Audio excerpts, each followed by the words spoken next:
What's up, y'all?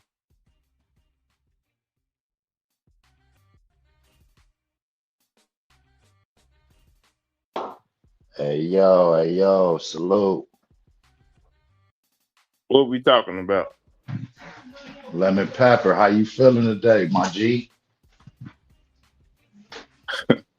I just got done taking my pills, man. I'm laying down right now. I could dig it. How was the game?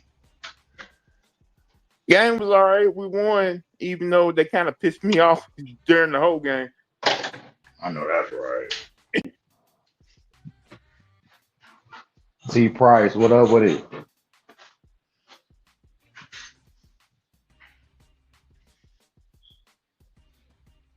Yeah, early today. Well, you know, Man, this whole Clipper thing is ridiculous.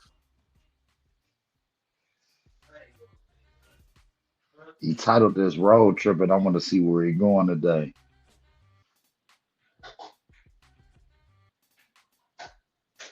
Dude, the only thing I think the Clippers is going to lose some draft picks and get a slap on their wrist, and they're going to go ahead and play out the season.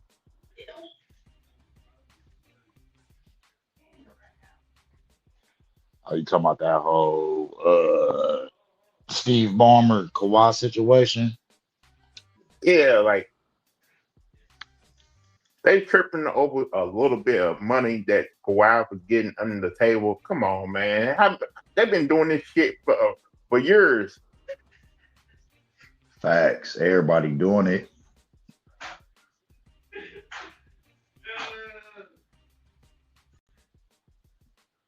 Like Dude, when y'all was talking about on the college side, when y'all said Nick Saban, he left because the playing field got even with the NIL. Like everybody ain't just going to certain schools like they used to.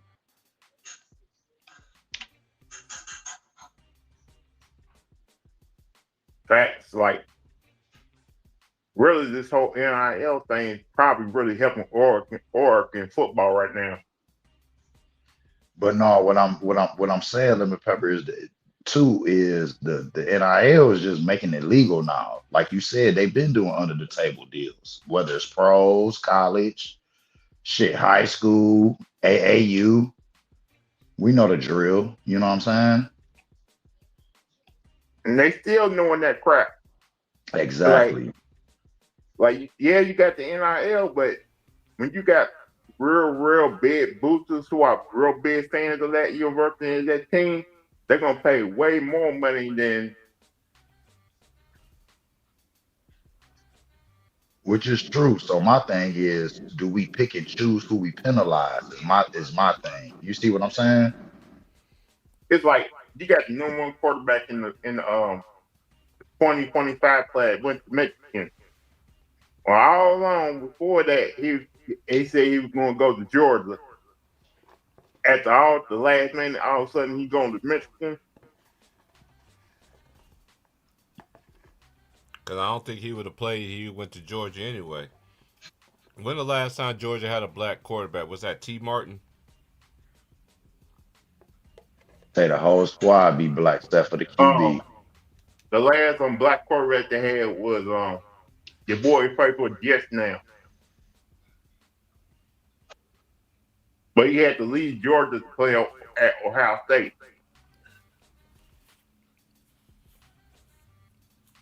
It's crazy. Hey, I was trying to talk and they was even. Hey, StreamYard. Why pay for this, man? And y'all ain't gonna let me. I Y'all was be on here wondering what was going on. bullhorn. I was trying to talk everything, man. Yeah, Like they got me tapped in, but we gonna get on the road trip. This road trip, and they be capping a lot. Just, like just you, I was just gonna say real quick. go ahead. Now I follow college basketball recruiting in the Hmm. NIL now, and right now you got some of these top guys in the class asking what the hey if I come here what y'all gonna give me what's the price, and Hmm. some of these dudes are basically having like a auction to see how much money they're gonna pay that top player to come to their university now, and kids are going for that. Hmm. As they should though, because they're not guaranteed. Everybody not guaranteed to make it to the pros. Like So I get it. the number one player in the country from Louisville, thinking about going to Kentucky, even though he hates Kentucky, but he's thinking about going there because of the money. Money is the root of all evil. So why are we surprised?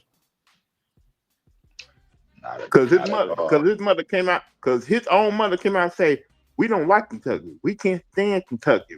We don't want to fuck with Kentucky. But Nike, NIL, That's that whole like money. Bill Russell in Boston. Y'all know how Boston is, but Bill Russell, like, shit, that's where I eat at. And he set the, you know what I'm saying? He set the stat, man.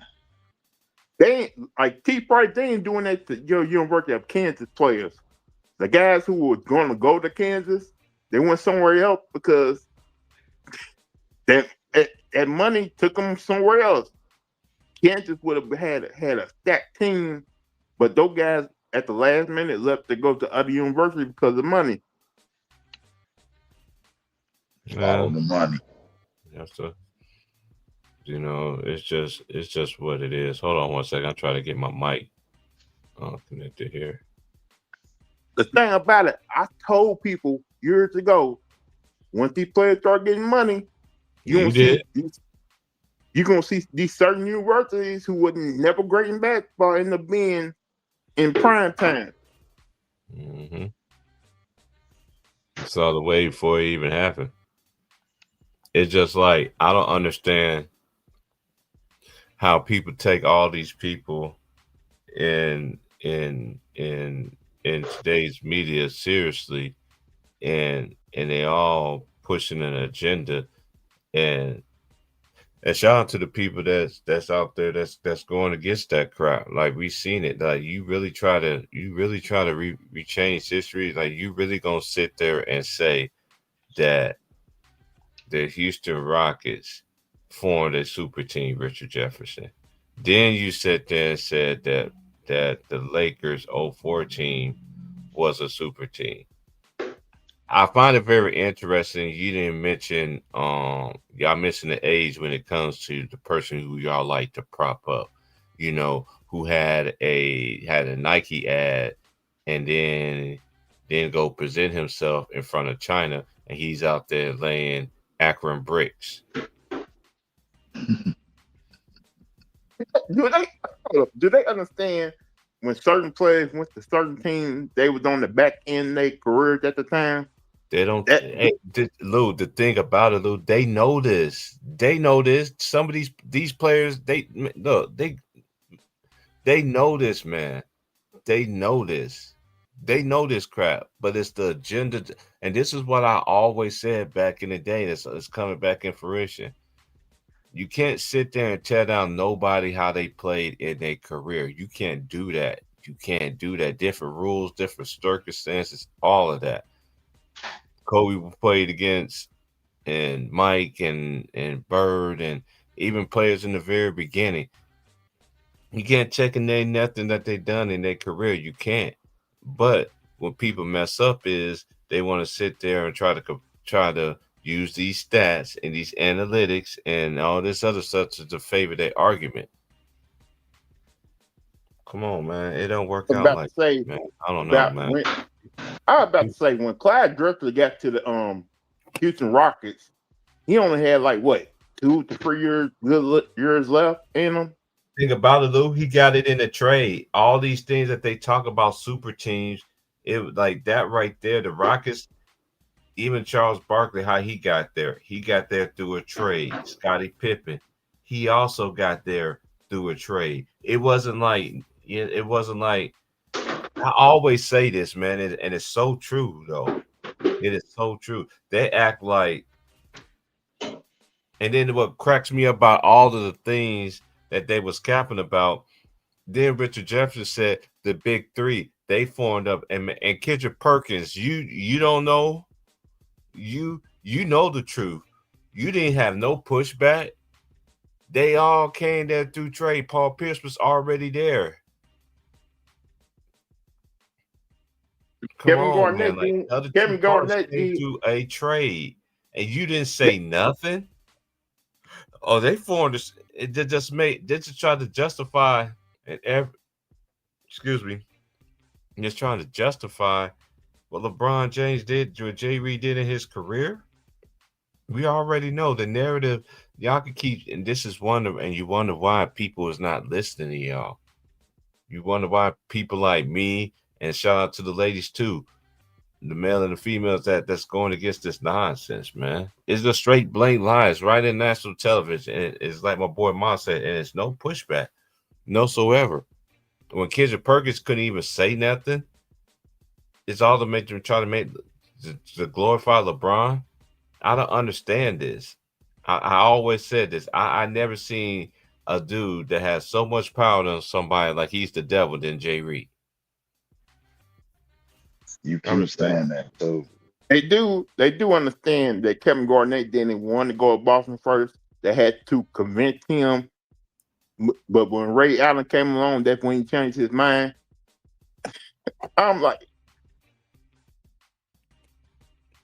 because when Minnesota got in trouble, it was a dozen times where teams was asking for Kevin Garnett, and they said no because they had to that organization had to try to make some money when they was in trouble all those years.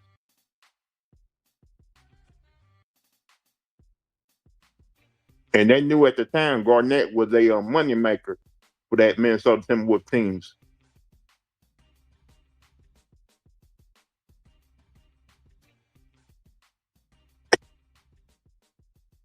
That's the problem now. People don't do their research when it comes to the certain situations that happened years ago. And then the thing about it is that the people that actually telling this story and everything like that, they seen it. They should know these things. But you out there just lying just to prop up this man. And then another thing too, I know we talking about this right here, but now that I've been doing my research and everything, Pablo, whatever. Excuse me, I didn't want it, no disrespect, but he was one of the good journalists that they had on ESPN, but decided to let him go. And I always said I'm just gonna sit back and just watch and everything like that. What's gonna happen? I always wait till everything come out before I start judging accordingly, and I'm still gonna do that until further action is. But trust me, Jay Reed, everybody been asking for Jay Reed. He got something about Jay Reed too, but that ain't came out yet, not yet. Of why he went back to Cleveland when he joined with Kyrie, and this another thing too.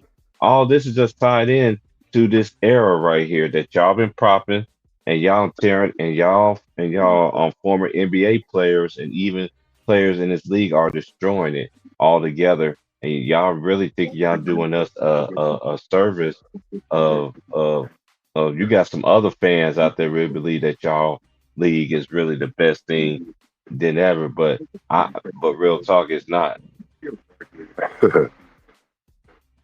Well, I couldn't believe it.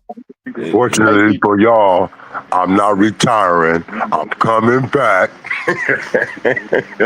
Oh Hey, God. I had to, bro. You put that right in my mind when you was like, y'all doing us a service. I was like, damn, he right. That nigga stood there at them ESPYs and told us, y'all need to thank God because I ain't retiring. I know I scared y'all. And then you know what's Wow. sad. You know what's sad. NBA Today got Shannon Fry on there. You know it's bad. You know it's absolutely Jay Reed Clutch Sports affiliated. And y'all the same people want to tell me, man, y'all fanboys, y'all just leave me alone, man. See, I be quiet. I don't mess with nobody. Yeah, I read these emails. Mess with him. Mess with him, big bro. Mess with him, big bro. You've been quiet for too many years. Just mess with him a little bit for me. Just a little bit. I've been letting them make it, man, because I know y'all want to get on. You've been going easy on this. See, I'm gonna tell y'all. Look, he really could destroy him. The Laker love, not him. It's hard to shit on your real team. Yeah. It's hard. Y'all don't know how hard me and this man had conversations. Y'all don't know.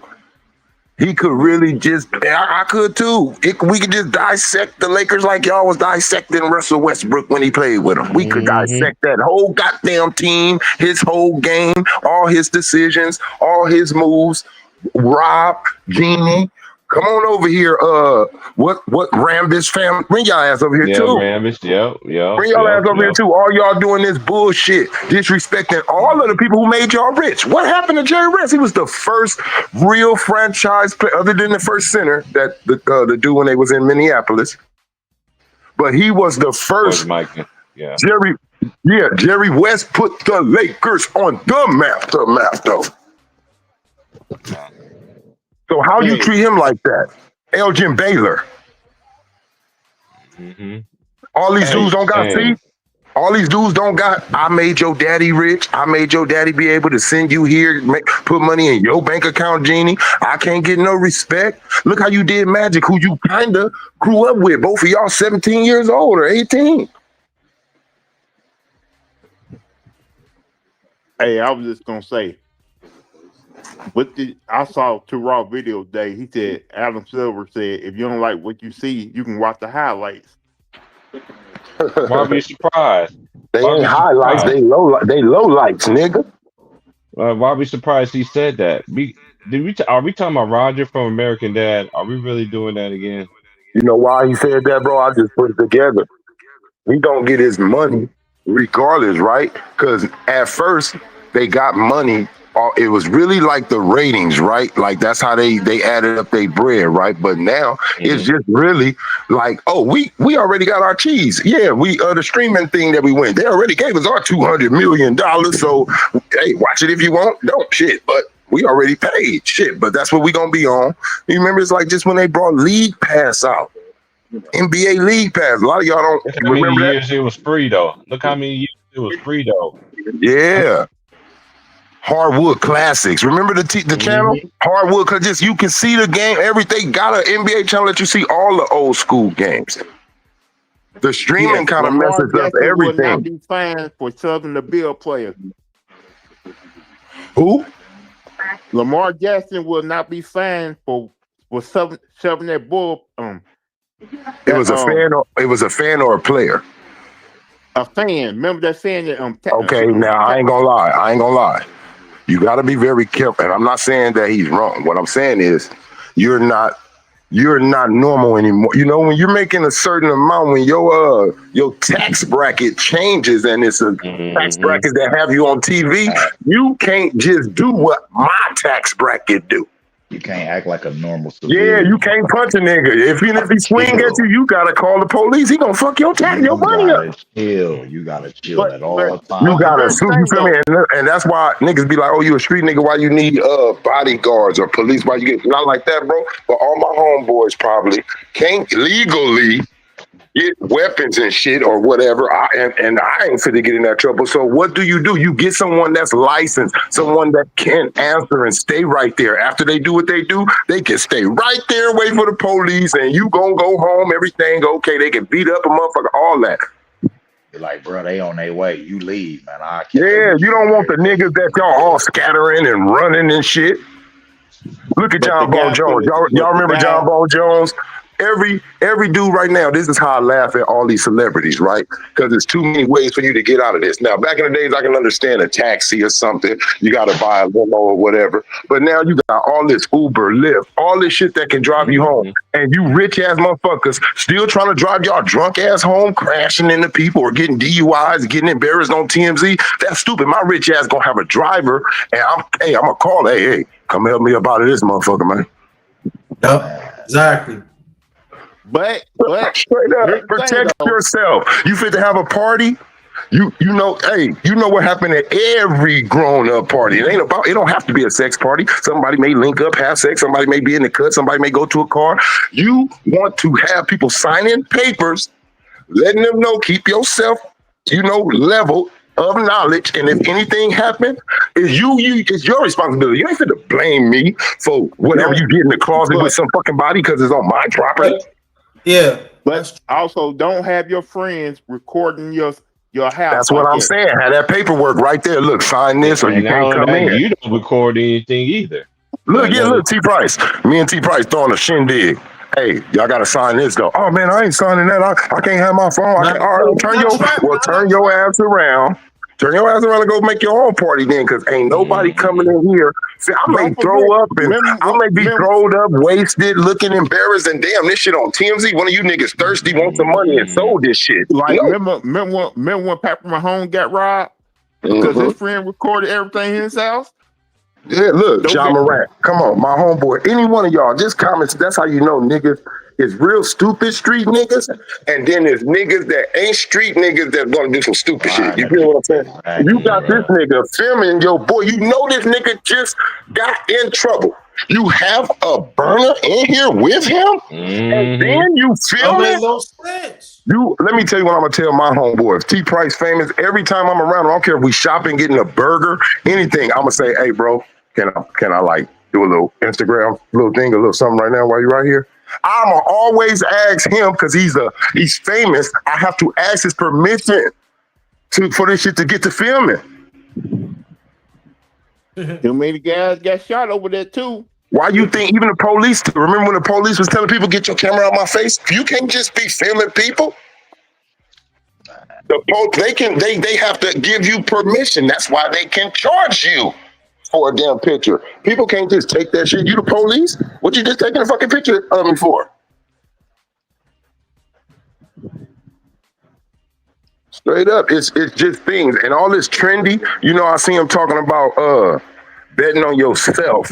Nothing's wrong with that at all, but don't bet on yourself just because you've seen another nigga bet on himself and you said, damn, I should do that. Should already be your mind frame. Stop being a copycat. You can't. Yeah, everybody one and done. Oh, I see my nigga go one and done. He got that check. You want to know what people ask me? Like, okay, oh, you got cancer now. Are you gonna record everything that happened to you? Like, I said, hell no. Why would I want to do that? No. Yo, listen. Look. You went in there in your argument. We both got a robbery, but you going in there saying, this is what I'm going to say. And I see it got you out of there. I'm not fit to go in there and get out of there saying the same exact thing you said. What if everybody was doing the moonwalk? Then how special is everybody? How special is Michael Jackson? What if everybody could act? That's what makes us special. Everybody brings something. We talk about passers. We talk about shooters. We talk about this. Now everybody want to just be Steph. I'm tired of seeing Steph. I want to see something different. We can't. It never gonna be that different because this ties up into what I've been saying about these people. We need where we getting all this revised history and what they said we over the 90s. Y'all, this era of media. Actually, the era of media is contributing to that too. And now another thing too, ESPN dropped the guard a whole lot. Man. They got rid of their real journalists, and after Stuart Scott died, that was it. Everything else. I was just gonna. Hey, that was the last Don. That was the last Don right there of it. And I'm gonna tell you, with journalism, this is what it used to be, right? In anything, I don't care if it's newspaper or whatever, right? Because that's what all this shit come from. These report, all this shit. What it was, your boss, whoever ran the news or whatever you coming with the sports shit, he didn't handcuff you. He hired you because of your investigative skills, because you was telling the truth, because you was giving people what they really needed to hear. He didn't go in there and tell. The only way your boss will tell you you can't print this out is if that shit was gonna get their ass sued. If it wasn't getting them sued, put that shit out. I don't care how it make that nigga look. I don't give a fuck. Gag order on it, then you can't say nothing. Yeah, that's it. If it's something like that, you remember how we used to see shit on them late night, man? They used to catch this paparazzi shit, catching the inside celebrities pouring shit in the sewers and shit. Y'all don't remember from the sewer. Y'all hit that like button, man. Thank you, bro. That's how we used to catch the news. You used to have to stay up and try to Hollywood access and all in Hollywood, like shit like that. Hopefully you'll get a documentary or they telling you about some shit. But niggas was investigating reporters, bro. They didn't just say, let nobody pay them. You know how many real life movies they got to where they was trying to pay the real reporters off, not to print the real fucking story? And they still did it because what? If I'm a reporter, right? You an athlete. Your thing that gets you your bread and makes you look like the best is to beat everybody, right? Do it better than them. Always win, right? And that's how I'm looking at it as an athlete. Even if I'm doing news, I want to be the best. I want to be the GOAT when it comes to this shit. I'm catching all the stories. I'm telling the motherfucking truth. But you know what the sad thing? Good afternoon to everybody. But you know what's sad about this though? You can't even trust your homies no because the media pay off your so-called homies. Bitch, you knock the fuck off. That's why you tell your story. That's why you tell your story. You feel me? All that being quiet. Or look, you know what happened to the independent? We call ourselves men, right? And I'm talking about the rich man and all that. How can you still call yourself your own man when you have someone picking your clothes, your stylist? You have someone speaking for you, your agent, your man. Like, you're not speaking for yourself. You got this nigga writing your whole script down, telling you what your character gonna be. Hold on. I don't need you to tell me who I am. I am who I am. It's gonna be some people that like you, and then we in a country right now that everybody don't vote for the goddamn president. He has to live with that. Half of the goddamn country don't like him. Look, take me out. You're going to have to deal with who I am. I'm here. There's nothing you can do about it. I'm not fit to come up here and be politically correct. I'm going to be true to myself first. Ain't no homie right though. It'll be a nigga from the sandbox that be done threw you under, bro. You're absolutely right though. Nigga be like, damn, bro, I ain't seen you in 25 years.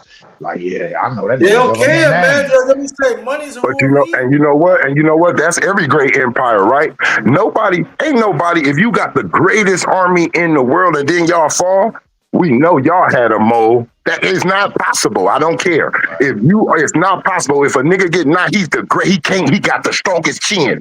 He didn't took it. The hardest hit from the nigga. He can't get knocked out. Then all of a sudden he coming out there looking wobbly in his knees. Oh, somebody put some in his water.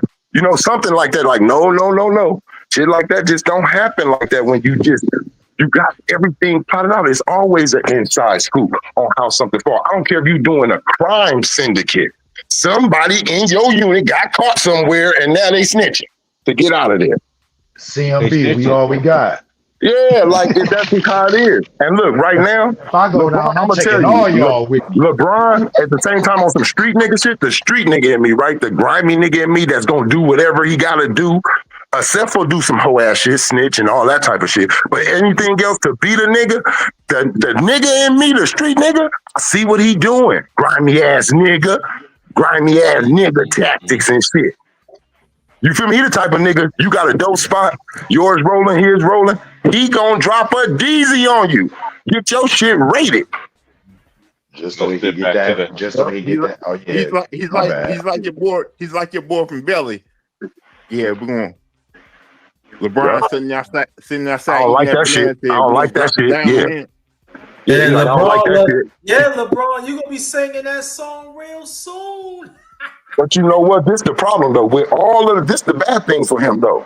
With all this extra fucking energy you doing, you using, I mean, to make yourself look like you're better than Kobe, you better than Mike, you better than Magic, you better than everybody, you still ain't achieved it. With all the millions you done spent, with all the lies you done told, with all the teammates that you done used to win championships, nigga, you still where we know you supposed to be. Us real ones, even your real basketball players, niggas that play with you. Kyrie don't got you where, D-Wade don't got you where you think you is.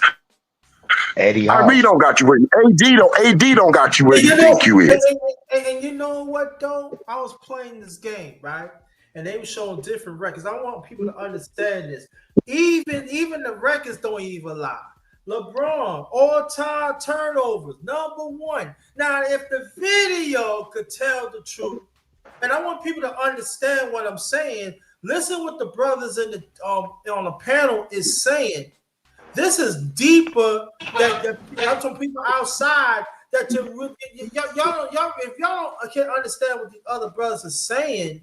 I'm saying like this. I played the game, and they even got this fool right. #1 of turnovers. So this what I'm saying to you, saying to y'all. Y'all gotta pay attention wherever truth, what they talking about, and what you see in the truth of what it is. See, a lot of us, I ain't gonna say us, but there are quite a few of us. There's still the truth is right there, but at the same time, we still want to get hoodwinked, like the late great Malcolm X is saying. So this what I'm saying is this. I have a saying, you know, it's a you problem. Not a me problem. Mm-hmm. I'm gonna say this. Say that. I'm gonna say this off of what Y'all you get them saying. likes up, man.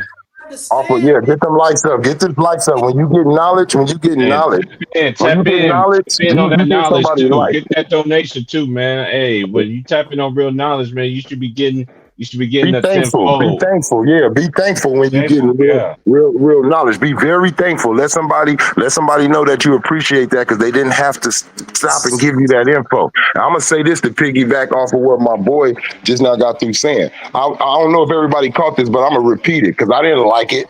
I didn't like it because nigga, you from out here, and I ain't like that. That's what you use to take a nigga down.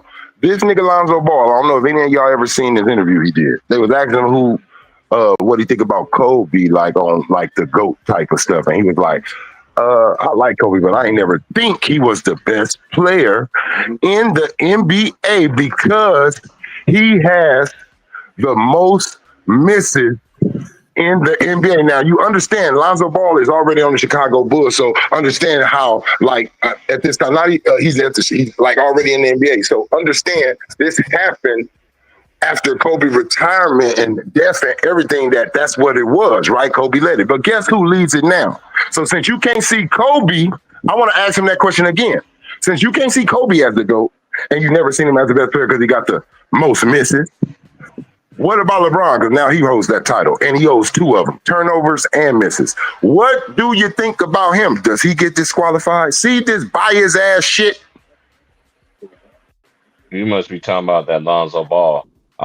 Lonzo Ball, he said, I don't think Kobe was ever the great. And this is reason. He didn't say because of Tim Duncan. He didn't name a player or somebody's stats or anything that he thought they had a better season. This idiot said, this idiot used the reason why he said he don't think Kobe was the best player in the league because he got the most misses. Wow, that's your reason? Okay, look, I'm going to tell y'all all this too before I go further. Kareem, anybody who's in the top 10 in the scoring, they are also in the top 10 in bricks, nigga. All of them. Yes. Now, the difference between LeBron, he's not a shooter. All your goddamn shit come from the lane. You just started shooting probably 6 to 8 years ago, like really just trying to let it fly. How you got the most misses when you was the driver? You missing layups like that, nigga? He was doing that for his Nike ad in China too, shooting them bricks like doing the NBA. And then you got this on turnovers, right? He'll show you how he really sucks. Hello, my boy Green. What's up, Greenleaf? Little Green. You got go look at Chris Paul turnover to assist ratio. Go look at Magic's. Go look at John Stockton's. See, I don't give a damn where he's ranked. Go look at where they're at in the turnovers. Some of them niggas ain't even in the top 10. But you know what, brother Trey? This brother underrated. Peace to everybody in your family. But this is the problem, though. I still say it is. They still got this 20, 30-year microwave mindset. They don't want to go beyond what you talk about, bro. And that is the problem. And that's what I'm scared of, because you know why? And I'm scared for all of y'all too, because we got kids that got to be in this world with you idiots. I don't need y'all thinking like that's endangering minds. That's our future. Y'all niggas don't want to know the detail. Y'all don't want to know the reason. Y'all don't want to know how you got from here to there. Hey, let's ask a question, right? I ain't asking y'all. I'm asking anybody out there. Do you know Mark Jackson was in the top 5 all-time in assists? In the top 5. Say it again, my brother. Huh? Say it one more time, my brother. I kind of, on my end, my Wi-Fi kind of. Oh, I'm sorry. I said, I was saying, y'all already know this, but I'm putting it out there. They don't even know, let me change. They don't even know Mark Jackson is in the top 5 all-time in assists. That was a fact. And guess what he did? guess who his GOAT is when it comes to assisting? Magic, right? Once that nigga passed Magic, he like, I'm cool. I don't need to play no more. I wanted to reach my idol. Same thing I felt like Magic. Mike, I told T Price this. It don't mean I'm right. I don't know. But when you look at the league at that time, right? Who all had more championships than Mike? It was really Kareem and Magic. When you look at it, when he get to 6, okay, I'm tied with Kareem, but Kareem got losses. I got his ass. Like, that's how he's looking at that problem. Yeah. Look, he like Kareem got 6 championships, but he got like 5 losses though. I don't. And then he like Magic ass got 5 championships, and they think he the man. At that time, Magic is the man in the league. Let me tell you, that's who. Once upon a time, see, your favorite people don't think he was chasing somebody. Mike started off like that. Like how that nigga told you chasing him. Mike had to chase Magic. He had to chase Larry once upon a time. He had to chase Isaiah. He had to chase everybody who had a ring for him. Dr. J. He had to chase these niggas. Against Larry Bird. And look, no, this is 1-9 against Larry Bird. I'm like, dude. I'm like, this is my point. This is my point. This is my point. This is my point. On to that. It's saying, I believe that Mike, he didn't do it because he felt like 6 was the eclipse, right? Because like we all know, Bill got 14. In his time, in his era, Magic Johnson and Kareem was the niggas he wanted to top on. When he passed Magic, and then when he caught Kareem, and he said, shit, if they added up with me and Kareem, I win 6-0, 6-5. Yeah, I got you. He quit right after that. And he would have went probably 2 more years if they would have ran his team back. And I think Michael Jordan deserved that when we see them doing what bum ass niggas want to do. Yeah, because Michael Jordan wanted to keep the team going. Right? That's what Michael wanted, but they didn't want it. But now, like you said, now you got people don't even have a cliche that these people have in the past. And now we gotta listen to them. How you gonna let all the money leave? You see, that's how the NBA, the owners, they got cocky. You feel me? Y'all think y'all can really do it. How you fit to let at this time? Look, Big is still to this day finals bringer. He bringing got the highest finals ratings. Everything. This man made y'all niggas rich. All he said was keep my players and my coach. Man, damn. No, that's all he wanted. He didn't say, look, how these players would have been asking. After they did all that shit, these players would have said, give me $200 million. He didn't say nothing about cheese. Just give me my team. He didn't say nothing about money. After he won 6 championships, 2 3-peats, he still didn't say, give me more bread. Man, just give me Scotty back, give me Phil, and knock this shit off. Yeah. Right. Hey, and they couldn't do that. Damn. Hey, let's just get to the topic. Stick back to the topic because I know we talk about a little bit of everything, but I have to address this, man, because these people have been doing it in front of the masses for a long time, and lying with a straight face is I don't like using the street terms, you know. That's to me, I know that a lot of people say diabolical or whatever. I just don't get into them kind of talks or whatever like that. That's the slang talk, whatever. But it's embarrassing to a point that to the people that's out here pushing this nonsense, and you know deep inside it's nonsense, and you still pushing it. Then when that time comes, I mean, because the time is coming. The time is coming.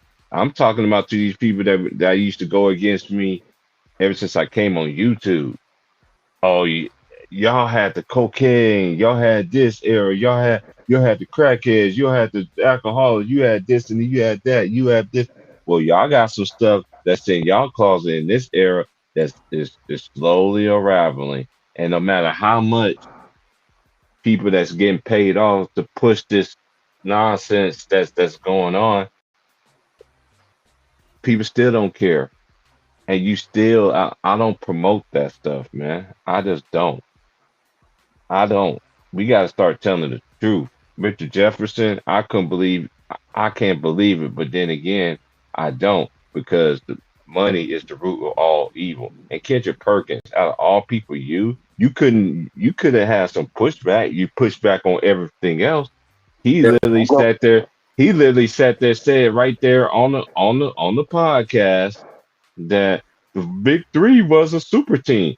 You hey, look. couldn't like If they you left wasn't there. out how old they left out how old the niggas was. They left out that the niggas was all in double digit years in the league. Now go back and look at LeBron and go to you can go to Charles.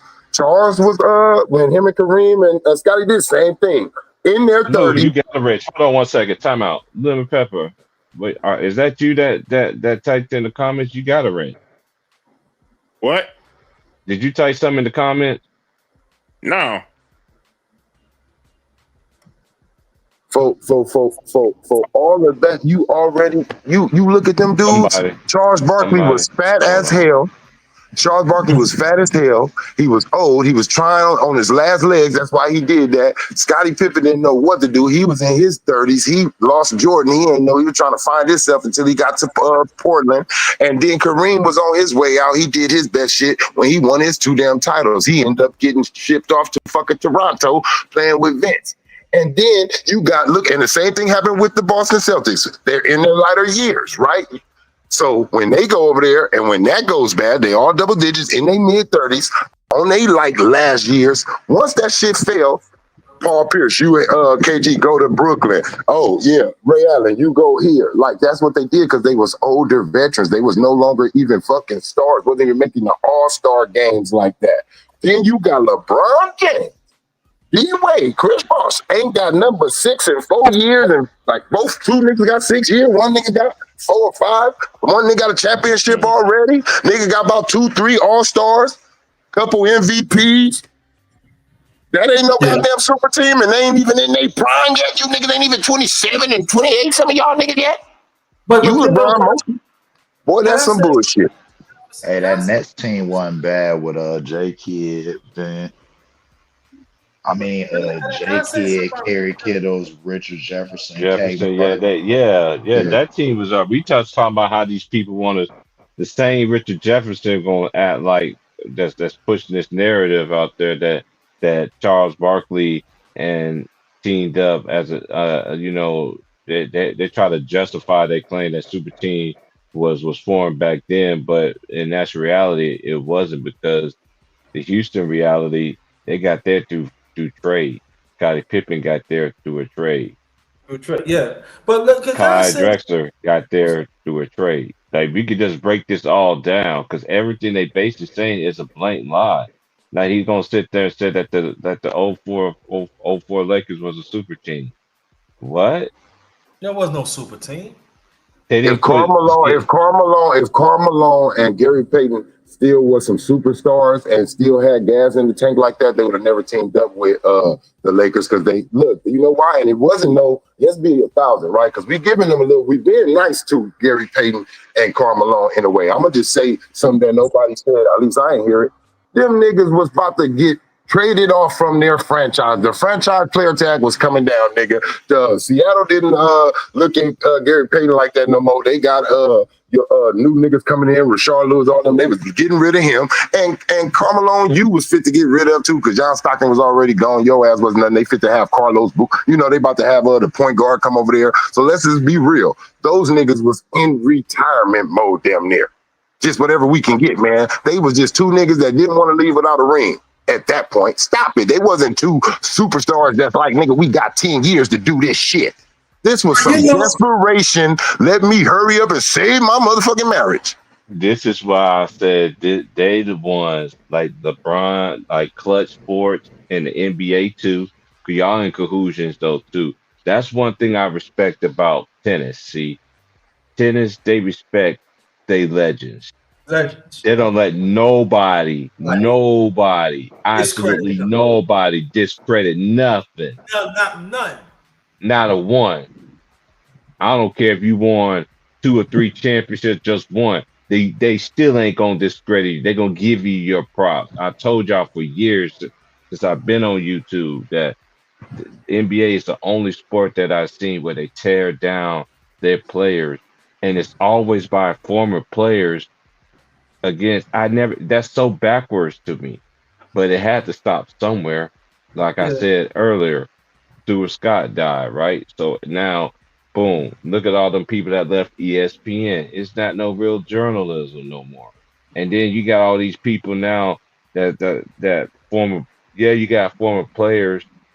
Was they on that great like peak level? Look at the difference it is when we was watching basketball, teaching the game. They had legendary coaches, right? They had players that really was them in the league, right? I mean, was really them, right? Yes, we seen that. What we got now is you got players now that yeah they won championships. They might be a kid in the park, but they wasn't that dude. Look at the But you know, NFL. They I'm sorry. got them dudes, right? I'm just making an example. NFL, they got the dudes, right? They got the dudes that really was the dudes in the NFL, right? That's what they got as commentators, right? NBA is the only one that's not like that. That's NBC got it now.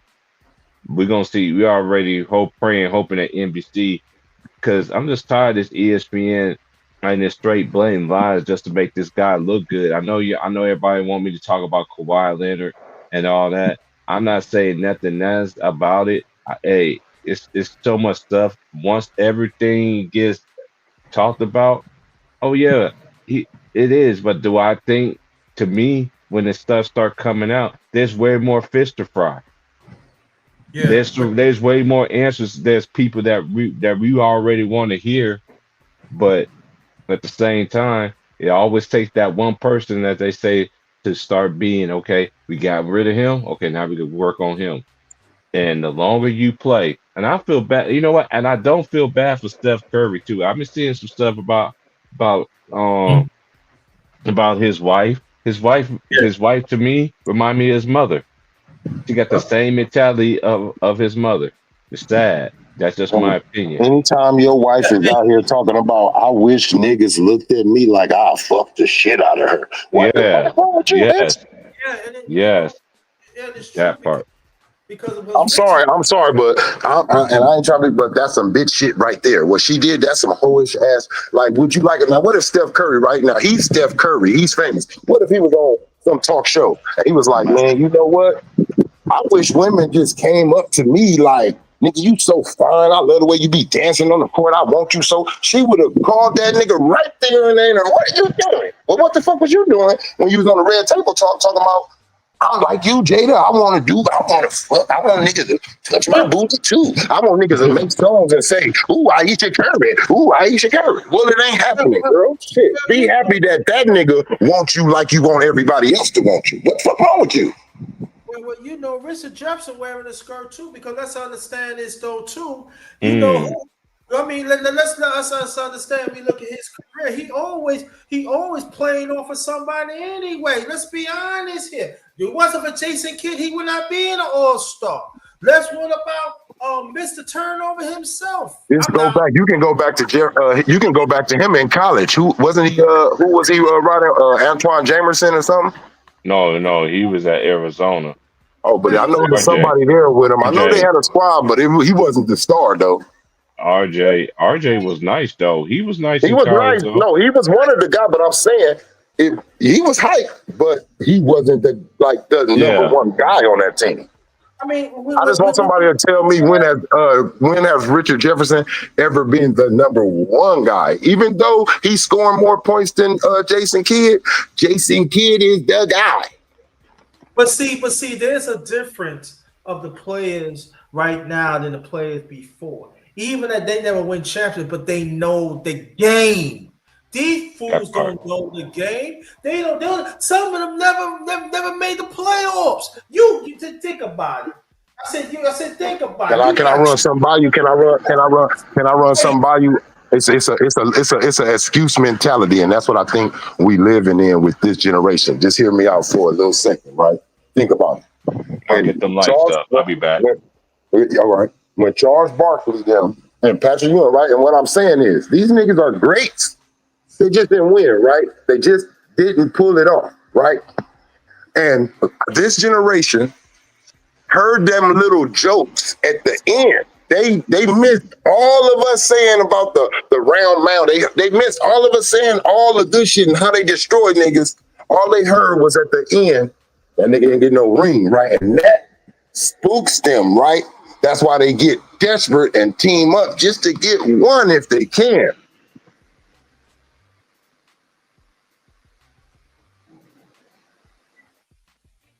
Hello? Yeah. Just to get one. Yeah, just to get one if they can, right? So look, you living in the excuse world. So guess what? I'm in this generation. And if I'm in this generation and they saying this generation soft, this generation weak, this generation this, instead of this generation actually seeing like we did, we called out our generation. Whatever somebody did, you did some punk stuff, whatever it was, you like, nigga, don't do that on the court. Don't be trying. When we was on the court, hey, no, nigga, let somebody call a foul that everybody know it's soft. Even his teammates, nigga gonna be like, nah, we don't call those, bro. No, like take out ball. We don't call that shit.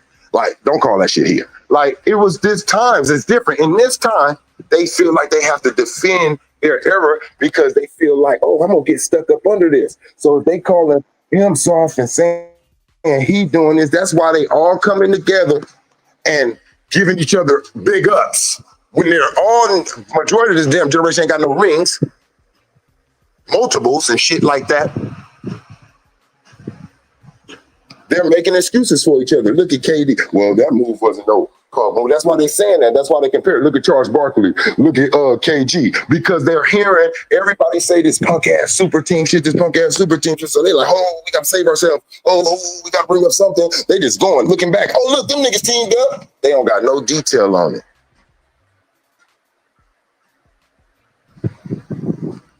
No detail, just speaking. Just trying to protect yourself. That's why that's why we catch them in the lie. You know, it's like when you come home, your parents on your ass, and you try to lie so goddamn fast and make an excuse, you told on your damn self.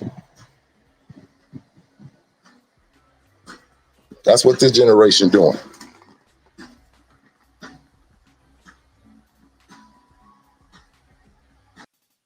Man, it's crazy. They don't. It's like the game, the integrity of the game is gone, man. Like people don't want to.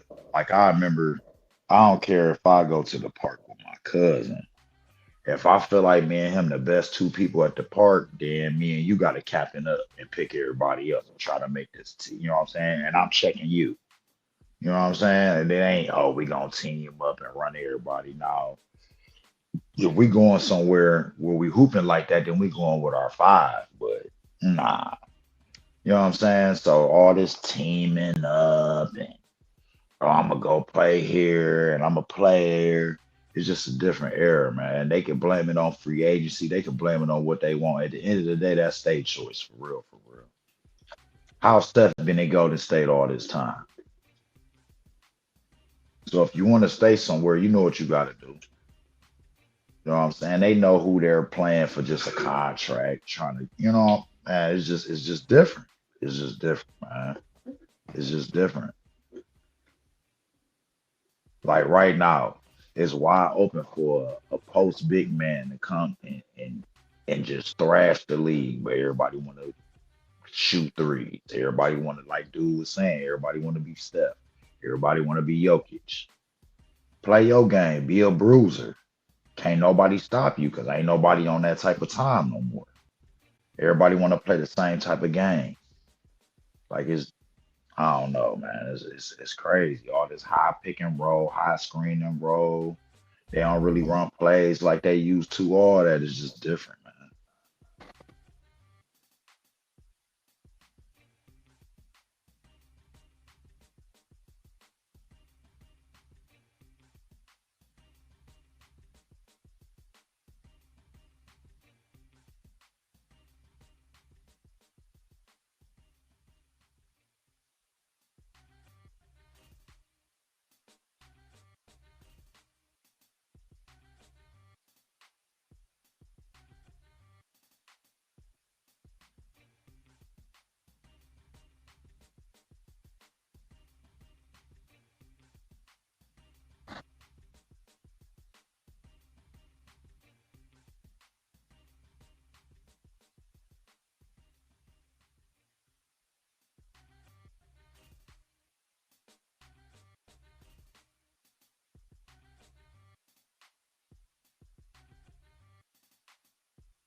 So people trying to steal my identity, trying to be me. Right, yeah. It may be that same dude who stole my other name, man.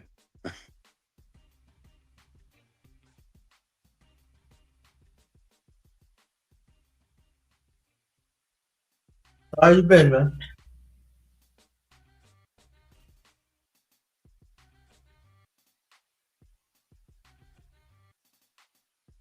Mm.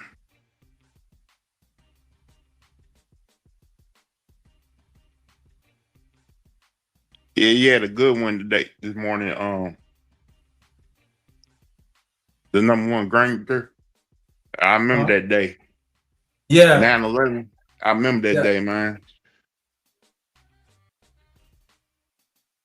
See, I was on my way to work. I ain't realize what happened to her like around like 11 a.m. Mm. That day was, Yeah, yeah. I remember that time. Like, I was in New York. You know, so my brother, my older brother. Matter of fact, his birthday is today, and we both have interviews at World Trade. His was first World Trade. His was 7:30. He got the job and everything. Then he did the quick orientation. He was on his way back, and he was one of the last trains that got back safely. And he called me. The brother, he said, well, I said, I'm getting ready, because I had an interview with 5 World Trade. Second interview, most likely getting hired. And he said, well, there ain't nothing gonna happen today. When I see, that's when they showed the second plane first thing got hit. Then that's when they showed the second one got hit. I said, oh snap. I said, well, I can't go there. And there was his brother named Brother King. God bless him. We went to the roof. We were on the project at the time. Went to the roof, and we actually seen the second building. The second building was falling, and people was falling out, and they looked like ants. I said, "Oh snap!" yo, where did the smoke? Did all the smoke from the building come down and go all over? Yeah, it did travel. Yes, it did. We smelled it. Oh yeah, we smelled it, but then it had like there's some people got sick, like the elderly, some of them died off, smoke. But we smelled it. Oh yeah, Damn. we smelled it. And we went by. No, let's go back in house. We can't handle it. Yeah, we actually see the second twin tower. The building fell. We actually synced it. I said, oh, and there was people like around there, because we live, it was like other projects. So we said, oh, look, you see? They said, yo, you see? I said, yeah, we see. Oh, sure, man. We like, nah, dog. They said, yo, grown people crying, like, dang, yo. Yo, I remember when I seen that, man. I was asleep after the first joint, so by the time I woke up, you know what I'm saying, I come downstairs with me and my homeboys. We had a little crib with the studio in it. So I come downstairs, they watching TV smoking. Ain't nobody saying nothing. I'm thinking they watching a good ass movie. Next thing I know, the other plane come. Boom! I look at the TV, I'm looking at the time. Man, we thinking it's about to be the end of the world, bro. He like, oh, it's about to be over with, man. Like, you live in New York at the time? You live in New York? No, I was in Cleveland, but I just remember watching okay. it. I just you remember watched on watching TV. it on TV. Yeah. Like, I'll never forget that shit. I was 19. At that time, I was working at UPS. They sent everybody home early that day. Yeah, at the time, I was married. Man, we was high as fuck watching that shit. I'm like, man, hell no. I was Then gonna they crash said, the league then they chain. said the Pentagon got hit. Yeah, They said the Pentagon got plane. hit after that. Yeah. They said the plane that was on the way to the White House didn't make it because the people on the plane fought and crashed in that field. Like I'm like, we're like that's when we was like, damn, we're at war right now. I ain't No, know. United 93 But was here in that's Cleveland. why I don't even want to get into that because they'll shut my channel down about that 9/11 Oh, my thing. bad, my bad, my bad, my bad. Yeah, but yeah, because how I really fully feel about it, I truly feel like it was an inside. I think my personal things and me just speculating is seeing as it go. I'll never forget that commercial when it sat there and showed George Bush that we was under attack and how he looked. He didn't look like he had a concern in the world. No, I'm he's talking about supposed when to he be was at the school with the kids. Hmm yeah. Yeah. And it's amazing too. And then we're gonna switch up. That it's amazing. The night before, guess who? Guess who was having dinner with the president? Bin Laden. But I digress. But anyway, when it comes down to these media pundits and everything like that, I don't respect them. There used to be a time when I used to actually respect what a basketball player says compared to another person, that never played the game.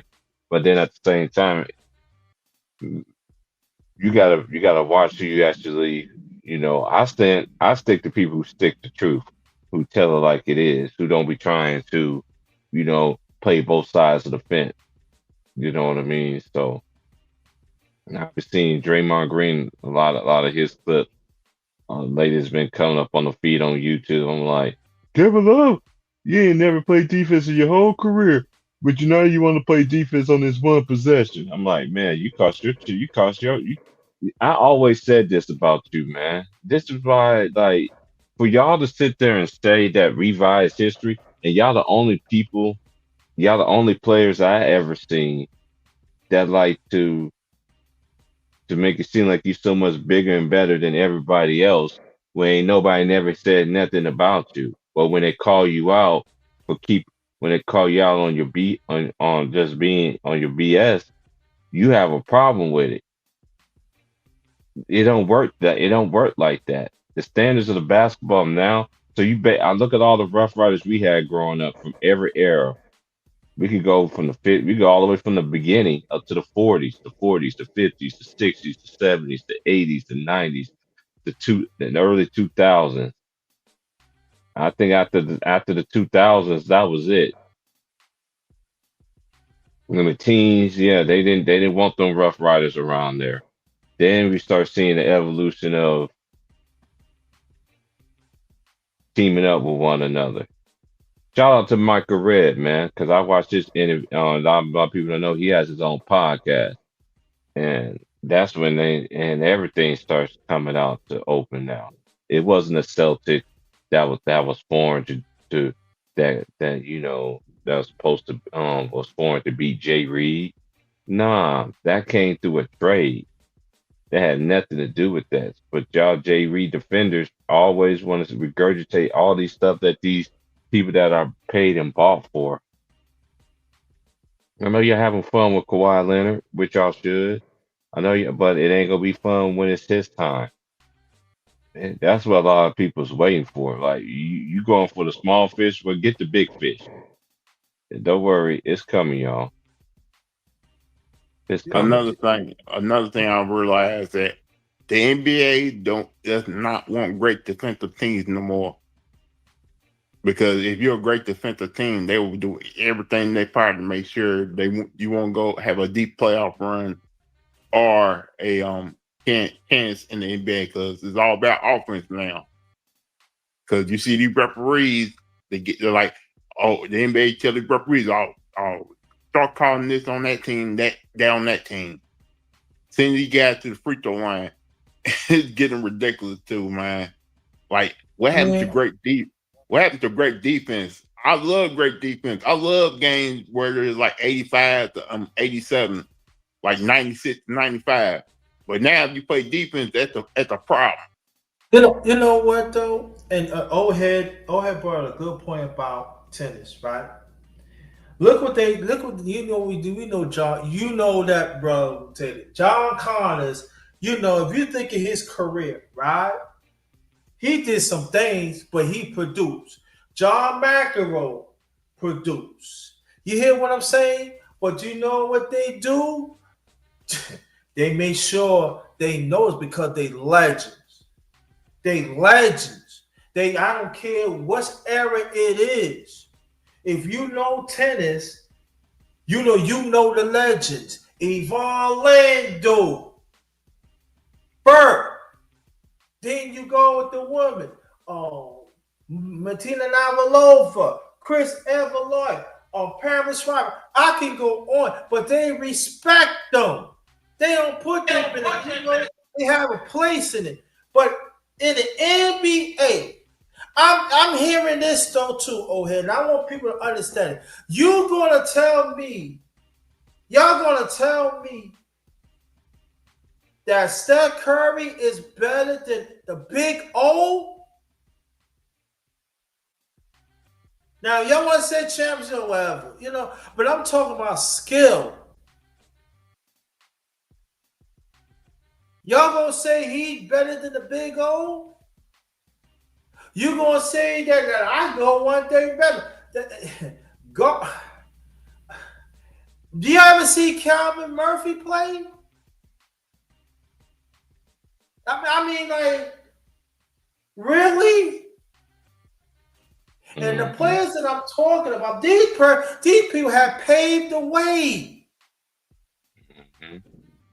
I mean, this is what I'm saying. That this is where we at right now. So the ones that paved the way, we just gonna disregard. I'm talking pave the way, not just the NBA. I'm talking pave the way basketball. Period. Mr. Triple Double himself, the Big O, still living. You said Steph Curry better than him, and then I'm saying like, and I'm talking about Bosco Rossa had to play against guards. I'm talking about Lenny Wilkins and the rest of them. They binging them every fucking night. I'm talking about the guards. You have to be kidding me. Out there, K Future Hall of Famers. You really? No, you want to know why? You want to know why I miss? No, man. You want to know why I miss? Y'all remember the old timer game during the All-Star weekend? Yeah. When you had the old time legend playing an All-Star game, then you had All-Star Saturday night. I meant the old timer game when you had old veterans from the 70s, 60s, and 60s playing against each other. You had Dr. J versus Earl Monroe, Kareem, all those guys playing in that old timer game. What they got now, they got rookies versus second year players. Don't make no sense. So y'all trying to say, I ain't even talking about y'all. So y'all trying to say that George Gervin could not play today? It's a joke. I don't take them seriously when people say stuff like, and the people that saying it, they don't have no right. And this is the thing that boils me up about this whole situation with today's media, right? They saying this crap and they know good and well, but that's how much they have to. When I hear these media pundits talk, it's just like they're like Red Bull. You do got your wings, but you got the devil wings, and you got the devil thing coming out of you, and we already know anything on TV is there's no form of Christianity in anything, right? So we basically this is to me it's like hell on earth with wheels on it, and they're gonna ride it till the wheels fall off. But I offer this question to y'all: when the eggs do gonna come start to hatch, y'all, right? Y'all hit that like button, like, share, subscribe, y'all. Um, how many of them is gonna stand on business? Or how many people gonna still gonna? Cause I remember they all affiliated with Clutch, is one way or another. I know everybody's getting on Kawhi Leonard, but hey, I'm waiting for more stuff to continue to come out and come out and come out. Because eventually, you know how it is. When one person get investigated, other people start. So everybody, and some people are just like, okay, why you going for the small guy? Why you go for the big guy? Just don't worry. Just be easy. His time is coming. His time is coming. That's the one thing, And T. Price, I don't get. You right now y'all investigating gambling in the NBA, but mhm. you got y'all number one star doing what? Commercials for gambling. I'm like, what the hell? He They doing want to pick. They want to pick and choose. That's what it is. like you got LeBron James doing commercials for gambling when y'all investigating NBA and gambling, trying to what ban players. They Like how already you banned certain players, and it's crazy. It's like we could just keep going on. Even Tristan Kardashian on Thompson, he got kicked out with PEDs. Right. And as my mom always used to say, birds of a flock together, right? So you're gonna have to flock together. All right, y'all. We're about to bring Bartavian up, so we're gonna continue to have this little cook session, y'all. Y'all hit that like button, man, because this has really been bothering me. It's really been bothering me how they'll sit there and just straight blatant lie like that. They will tell a lie just then at the same time. I'm not surprised because greed, deception, Wanna be steal, kill, destroy. That's what the devil do, right? And that's what mainstream media in the NBA has done it. They steal it, they killed it, and they destroy it, but they try to uplift it, but not knowing they are actually destroying it. There you Shout go. shout out to T Price. I see cousin True. Dion. I see the number one grinder, and I see what's going Lemon on, Pepper Lee. brother? Salute to It's you, good to brother. have y'all on this panel. Um, Look, I'm not surprised. You Oh, know, in the entertainment field, y'all know it just like I do. They can't come up with an original movie. They can't come up with an original song. Everything's a remake. Everything's a Right. rehash. Everything's a reboot. There ain't nothing new under the sun. Ecclesiastes tell you that off the rip. Yeah. These are what we call substitute teachers. They're not teaching us anything we don't already know. And I find it kind of funny myself. I don't know if T Price touched on this, but why is everybody who get on these main stream networks always LeBron James' former fucking teammates? Why I is They just that is said guy? that. right. I just said that. I've been said that. I've been saying, and this is the thing. And shout out to my brother Martavian. And shout out to my boy Lemon Pepper Lou, man. My boy Lou, man. Shout out to Lemon Pepper Lou, man. Because man, we used to chop it up way like everybody that's on this. I know Dion just now just started coming around, but Dion just feel like he's been rocking with us the whole time. But he in the I'm y'all back. cousin. Y'all ain't know. Yeah, You know what I'm yeah. saying? He was yelling. He was yelling back in Cleveland, saying, yeah, that nigga name is Jay Reed from Cleveland." He was preaching out those sentiments. You know what I'm saying? But yeah, but I've been saying that's how I understand like the fanboys' logic, and these fangirls are like y'all really take these people, right? Y'all take these people, what they tell y'all, and y'all hold it, and then you talk to somebody like me, or you talk to somebody like Dion, or you talk to somebody like Lemon Pepper Lou, Martavian, Grinder. I can do all the homies, but we got Grinder, and I saw my boy Greenleaf. Well, Greenleaf was in the building. Shout out to my boy Green. He was in here earlier. Shout out to Green. And all the homies that come up here and we chop it up. Herm, Showtime, anybody, if I ain't missed your name, it ain't no disrespect. It's just been a minute. You know what I mean? But this is what they do. And that's why when I saw Shannon Fry on on NBA Today yesterday, I was like, well, oh my god dang, like, and how much clutch help do you need in the media to spin this narrative? And they the ones that started off with the disrespect. I've been saying that forever. They the one that started this. We done with the 90s. You start doing that. Clutch clients. You know Nobody's asking Dickie Simpkins or Jason Caffey and shit how their opinion on Hmm. the GOAT debate. Nobody's asking Matt Stadinga or Mhm. You know what? I seen Scott Williams on that. You know who channel a couple times. T Price and Lemon, man, he was talking so crazy, bro. Hey, you talking about Scott. Wi- Scott? You talking about the Scott Yes, Williams they used to man. play for the Yes, North man. Carolina? yeah, the Yeah, one that played for the Bucks towards the end of his career. Man, he was talking so out of bounds, y'all. What did he say? I didn't see what Scott Williams say. Did he say something like disrespectful? What talking about the Scott Williams to play for the Bulls? Yes. yeah. He talked. Y'all got to send me that. Hey, there's just so much information to go out there. I didn't mean to cut off anybody. Whoever But was T on Price, before. he was on. Go ahead. He was on. You know who channel doing a live interview with him. You know who channel? Like who? I don't know who. You know who? Yeah. Lamont.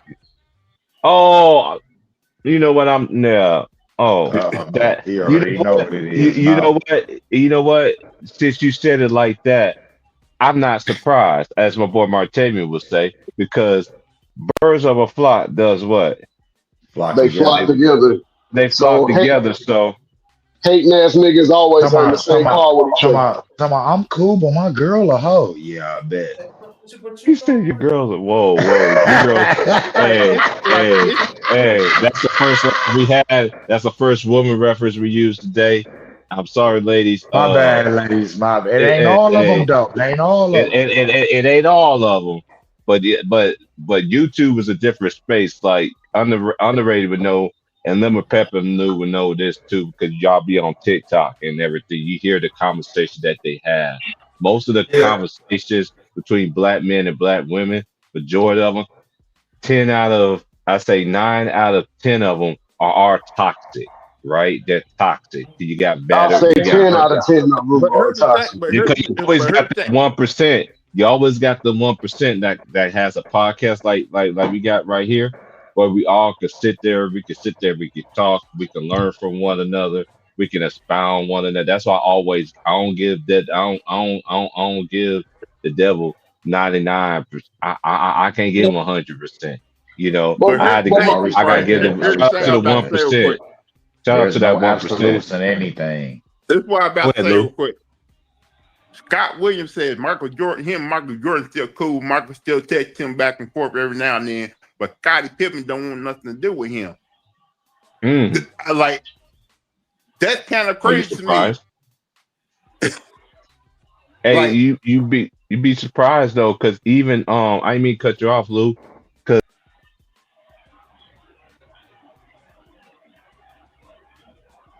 Uh-oh, what happened, y'all? They got him. uh-oh, He said they got him. they They got kidnapped him. but We got here's the thing Stream, is StreamYard Popo. Uh-oh. you got like this is why I don't understand. You got half the Bull players who did not like the way Jordan treated them, Mhm. who are desperate for money right now, willing to take money just to say bad things about Jordan. But y'all wasn't Absolutely. complaining when y'all win a championship for him, wasn't y'all? Y'all wasn't Well, complaining see, when Jordan. I guess my thing is I would have respected it more if you would have said it in real time. Like, yeah, right. we winning. I gotta do From the my job beginning. because I play here, They was but I don't never really fuck really with dudes mad. like that. And I What we respect it. gotta Like, you ain't gotta just because you winning with them don't mean you gotta like them. But I respect that. You feel me? can we be honest? Shaq and Kobe Everybody, proved that.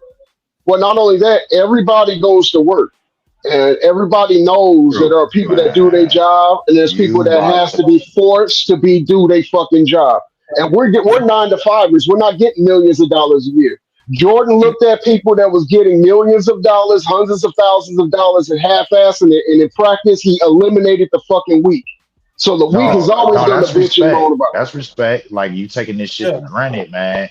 So if you doing Right. this here, you will do this at McDonald's, nigga. You will be half-ass cooking the fries. Well, if you doing this in the regular, if you're doing this in You the can be regular at season in McDonald's the getting them playoffs, nasty ass fries anyway. No, I'm You just know, saying though. good I'm fries. saying I know. theoretically I'm just though. messing with you. If you doing no, you know how we do. I know what you talk about. You ain't got Them what's little, understood. you should be eating crinkle cut You fries. stupid. I understand that. You know what I'm saying? But no, it's like you know how we do, Tavius, man. It's all integrity over here. So if you gonna do it expeditiously, right? You smoke crack, don't you, boy? Don't fuck around with no. it. Y'all know that's my line. How many times I gotta Right. say it? That's my I'm Rick line. James, bitch. I'm Rick James. Don't But fuck see, Secure around with it. yourself. Don't fuck but see, around with it. Do it Underrated. expeditionally. Go ahead and Right. jump. What You he was say? gonna say something? Oh, I don't want to do it, Mr. Clark. You smoke crack, don't you? Don't you What's smoke crack? What's your name, boy? Sims. what's your, Yeah, I what's seen that it. crack? Oh, you want me to feel sorry for you because you ain't got no daddy? No, Send sir. y'all some daily funnies, man. I'm gonna wait. I got some new ones to send y'all, bro. I normally go around and send all the homies and the daily funnies, man. I know I'm behind this morning, but I I got know some you do saved be up, on man. one. You be on one, bruh. You be on one. It just to make y'all.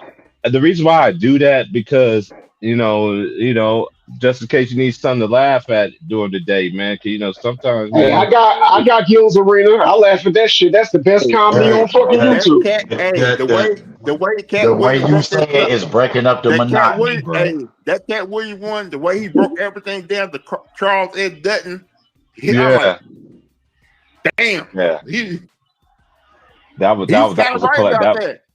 yeah, But that movie. the crazy part about that is I watched that 3 straight times when you sent that to me. The why? Yeah, Because I real see talk, that. anybody that knows anything about me know I spent time, and when I got out, there was a lot of people there before I went in, a lot of light skinned chicks I used to talk to, and I was a semi popular, knew all the people. But when I went that way, and the reputation changed. And then when people didn't know why I went that way, and they just started to develop their own opinion when I got out, and those smiles turned into eye rolls, those fist bumps turned into nigga get the fuck away from me. And then it took about 15 years to get something back up under my feet. I felt every word that Cat Williams said. Why? Because I'm not gonna say his name. I have an uncle that when my first child was born, and he was an infant, he came over to my house. We didn't have much. He borrowed money, a significant amount of money that we didn't have. And he kept telling me over and over and over again, when he gets back in pocket, he gonna do this, that, and other, blah, blah, blah, blah, blah. No lie, folks. This man came into quite a few $1 million. Not gonna lie to you, this ain't cap. I didn't go to him. I didn't ask him for nothing. He had the nerve to come and flaunt his newfound wealth in front of me and my kids one day, and I took it on the chin. I didn't say nothing. I didn't do anything. He came into some hard times after that, and then wanted to bring his goofy ass around my house to try to ask for another favor, and I shut that shit down. And that after that conversation was the end of me and his relationship. So I feel that shit. I know But what it feels like to be homeless. I know what it feels like to go without food. I know what it feels like to have niggas look at you like you ain't nothing but a fucking ex-con and get out of my face. No, we're not hiring. No, we don't got no positions. No, you can't stay yeah, here. No, you can't go to school. I know what that feels like. So when God gave me the ability not to quit and to just keep swinging until I feel a chin or a jaw, I'm doing a lot better after 20 years. Actually, it's 22 years. And but I'm And not just the to type. piggyback on what you said, and that's what you piggyback what you said though. I think that's why like a lot of people, I find it very interesting though because somebody emailed me this 2 days ago, right? And they were just grateful because they was grateful for what I said like in the past or something like that. Well, I was like, man, only way you heard. And then when they were saying, when I was reading the email, I was like, man, I just started thinking. I was like, only way they know about this is is is they had to pay for the membership. Because I was putting out some information in there that they was saying that I forgot that I even said, and I was just like, man, you don't know what kind of words that you use to the stories and the testimonies that people have, man, that make people overcome certain things in their life, man. Like for Yeah. real, like underrated. When I underrated, like this guy that's on the panel, that's my brother, man. When I met him, he was the ski mask. He was the ski mask, New York to the side, everything. Him and Ticket. I met him, Ticket, Two Raw, rest in peace to my boy LB. I met all of them at the same time. I did not know all of them had the same affiliation with one another. I didn't even not know that we was all, and then ended up soon. Then I started being Showtime, and I met C Hill. I've been knowing about. Shout out to my boy, Know Your Boy. Shout out to James. He was in here last time. Shout out to my brother, man. I've been knowing James before you too. So it's just amazing how everything that we say that it always affects people. I like hearing great stories of people like, man, y'all helped me got through these hard times and everything like that. Because y'all remember when COVID came, that brought a lot of people together, man. That like that brought a lot of us together. And then shout out to the ones that's still part of the family. You know, people gonna come and go like they change the draw. So, but getting back to these, Man, but I'm always grateful for those who really has the same vision and the same principles, same upbringing, and everything like that. That's why I always salute my brothers, man. I know a lot of people get the surprise that, yeah, I'm still around here. When they said my channel wasn't gonna do this, whatever, I'm not in no competition. We just now even barely tested the surface of what I really want to do. And then I'll just shout out those that from day one that's been there from the beginning. Where Wilt said when somebody tells Wilt tell him to bring his behind in it. Did he did the stream the other day? So you know what, guys? He You know did? what? Shout out to my boy Wilt. I don't know which number to hit him from. He got so many numbers. He might be my old stuff. He got like 4 or 5 numbers. You don't know which one to call. Yeah, I got his email. I will talk to him. You know what, guys? Before I got sick, I used to be the type of person where if I borrow money, I'm going to pay you back because I'm not that type of person that's going to borrow money and not pay you back. Same. When I say I'm gonna do something, next day, boom, it's over with. Ever since I got sick, people been giving me money. I said, I can't take this. I can't pay you back. But now I said, no, you take this money because you did think you helped me out. We're going to help you out now, brother. the only time I don't expect it though is when somebody down though, and they really like they pride is like I got you back. But if I know they really down, I ain't really tripping like that because I know you're trying to get your Like shit people, together. ever since I got sick, If, people if been that giving makes me. sense, if y'all understand that, not like abusing it, like you hit me every week type joint, but you need a couple Yeah, dollars, yeah. Yeah, because I have just some hit me brother. when you get it Shout out to back. my You know brother. what I'm saying? Shout out to my boy Matt Moses, man. Shout out to my boy Matt. Because my boy Matt, I know a couple times he hit me up. At the time I didn't have it at the time, but we still got a homie. Shout out to my boy Cook and Sports. That's my boy Matt Moses, man. He still come through, be in the chat stuff, come kicking, man. Hey, if I can help, I can help. You know what I'm saying? Because I'm almost at the finish line. You feel what I'm saying? So I'm just riding these last little ways that I got left. But I appreciate all my brothers, man. And even the ladies though, man. I know all of our first ladies that we have in our lives because it takes a whole lot of real ladies let a man sit there and chat and talk. You know what I'm saying? And converse with my brother. And normally that's why I like to have long streams. Everybody be like, why you do That's long crazy. You streams? said that. My old lady said that. She like, you getting on today? I'm like, yeah. She like, okay. She ain't even tripping. She already know the drill. Yeah, like you got some women that don't care. They When don't you care. locked in with her though, she like, yeah, do Yeah. you? I'm about to do me. Cool. I'm about to watch my little show, do my little hmm thing with the kids. You know what I'm talking about? I know some of the fellas, ladies, man, they be listening about it. They be right there what they do, be laughing. Cause I be Yeah. talking to some of my homies, they be like, T Price, man, my wife said y'all crazy, bro. Yo, like why you man, my homie had me dying last night. Like, man, y'all need I'm like, wait till Will start coming back around, man. Like, man, like, yeah, Will's man, you need to start coming out with your t-shirts to raise your hand t-shirts, man. You need to And then get I those. say something the one time, and I'm like, bro, you need to come out with the merch. You be dropping y'all got too many one-liners, man. And I am gonna bring Jersey game back too, y'all. I am gonna bring Jersey game back too on Fridays, man. It ain't gonna be this Friday, but I will be Jersey. It will be some. It'll be the next following Friday. We'll Well, be doing I the do. Jersey game, man. Man, I do want to say this though too. Go ahead, I know underrated. y'all remember the cartoon, the Road Runner and the Coyote, right? Yeah, who doesn't? And so I'm gonna throw this out there, and I want people to ponder on this, right? Now, the Coyote always think that he can beat the Road Runner. No one cannot beat the Road Runner, but he always get caught at the end. We have to understand we deal with not a dumbass coyotes. They always get caught.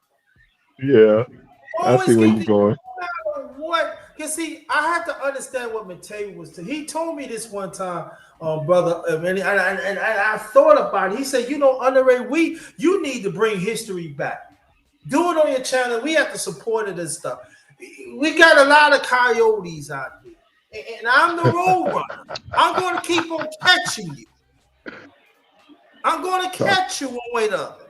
No matter what. And so understand this, that in my channel, that's what I've been having. I do certain things. I've had to bring back history on my channel. And I want y'all to participate. I have to bring history back because I'm the road runner. I'm going to catch you one way or the other.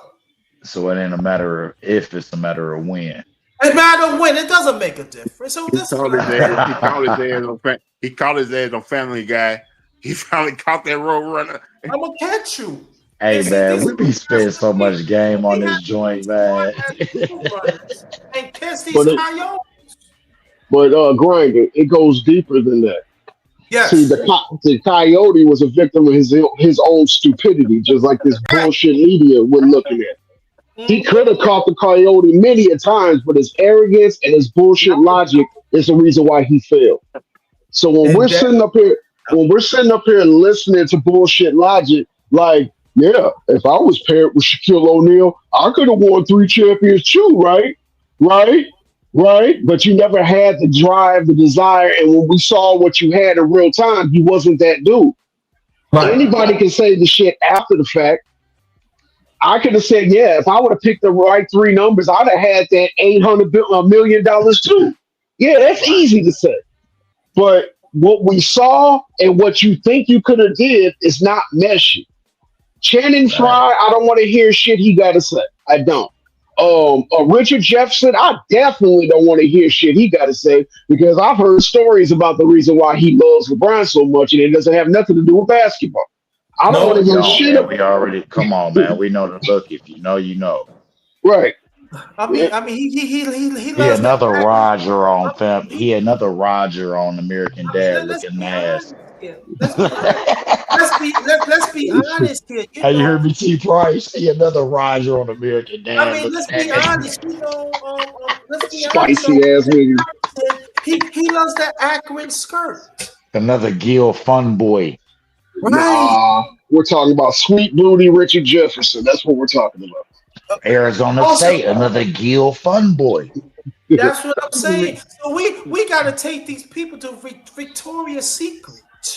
But not only that, look at Draymond Green talking about I love to end the day with a little king inside me. All of it is pseudo homosexual. You don't see all the men that don't fuck with LeBron are men's men. Kobe didn't fuck with LeBron. We know Kobe liked vagina. Just all you got to do is think about the 2004. It was no man that he was caught raping or accused raping. It was a whole female. You know, Kyrie don't fuck with LeBron like that. He speaks like a man. There are so many. What do you say? I only got one father. His name is what? Listen, you know what, man? I used to like Skittles, but after all this, I don't even buy Skittles no more, man. Look, I don't buy Don't do that, Skittles. man. Don't I do don't that buy. to me, bro. I don't buy. I still I got don't a buy Skittles race car Starburst. jacket, You man. know Don't what? do me. No, I gotta throw my but race car Dion, jacket away.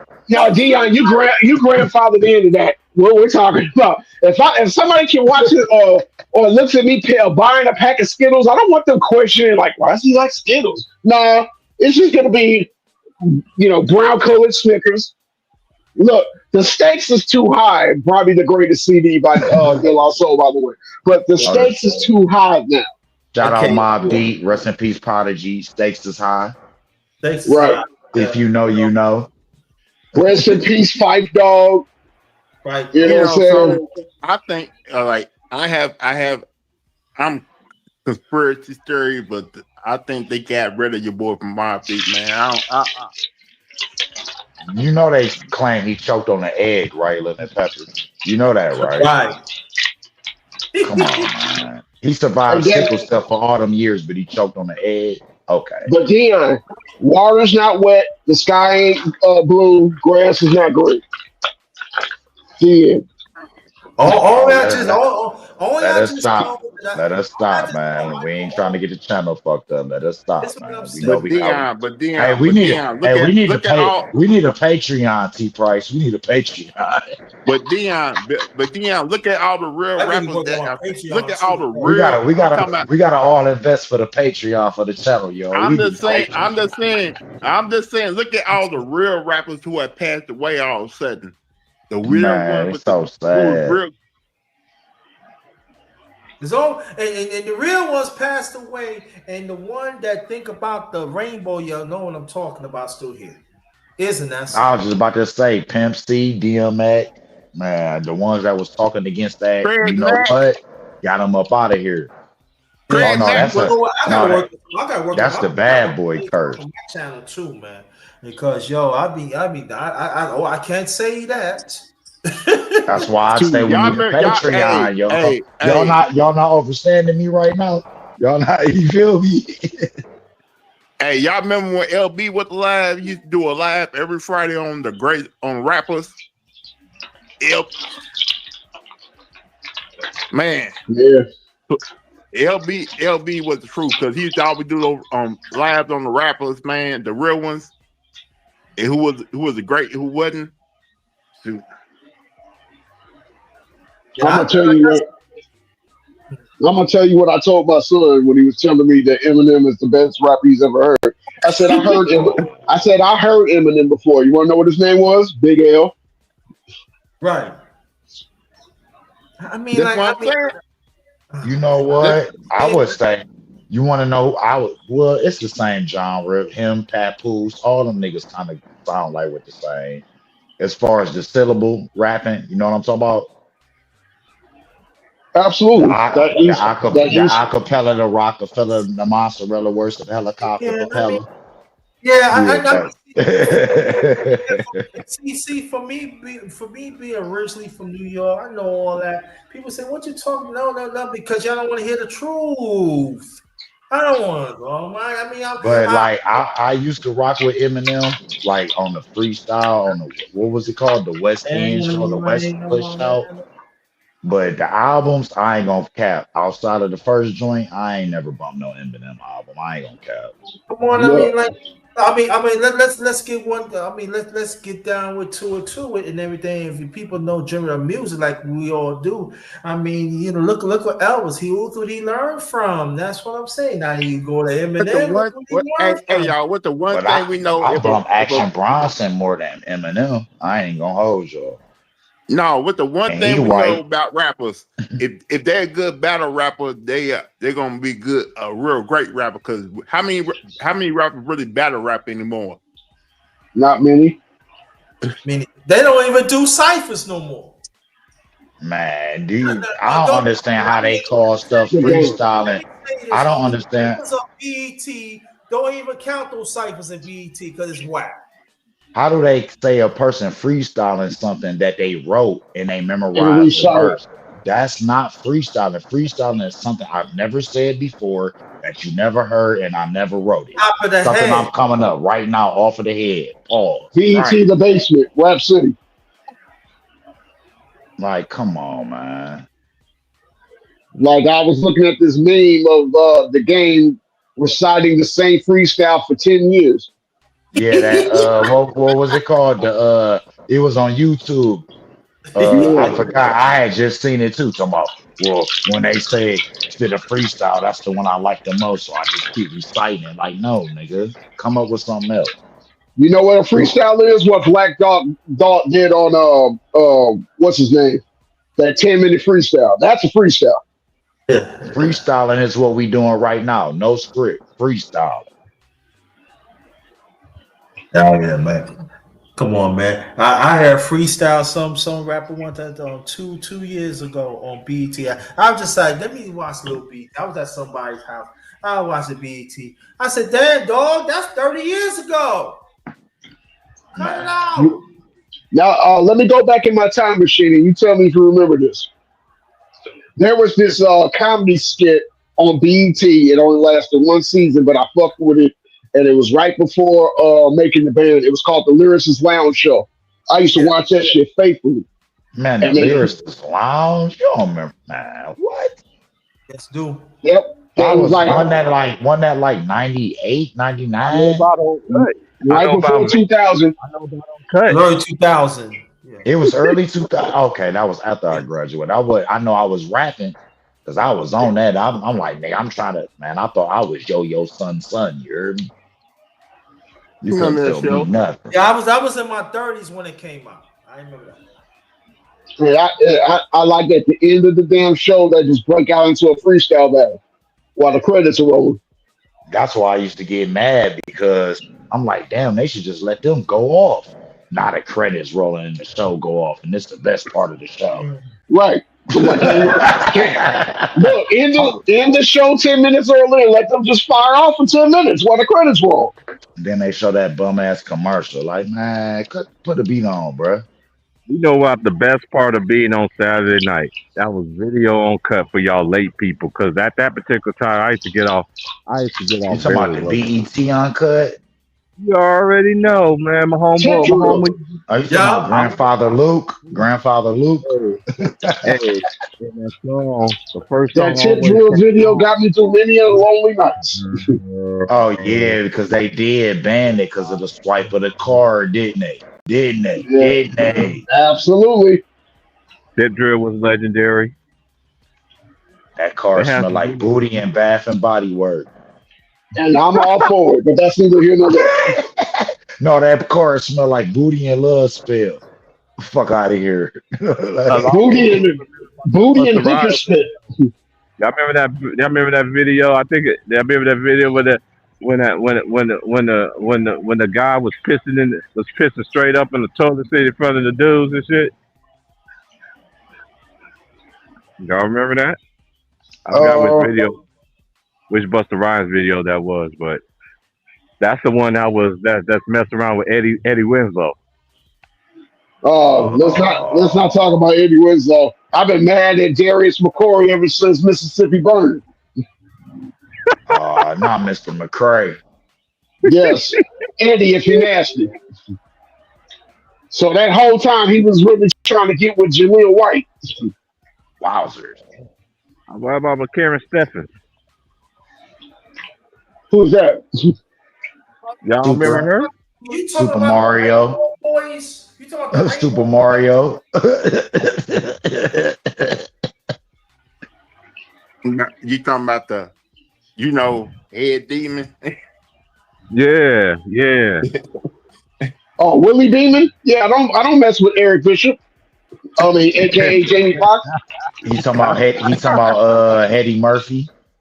Eddie Murphy. Oh, you talking about Sweet Caroline boys? Did you say Sweet Carol? He said Sweet Carol. Hey, you stupid, bro. Hey, he crazy, bro. I remember this back in the day, what them old school used to say back in the day. They sweeter than sugar. Sweeter than love. Sweeter than love. They see the Short Sign Band used to make this song. That's the way I like it. That's all I'm saying. He said, "That's all I'm saying." Yeah, Look, yeah. Man, He that was sound the like, resident. hey, yo, his shit echoing, man. You ain't taking no shit while you on the panel issue, bro. Who I'll was never that? do that. No, I'm fucking with you, man. No, nigga shit Smoking an echoing like he talking mute. No, no, fuck. Like, don't forget, she was the original female that used to get down with all the homies back in the day. Yeah, she was Who you cute talking for it. about? Who you talking about? Pepper? He talking about Corinne. Corinne Steph. I was a big Les fan. Oh, a big Les. Oh, Big Yeah. Legs. Yeah, she the dancer off. Cause we living, hey, singer. She wasn't on Living Single, was she? She was the Nah. dancer.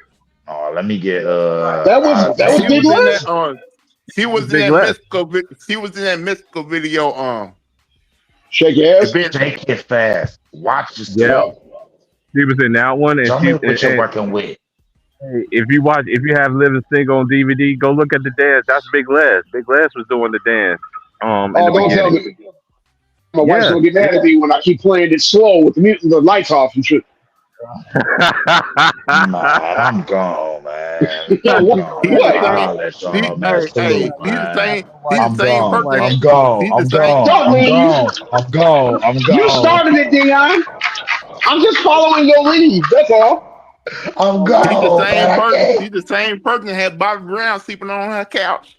I know you Uh, retired, T. I know you retired, T. Price, but I'm about to blaze up after that, man. Oh my God, I can't. But that boy, he the real Eminem. I can't deal with him, man. That's my guy right there, man. Hey, look, my wife That's knows my what I nigga like. right there, man. I said this is the first time I've been on the pedal. If anybody asks, that's my dog. That's my nigga right there, man. He crazy, man. I swear y'all my, be on one, my man. favorite one was old girl from Caribbean Rhythms, Rachel. Hi, welcome to Caribbean Rhythms. My name is Rachel. I know I come watch that Bomber Clot Caribbean. The Caribbean, they get to do it. Like, man, hell no. Everybody in there black as fuck, skin smooth in the motherfucker. That All you Skin see is smooth in teeth the and eyes. motherfucker. Looking like everybody got on cocoa butter, y'all. smelling good as fuck. Hey, y'all. It's kind of funny how Marlon Wayans did a thing on Living Color, calling himself the Ugly Man. Then he going coming out next week with a movie called Him. No, they talking about some Yeah, other stuff about it, but we yeah, not they going to do it on sure this is. channel. But It's for the Patreon. well, Yeah, only thing I'm gonna say is this: he has a No, don't do it. Don't do it. I know what you're okay, talking about. okay, Don't do it. okay. All right, We I'll tap gotta out. I'll tap out. he has a look. what? Matter of Oh, fact, you ain't got. No, you ain't got.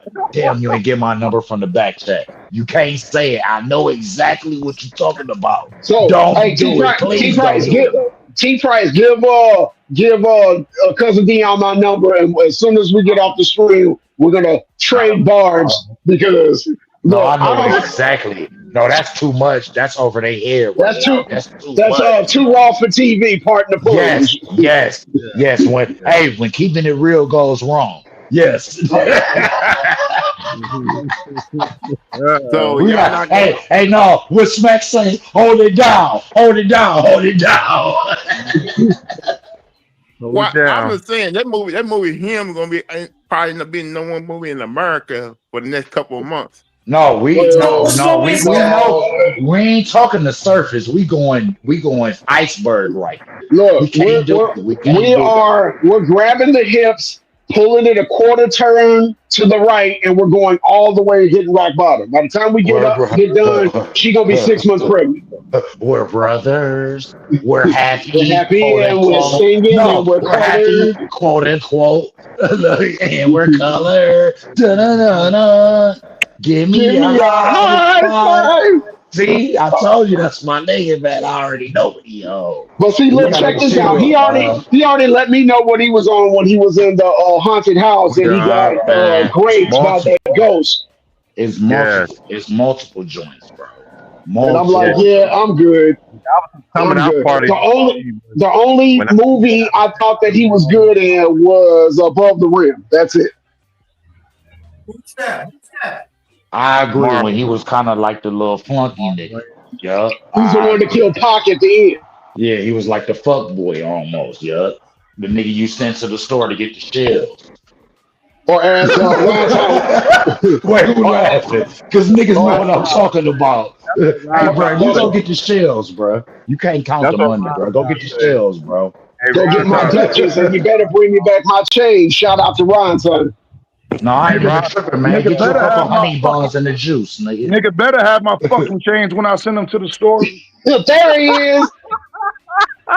See, y'all I niggas told selfish, man. That's why they got Hey. these YNs now. Y'all ain't buy these niggas no honey buns, man. Y'all niggas ain't learn y'all lesson, man.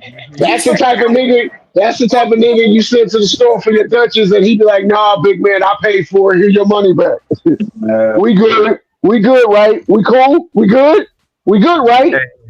Hey, all right. So I'm gonna give a prison term, right? So when you locked up, they're the kind of niggas that when commissary come, they go straight to master with it. They don't collect nothing. Ooh, Now, that T hurt. Price, why you doing that? I ain't never been down the road, but my nigga told me about some people we know. He said, D, he like, man, these niggas get their shit, bruh. They go take it right to somebody else. I said, for he like, bruh, they call. He said they phone cars and everything, D. I'm like, man, he like, niggas on streets that was killers, bruh. You would never believe it. I'm like, for real? He like, bruh, I'm telling you, bruh. Because, you know, in Cleveland, we got the heartless felons. He like, man, man. But you know, I don't like them sweet honey bun boys, man. I always think they hard, but you know they real sweet. I don't like them. Well, See, my look, thing with me was like when I was locked up, right? It was the hardest niggas that people would think they'd be scared of, like the Debo. Rest in peace to Debo, the big Debo size dudes, the big muscle. I mean, they got more muscle than they got body, but they'd be the softest fruitcake in the whole pod. be sneaking Man, into other niggas' sound. I found that out when I went to jail, bro. Hey, yo, Be Steve, I don't know It'd how be they a do it in New York State, but when you go get your number in New York State, you got to go to a max facility. You got to go to Wendy's, Pinewood, Downstate. Sometimes they send you to Compound Post, but for most guys, Louisiana, you get processed in Baton Rouge. yeah, you got to go touch a max. You feel me, to go get your number. And That's disgusting.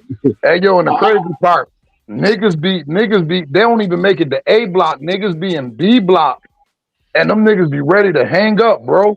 I'm like, Yep. nigga, you niggas ain't even got to the A block yet. You niggas is in B block. You niggas basically in PC.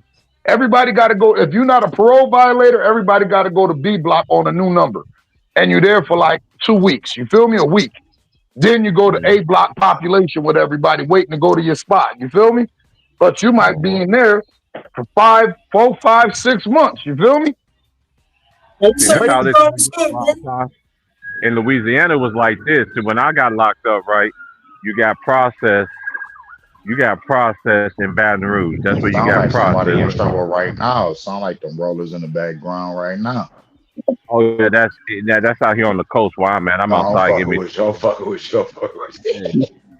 Yeah, I ain't paid worried all about my tickets. Hey, I'm like, I pay $100,000 cash. That's who you looking for right there. He said that's what you Well, looking for right there. well, in Missouri, you have to go to Bonne Terre, which is the prison that was built once they stopped Jefferson City. Jefferson City was where they go to execute you, but it also was called the Wall. But when they got rid of the Wall, they built Bonne Terre, and that's the processing facility. So you go to Bonne Terre, get your number at Bonne Terre, then you get blood tested, you get asked what denomination or what sexuality you are, and from there they determine where you're going to get sent to.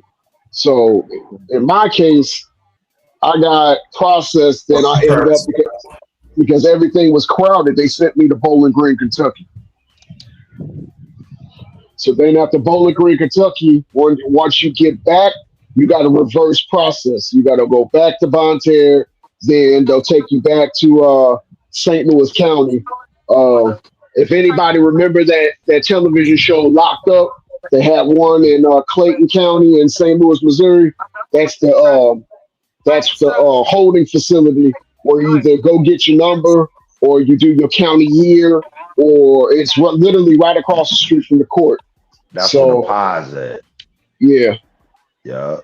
so I ain't I never been saw. down the road, so that's you know what I'm saying. But I like I appreciate y'all telling y'all stories without glorifying that shit, man. For a nigga that ain't never been down the road, bruh, it's a lot of people that glorify that shit. Like, And and that's y'all I like see some y'all handle it a different way, so it's a different type of respect for y'all. So I'm just paying homage. You feel me? I ain't gonna go on a long tangent about it, but I appreciate that. You Hey, feel yo, me? let me tell you, my nigga, I'm a career criminal. You feel me? I've He been said I'm running. a career criminal.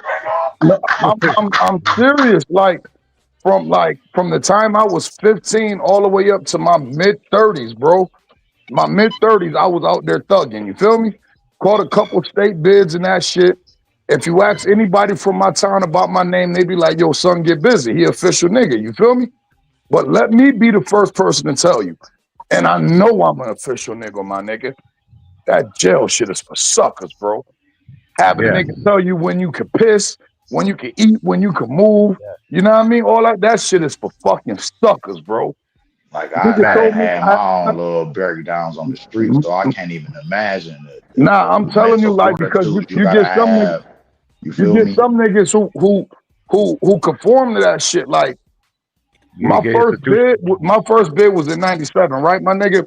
And you know the OG was like, "Yo, I know you up right now. I know you a Thundercat. I know you got all this energy, but you'll calm down. You'll get used to this shit." I looked at that nigga. I said, "Nigga, I could be here for 20 years and I never get used to this shit. Fuck you, mean, Right. nigga? I never get used to no shit like this. right. Nigga, I know how to deal with it. I know how to navigate my way through my bid. Bro, I will never be comfortable. Not one day on my best day in jail, my nigga. I'm not comfortable. Can I piggyback off that big round time?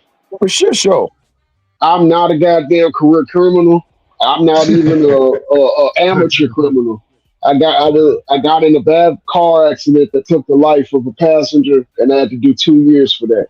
From fucking day one, there is nothing like stepping into a box and having them shut the door behind you, and the next time they see you, because I was on 23-hour lockdown because my charge was manslaughter. So they put me in with everybody who has manslaughter. There is nothing that you could ever be comfortable with sleeping on a hard ass fucking cot, eating bologna sandwiches fucking 4 times a day, hearing the most awful shit that you can possibly hear when you're trying to go to sleep. You don't get used to it. Your mind is not designed, unless you just don't care about life, to get used to that. When Bro, I came out of that's when what I took came out of me, 23-hour when I came out of 23-hour lockdown, my first phone call was to my grandma to find out she passed away 11 days before. Mm, And then I had to get the fuck off the phone and deal with that, and then still have my head on a swivel, because everybody in there is trying to prove themselves, and you will have to end up knocking somebody the fuck out. When you can't even uh grieve, bro. when a lifer told me this. He said, "You got one or two choices. You either become a gorilla or become a bitch nigga. So you got to The become a choice is gorilla. yours." Right. You gotta be that's fact. So when I was So locked up in Louisiana, I didn't mean to cut you off. When I was in Louisiana, and when you're in Louisiana, the people down there, they could tell the way that you talk that you don't got the Louisiana lingo. So when I was down there, them dude, nobody didn't really mess with me per se, but this one dude, he tried me the very first day, and I looked at him like, dude, this ain't what you want. I know them dudes over there hype you up, but you don't want them kind of problems, bro. You don't want, just leave me alone, and we gonna be good. But I'm letting you know right now, if you come at me like you are right now, you might as well strap up and put your shoes. That's what they say down in Louisiana. Strap up, put your shoes on, cause we gonna fight, and after that, you gonna leave me the fuck alone. That same day, he tried me again. He didn't think I was paying attention. Nobody in the whole dorm fuck with me ever since. I was like, don't fuck with that nigga. He not from here, but hey, that nigga is not to be fucked with. Sometimes you have to take somebody, you have to whoop somebody's ass though for real. Like put it to him for real. Like nigga, I ain't playing. I'm not playing. It's more like you got to be willing to beat somebody half to death to send a message to everybody in there that if you want to fight me, you better be willing to go.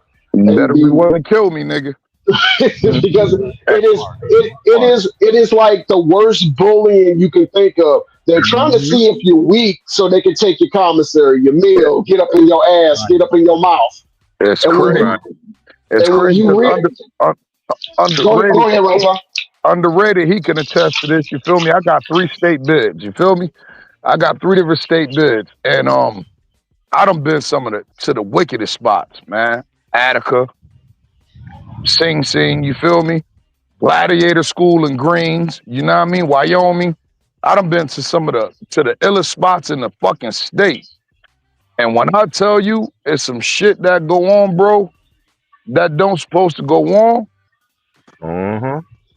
But I ain't gonna front, bro. When I came down from my max, like So you saying a when nigga you could never when even you imagine, bro? listen, when you come to New York State, like if you got more than 7 years, you automatically go to a maximum security jail. You feel me? So, but Damn. yeah, but if you like, suppose you got like 15, you feel me? You start off in a max, but then once you become 7 years or less to your board, they'll send you down to a medium. You feel me? So when I get to my medium, I hated that shit, bro. I mean, it was less tension. Like, not really. It was a little bit more wilder than the max because if shit happened in the max around our way, like shit happened for a reason. But like in the medium, you just got like 70 motherfuckers in a dorm. You feel me? That's what I Everybody heard. My sleeping bunk. cousin went Yeah, through. They said everybody the beds sleeping like bunk white beds. jail because And everybody I'm got like, their yo, bed. I can't sleep like this, y'all. I can't sleep like this. I can't sleep with a nigga to the right of me, to the left of me, and we wide open. You feel me? I can't sleep like that. Like, man, so you know what I'm gonna do? I'm gonna go ahead. Either I'm gonna punch somebody in the face or I'm gonna cut somebody, and I'm gonna just go on back to a max, man. Because I can't do 7 years of a bid like this because you niggas play too many sucker games because you niggas so close to y'all freedom. You feel me? You niggas be playing a lot of sucker games that wasn't tolerated in my last spot, man. Niggas getting killed for it and shit like that. And you niggas walk that line like it ain't shit. And I'm like, nah, I can't bid like this. You feel me? It's rules to the shit. You got dudes that will start shit with you when they know you're getting ready to get close to your parole or close to your out day, and they will try to get you on some disciplinary shit to get you more time. I mean, I remember my last one up there, and I had to stay in my cell for 30 days. Only came out to get a book, a rec. I'm telling you, I washed my ass in my cell. I ate in my cell. I did everything in my cell with those last 30 days because I was not going to risk doing anything or getting into any altercation. I was going to put my ass back in there for even more time. Well, I'm gonna talk about for me, right? For me in my situation, it's not open no more. Y'all hit the like button, man. Like, subscribe, man. This what grown men do. We have real conversation, man. We gonna touch back on the captain. And I know Ron got something to say about that. But anyway, I'm gonna tell you about my story, right? So I did my time in Phelps Correctional. Phelps Correctional is in Phelps. It's in DeRidder, Louisiana. It's now closed down now. I don't know how long it was closed down, but when I got there and everything like that, mind you, I got charged once, right? I only got one charge on my conviction, right? So I only had to do half of my conviction, right? So when I did most of my time in county. I did all my time in Homer, Louisiana, in Thibodaux, Louisiana. I was in the Thibodaux jail. So I did 6 months there. So by the time I went to Phelps, after I went to Baton Rouge and got processed, when I got there, I only had 3 months. So make a long story short, it's getting to my last week. So my job that I had was there. I was on the road crew.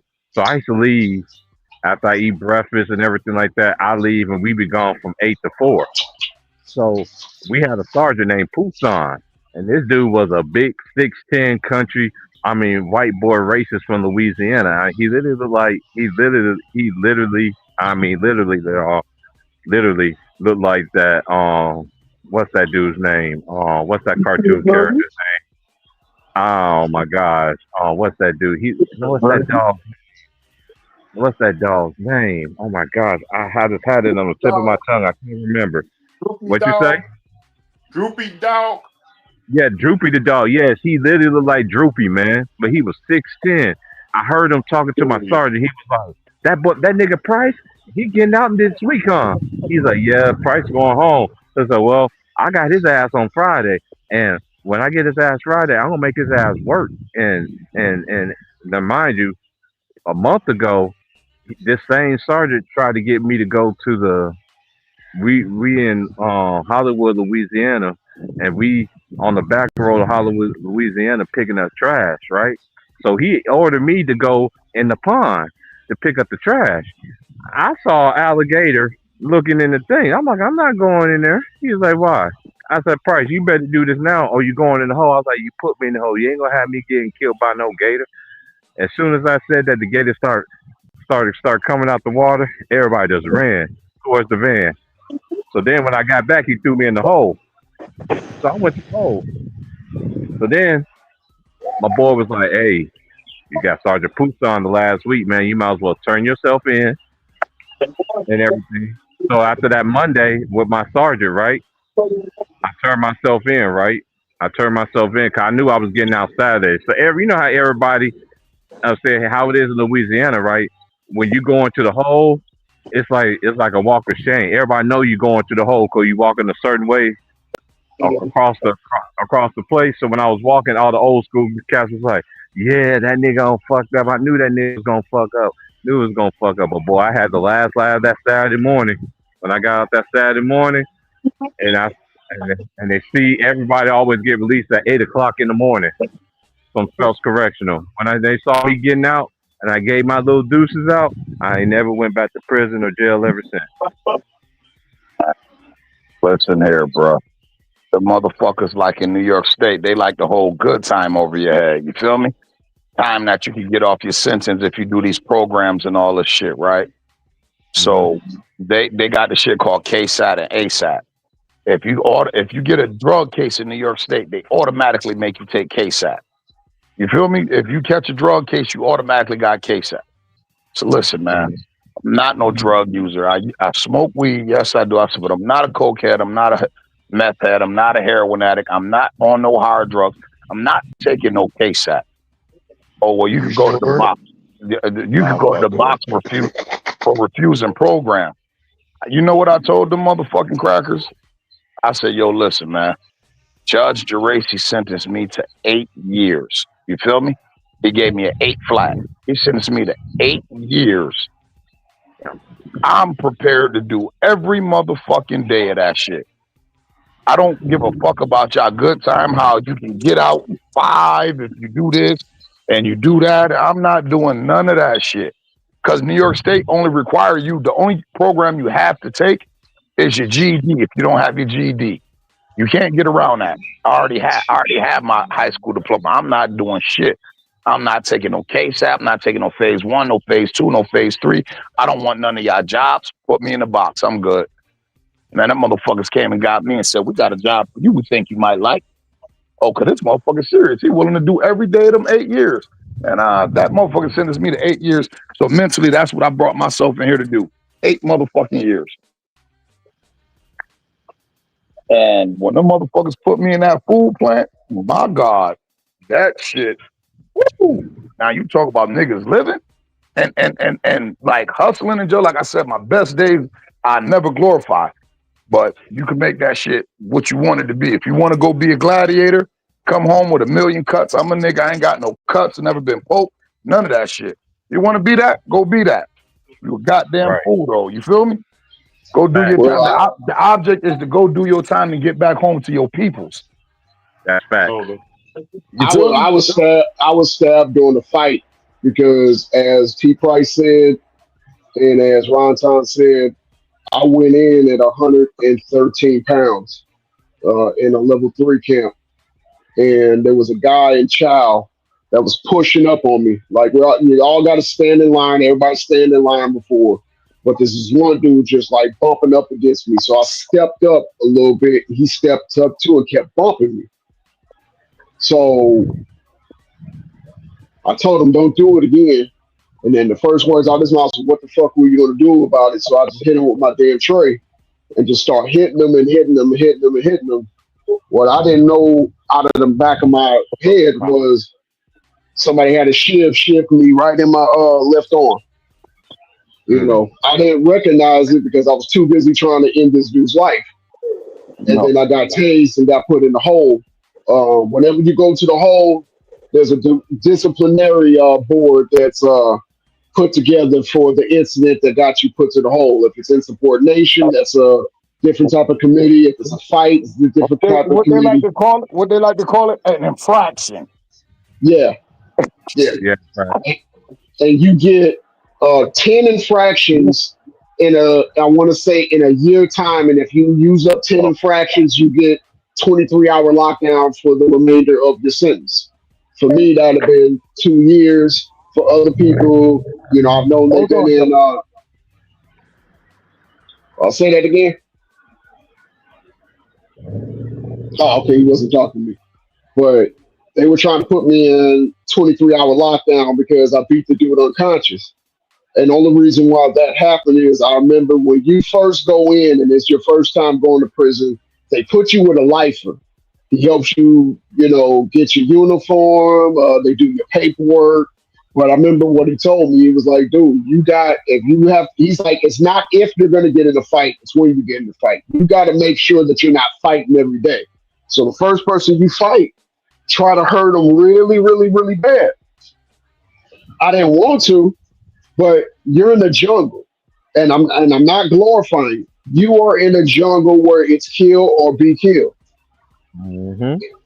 The best option is always to stay to yourself, stay quiet, don't be chirping, yapping, talking about where you from, what set you claim.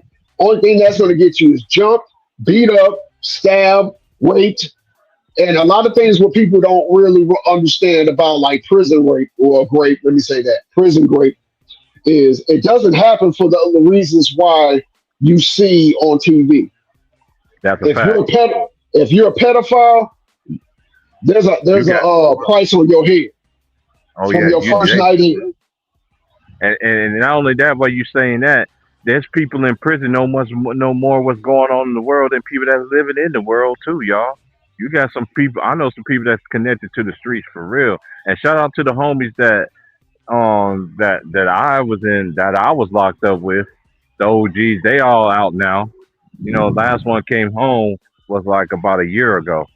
You know, who taught me the game in Louisiana, taught me, and these dudes that I was locked up with, there was a couple from New York, a couple from the VA. You know, they've been all across the circuits. I mean, they've been into some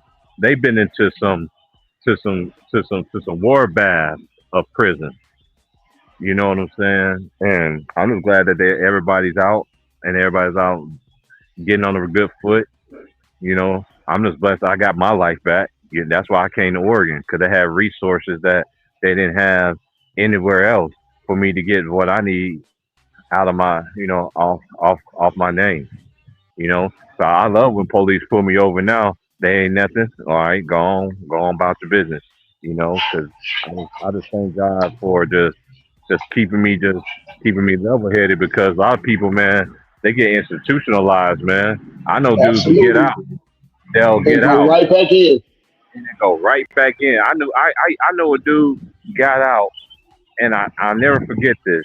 I was in Corvallis, and I got him hooked up with a job where I was working at and everything. He was talking a good game and everything like that, but at the same time, he wasn't. Cause you already know most dudes when they get out, what's the first thing we thinking about? Freedom, family, or whatever. some think about I got to go get some, or some just just want to be back with their family and their kids and all that stuff. Then you just got some they just ain't got nothing to lose. They ain't got nothing to lose and they go right back.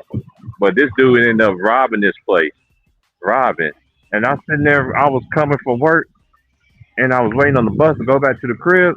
I seen all the police. I'm like, why are all the police all up here? I ended up watching the news.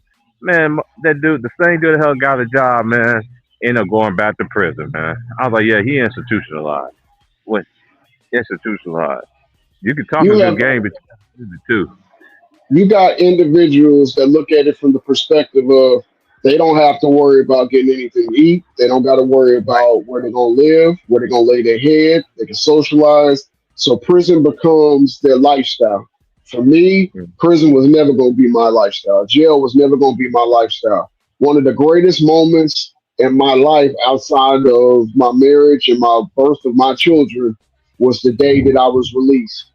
And after being inside a cubicle, as I like to call it, for 2 years, the only thing that I did, I stayed outside.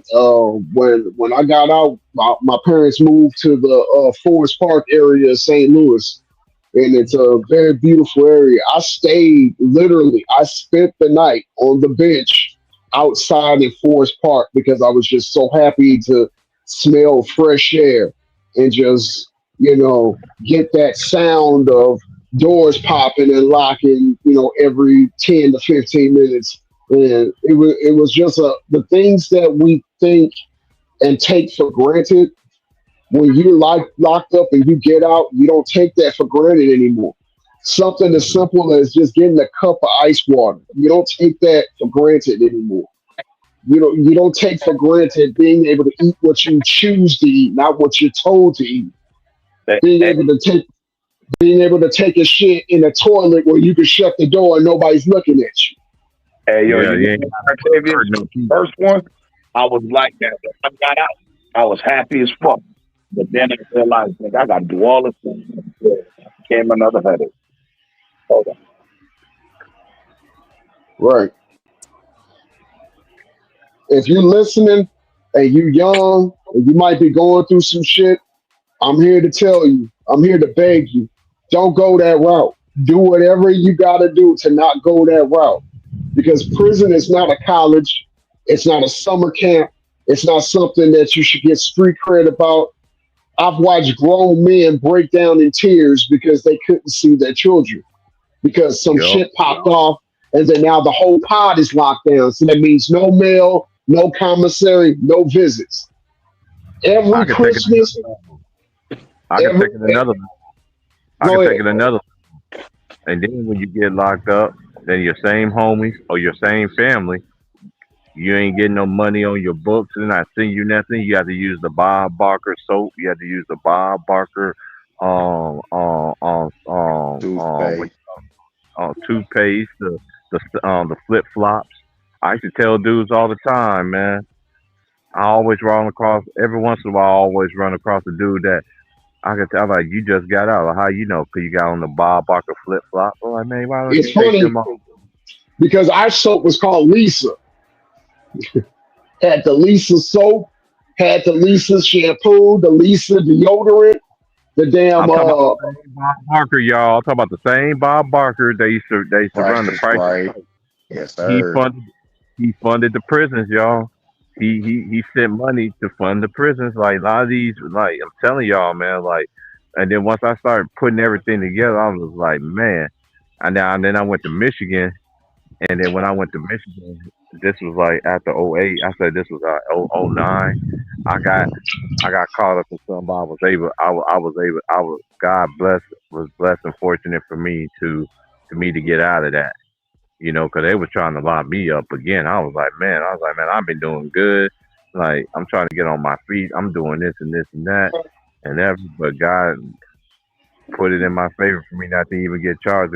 Let me walk off from that situation. And ever since then, I'm just like, that was just a reality call for me. It's like, you know what? This ain't worth it. Because the same homies that's around you, that same girl, when you locked up, Now I've seen some now. Shout out to the ladies and shout out to the fellas too.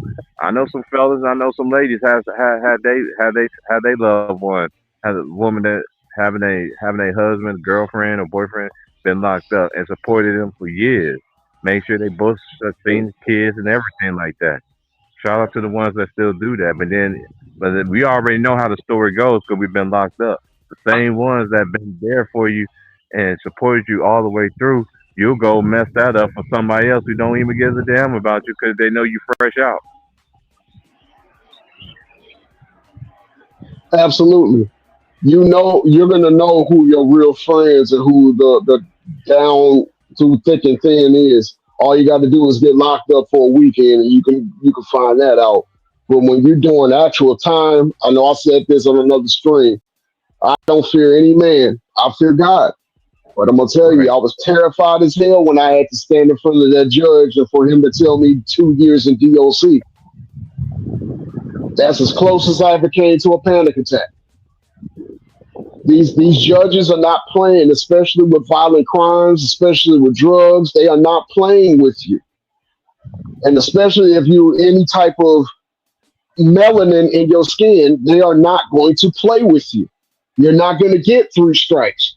You're going to get one time, and if they deem that you need to be an example, they're going to put you behind bars with a one and a number followed by that at minimum. If you're young and you're a black male and you're going through some things, there are programs out there that can help you. If you need education, there are programs out there that can help you. They don't even really call it a GED no more. They call it the high school equivalency now. They got away from calling it the GED, and man, it's easier now than it was when we were taking. And college accepted faster. You can get specialized training and doing whatever you want to do. The streets are not there to help you. They're there to put you in that box. This country infrastructure is financed off the prison industrial complex. They want you to fuck up so they can put you in their housing. They want you to make a mistake so they can feed you. They're not going to rehabilitate you. Don't get on no damn probation, which is basically a noose around your neck that you pull the rope. They know you're going to fuck up. They know they're going to keep you on probation. And eventually, when they're tired of dealing with you on probation, they're going to pull the string, violate you, and you're going to end up in prison anyway. You have to think about the consequences when you're out here doing these things. Life is precious. Life is about decisions. If you're hanging around guys that are making poor decisions, you're going to end up making poor decisions. But with every poor decision comes a consequence. Don't throw your life away just to fit in with YNs. Because those same YNs are talking all that shit with you and I'm down and all this stuff, they're going to be the same ones pointing the finger at you when some shit go down. So they don't go to prison. These are just facts. You don't have to like what I'm saying. Just understand why I'm saying it. I Yeah, didn't my get to cousin. 40. I didn't get to 44 years being dumb. Go ahead, Lemon Pepper. I was about to say my cousin is trying to tell his son that his son don't want nothing to do with him because he keep on getting locked up and he just don't want to look to his own daddy. There's an old saying that my great grandma Madeira Washington used to say. She said, if you don't want to listen, you're going to learn. And the hardest thing to do when you got children is to watch them learn the hard way. Man, my He 17 he year been old daughter like doing it now, and I just told her these streets ain't gonna treat you like I'm treating you. my cousin. He was locked up. He was locked up because he was at the wrong place at the wrong time with his buddy. He got locked. He did like 5 years. Like it took him like a long time just to get his life back together once he got out. Now he got a job that he loves. He making good money. He just trying to teach his son the right way, but his son don't he don't want to listen to him. Hey, yeah, and it's like it's like that sometimes, and the thing is, somebody got to break that chain, right? Somebody got to do it, and then like with me, you know, I knew I had to break it, So once I broke it, everything else start. But with somebody in his situation, he ain't gonna learn until actually he hit them walls. When the walls start closing in, then it's gonna get there to them. Like then again, it might not. Everybody's different, and again, you got to have some root in the inside of yourself that's confident and maneuvering, and and you That's already one of know the the hardest saying. things as a parent to realize when you see certain characteristics in your child, and you could tell them anything under the sun, but the only thing that's gonna help them is experience. They have to go through something that's gonna help them see the light. I call them aha moments. When something Aha! happened, and you be like, oh, Aha! you be like, aha, that's what the fuck they meant. Oh shit, and it slapped you in the face. But it's kind of a humbling moment because at least you smart enough or have the wisdom to recognize that instead of you being stubborn and saying fuck it because it's your turn when you going through it like it just came out. Stop. You did Look, what I'm saying? Motherfuckers act like shit just came out when they going through it. This shit been happening, bro. It's there's just your nothing turn new today. under the sun. There is absolutely nothing new under the And sun. and Guess another what? thing I figured out is because you're going through something in life, that don't give you the right to terrorize everybody else because you going through something. That's a fact. But And that's where that saying comes, hurt people hurt people. exactly, and unfortunately, as black men, we was taught to tuck our shit. You know what I'm saying? And I ain't even gonna be since you know what I'm saying. What helped me is I went through therapy because I used to be a crash out. I just ain't get caught. I know how to get little. You know what I'm saying? With it, I know how to get little. You know what I'm saying? But Well, anyway, you know what I'm saying? If niggas know what I'm talking about when they can't see you, I get little.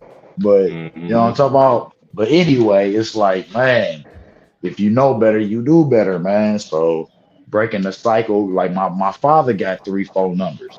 You feel me? So that's what I'm trying to tell my daughter, man. Like, man, this shit it's a new generation of kids because you can't even fuck them up no more. Because when everybody was getting a whooping, it was cool. Like, you got a whooping? Yeah, you did too. Yeah. Everybody cool. Like, fuck it. Now I'd be like, your parents whoop you? Yeah, shit. You better call the police. Like, what? You better go to the counselor. Nah, I'd be in jail. So you gonna put me in jail because I'm trying to prevent you from putting my kid in jail because I but ain't raising them right. but Like, which Dion, way you want it? Dion, you're saying a lot by saying a little, and that only happens primarily to the black community. White community don't tell their kids that you don't get discipline. You No, know they what I'm do saying? that to the fathers. The mother could do all that yelling and cussing. But when the father come in and get to change the internet codes, like I changed the locks. We old school. Your key won't work. You be sleeping in the What are you garage, talking about? mad as fuck. I will You know what I'm turn the talking about? power out in half of the Man, damn what? house and lock the damn power box and wait for you to come in the dark for 48 Hey hours. man. Oh no, my bad. My son coming in out dapping me up. Hey baby, how was school? Go ahead, y'all. I'm online. My bad, y'all. You good? Wait, let's get But back to no, this we come. capping though. Yeah. We got Go to ahead. get back to this capping though, man. And the capping gonna continue to stop, but a person like me, I'm not gonna let I ain't gonna let stuff fly. I ain't gonna let stuff go. So they always want to talk about this revising history and everything, but they don't the ones that's doing it. But then at the same time, the people that's telling us, and I'm just like, you was there for every single part of what we seen. So you with the destroying the lead though too to where it is right now, and it's gonna get worse, y'all. I know they talking about Kawhi Leonard, but I just They feel still like gonna get the I, red I feel like or a lot of these PCO. players about to get exposed. A lot of these players in this era is getting exposed. Just look how they getting exposed. They've been getting exposed for a while. It's gonna get worse, y'all. It's gonna get worse. I know I said this on the last stream we was on. I'm not caring about what happened with Kawhi Leonard until people start really stepping up and talking about this kid from Akron and these PED allegations that nobody want to address. They're sitting up here worrying about $40 million, but you don't want to talk about the fact that people have called out a certain kid from Akron and saying he's got the same drug dealer and blah blah blah, and we're gonna just act like that doesn't need to be investigated. Yeah, everybody loves it. Right. Hey, I'm gonna be honest. Fuck them and feed them beans. Kawhi, get as much money as you can from the motherfuckers. I'm just happy we ain't tied up in that shit. Right. Yeah. But that's neither here nor there. As of right now. Right. I mean, you know what I mean? That's why he left Toronto, because Toronto went and been capitulate to his demands. LA It's Uncle went. Dennis, Now man. now we're understanding why he didn't choose LA, because LA wasn't going for that bullshit. You But feel me? we also don't know all the facts because the media is only going to tell their spin of it. So I'm going to wait patiently, like the old 50 Cent song. I'm gonna patiently wait, and then Hey, when I yo. see all the facts on the table, then I'll make my judgment. Hey, yo, hey, I don't know if y'all remember the scene from, I'm glad you said 50 Cent, from a show called Power. That nigga Kanan, which was one of his enemies, was getting along with his son, and his son was trying to find out the shit. Yo, did my dad do what they said he did? That nigga Kanan told him, nigga, if they said your daddy did it, nigga, he did it. You feel me? That's the type of motherfucker he is. And bro, if it's smoke, it's fire. They not just about to pull this out the blue. And you know what I mean? They was already talking about Uncle Dennis and his demands when he was in Toronto. That's You know fact. what I Now mean? I feel that I do, and I agree with everything that you're saying. But you can't pick and choose when you want to cover controversy and shit. Oh That's all no, I'm no. saying. Listen, they certain media outlets tried to speak out against the LeBron James shit, and what happened? That shit got shut down. ESPN said no one will speak of LeBron. If you notice that dude, what's his name? Cyril, whatever the hell his name is. That Yeah, bitch, Sony. yeah, that bitch waiting for his contract to run out. He ain't been on mainstream ESPN since. So is that fair? Absolutely not fair. Absolutely. But I like Kawhi said, like, I feel like this. Fuck y'all Ain't- gonna do? Y'all can't take the money back. Y'all can't do nothing to me. All y'all could do is punish them motherfuckers. Y'all can't do nothing to me. You feel me? So what? You tell me I can't play in the NBA no more, bitch. I got 3 championships, defensive league. I got every accolade that you want. You know what I mean? But like, they not about to stir up no controversy. How they gonna stir up controversy on the chosen one? You see When he how that retires? shit, you see how that shit worked with Michael Jordan? What do you mean? Explain. They completely alienated who most people consider to be the greatest player of all time from the game. They alienated him. Gave him a bullshit ass franchise. Then he turned around and sell a franchise because he couldn't get no money off that shit. And like, she just etched out the game. You don't hear nothing about Michael Jordan unless it's bad shit, bro. Unless it's people dragging him through the mud, saying bullshit statements. Oh, he not the GOAT. Oh, he played against this dude. Come on, bro. So if they do it to Jordan, why don't people realize they'll do it to their fake ass king? No, they won't, because Jordan took his spot at the top of the league. Kobe took his spot at the top of the league. He was chosen to be the top of the food chain at the league. It's a big difference, y'all. When you got an onslaught and an avalanche coming and you can't do nothing about it, you got to just let it run its course. You feel me? And then you do damage control. But if you start the avalanche, that's something totally different. You feel me? It's like a wrestling term. Like, It, look, yeah, look what's going on. And words, I can't say it because I don't know if I'm saying it correct, but somewhat in the terms of my man Elise, his whole fucking career was manufactured, y'all. They force fed us this dude to make us believe what they want us to believe about this dude. With Jordan, it just happened organically. Even with Kobe, it happened organically. Think about it. 80% of the league hated Kobe coming into the league. By the time that nigga dropped that 60 on the Utah Jazz's last game going out, everybody highly appreciated the man. Like when LeBron was like 15 years old, they tried to make us believe that he was going to be the greatest player ever in the history of basketball. No, they made people believe that, bro. It ain't no they tried. They made people believe. They made a whole generation believe that shit. Yeah, that's a fact. They ain't like, listen, if you don't notice what's going on in America, they're omitting all types of history, bro. Like from the schools everywhere. What happened in the past don't even matter. It's about what's taking place right now moving forward. That's the overall state of the United States, y'all. They trying to rewrite history or not tell you about the history, and they're trying to give you what they want you to know. This is the only thing that goes going forward. We don't care about how Ford built cars back in the days. Tesla, this is the only thing that matter going forward.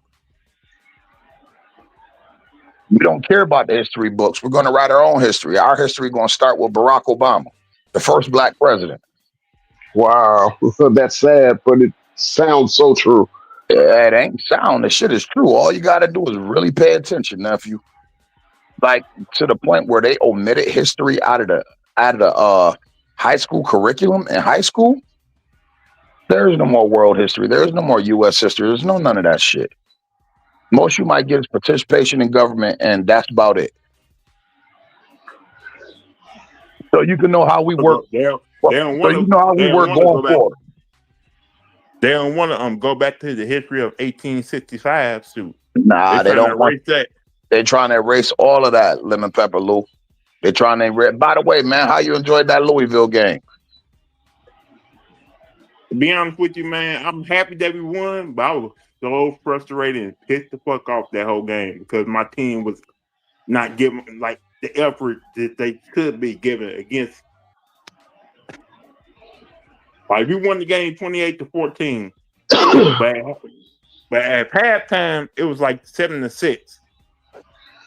If it wasn't for the defense, we probably wouldn't have won that game. You know, sometimes teams play down to the level of their competition. You feel me?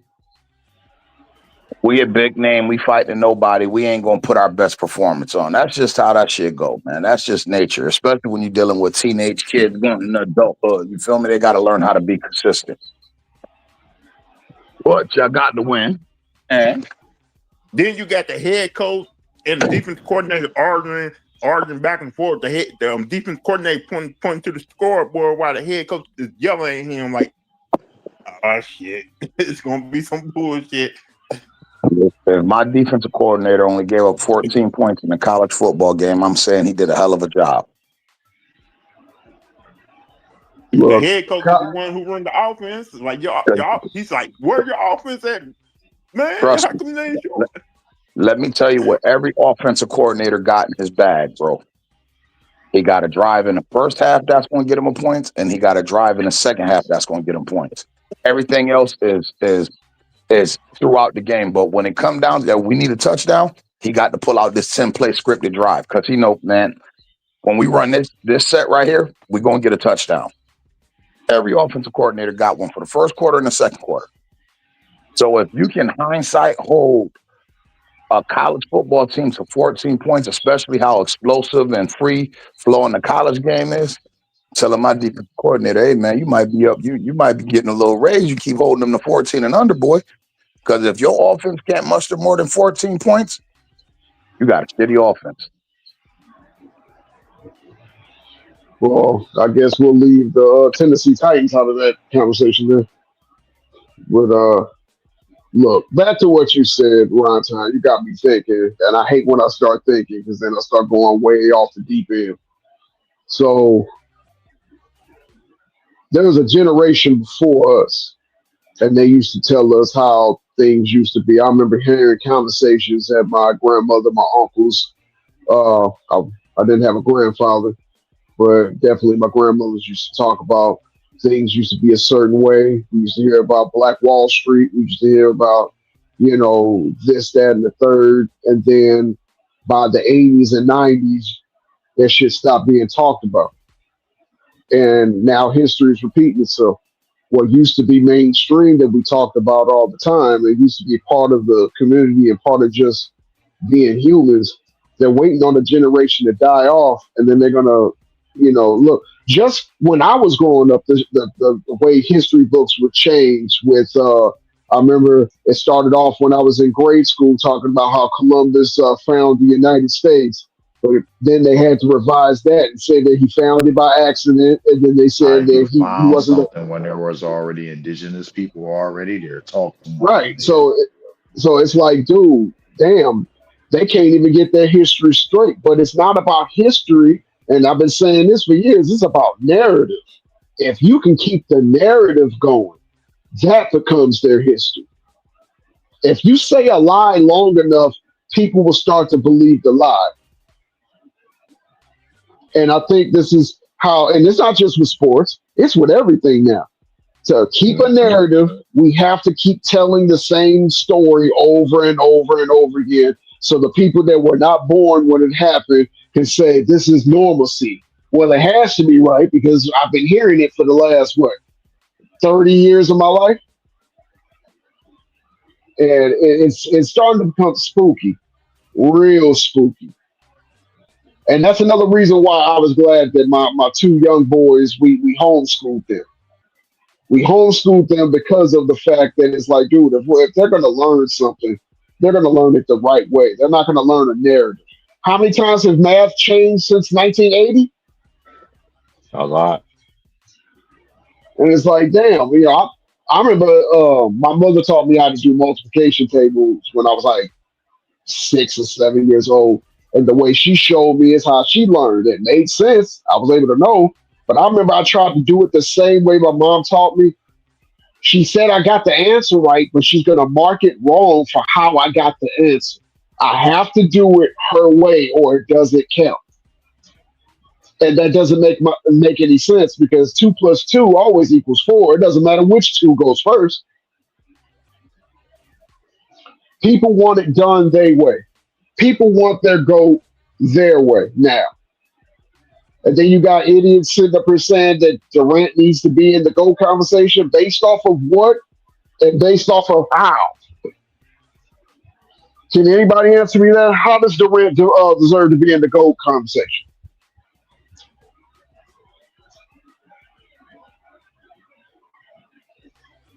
I can't give you a good answer.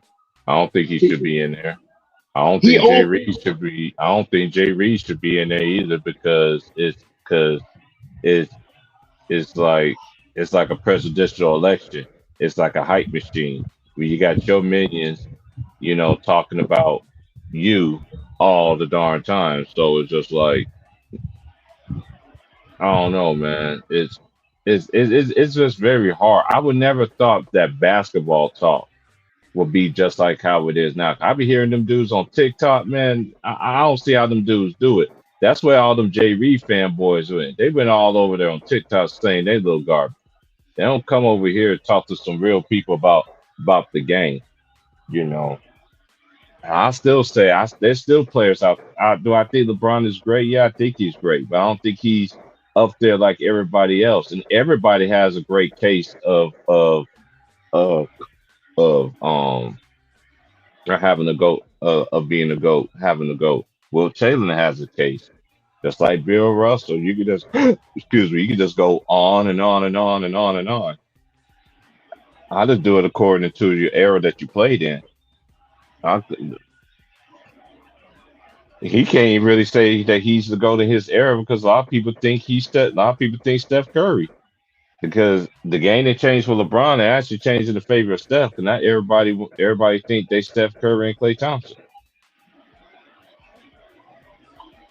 yeah, that's true. I just And I just and don't then need you. I just don't need you to be lying to me like my eyes didn't see what my eyes saw. I don't need a Channing Frye type of player who really didn't do anything in his career. He was a role player on the side of LeBron James. I don't need no Damon Jones. I don't need no James Jones. I don't need no Richard Jefferson. I don't need none of these dudes that played 1 or 2 seasons with LeBron and maybe was on that team that beat the Warriors to change the narrative and make it seem like this LeBron James team was a 72-10 team that just had the deck stacked against them and just walked through the playoffs. If LeBron James teams are just so great because he's on it, I said this and I will say it again. Where is his 70-win team?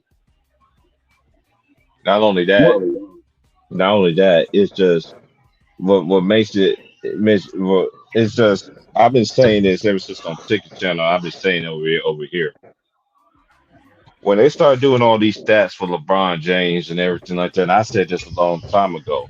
I said ESPN they just adapt stats just only for LeBron James, right? It's just a proof that it's in the pudding of all that.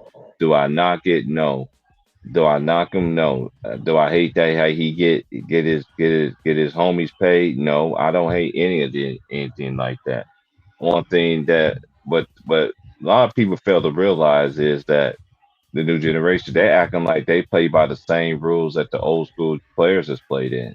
No, now if he would have did all this and he still had a 4-6 record, even though he did have a scoring title and everything like that, it still ain't gonna matter.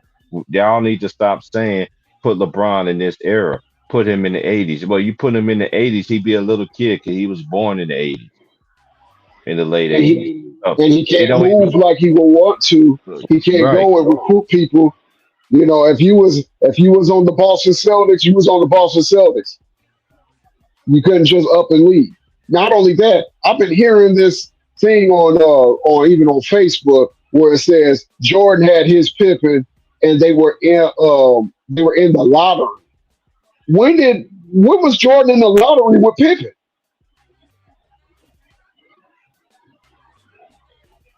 I never remember. You know, you can't be in the lottery and making the playoffs, can you? And another thing, what Man, it's how many number one overall draft picks did Jordan play with? Don't worry, I'll wait. not only that, we can do trades. How many trades Michael Jordan had compared to Jay Reed? Jay Reed had more trades than Michael Jordan and Kobe Bryant combined, and it's not In even counting, and because last year, how many teams did Jordan get turned But he over? won with every team that he played for. He honored his contract. You know how Is they are. that the hill they want to die on? Yeah, that's what they go to. I hear it all the time on TikTok, bro. Like that's they go to. And then another thing too, and it's like Draymond, I don't understand this for the life of me. You talk about him more than your own teammate. That just baffles me. Steph must really be a Christian to deal with you. He has If to he be can deal really with be a Christian. Aisha, he can deal with Draymond. I digress. No, Well, they're both females, so yeah. I You think see what I Steph Curry. compared him to? I I think digress. Steph Curry married his mother. That's what I really believe because she had the same characteristics of Oh, you said that his earlier, and mother. that's fact. That's fact. That's how I look That's at it. fact. Hey yo, I hey yo, let me put it. Can I put a different type of spin on it? Go ahead. Right?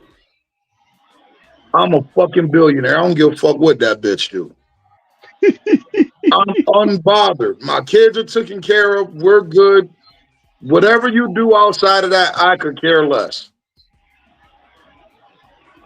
Don't. Hey yo, don't talk about fucking around and leaving because then you're gonna see how many bitches really do want me. Light skinned nigga with green eyes that's worth damn near $1 billion. I think Steph just walking around unbothered. I accomplished what I needed to accomplish in my professional career. I got a great home life, and I can't wait for me and my daddy to start going fishing together. I just think Steph is completely unbothered by that bitch. I No, hope so. I agree. I'm just saying she out of pocket. I agree. Steph ain't she getting been nothing out of wrong. pocket. When she got on that podcast and said that she wished that dudes would slide into her DM and that she can get, solicited, I lost all respect for her. And I'm You not want even married to the chick. you want to know why she do shit like that? Why? That nigga Cause Steph. she got a big ass face. Nah, man, Oh, trust me. Oh, Listen, trust me. I think she kind of fly, but trust me, right? Her and Steph done been part of some freak offs, man. oh shit. Ron Time came with the sledgehammer. And I ain't talking about no Diddy shit, like, you know what I See, mean? we But Oh. going back into the Patreon realm. listen, I ain't talking about like to the Diddy level. I'm talking about maybe Steph, him and his wife and another bitch type shit. You feel me? All this is allegedly. All this is allegedly. Allegedly. allegedly. This hey, yo, America, this is just my thoughts, y'all. Just my thoughts. Because for him to be unscathed and unresponsive to a lot of the shit that she do, probably let me know that Steph get away with murder. You feel me? ATP. Whoa. Keep my chair warm for me. I gotta run my daughter to work. I'll be Oh, back. yeah. All right. All right, y'all. I'll be back. Hey, so you think a promiscuous, beautiful wife like that, nigga, and they ain't getting damn thing done? I think she thought that Steph was gonna be a regular ass nigga, and he turned out to be Steph Curry. Think about this. If I'm worth $1 billion, right? Damn near, right? You come home and I got 4 bad bitches butt naked in the living room dancing for me, doing the damn thing. What the fuck is you gonna do but either join in or take your ass to the room and be mad? Tell them get out the house, and you shouldn't do that here. You should have another house for that. Yeah, nigga, this is my shit. Everything in Steph Curry name. I made this shit happen. Bitch, we didn't get this house from your cooking show. Matter of fact, I got you your cooking show. Shots fired. Sound like some hype. Anime bullet. He on his pimping, been pimping since pimping, been pimping. Nigga, you ain't never heard Juanita complain on Mike? What Snoop Dogg and them say? Fresh pair of panties on.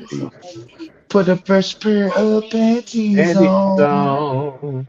I want to know. Yeah, if you got a fresh pair of panties on. Anybody don't know what that is? That's bossing up. Hey, if you know, you know. Hey, T Price, tell about it. Man, bossing up, man. That day, you had me cracking the night. You got me thinking, man. When Snoop at the end, he was like, "Man, I really love that bitch." That girl was all that shit he was talking though. That girl was official though. Man, she was a baddie. Man, she was a baddie. For real, for real. Hey, she was official to the bone gristle though. Yeah, she was official. That's my boy Ron trying to say. She was definitely official, boy. Because y'all remember, because St. Louis was in that movie too. St. Louis. From Players Club? Yep. He in that movie, Bossing Up. Bossing Up came out like early 2000s. 2000s. Hey, what my nigga St. Louis say? Do something to make me feel.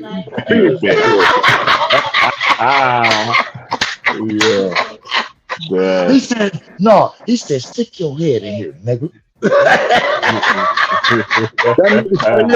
What Charlie Murphy told him, he said, I suggest you stick your head in the window unless that suit made of Kevlar or something, motherfucker.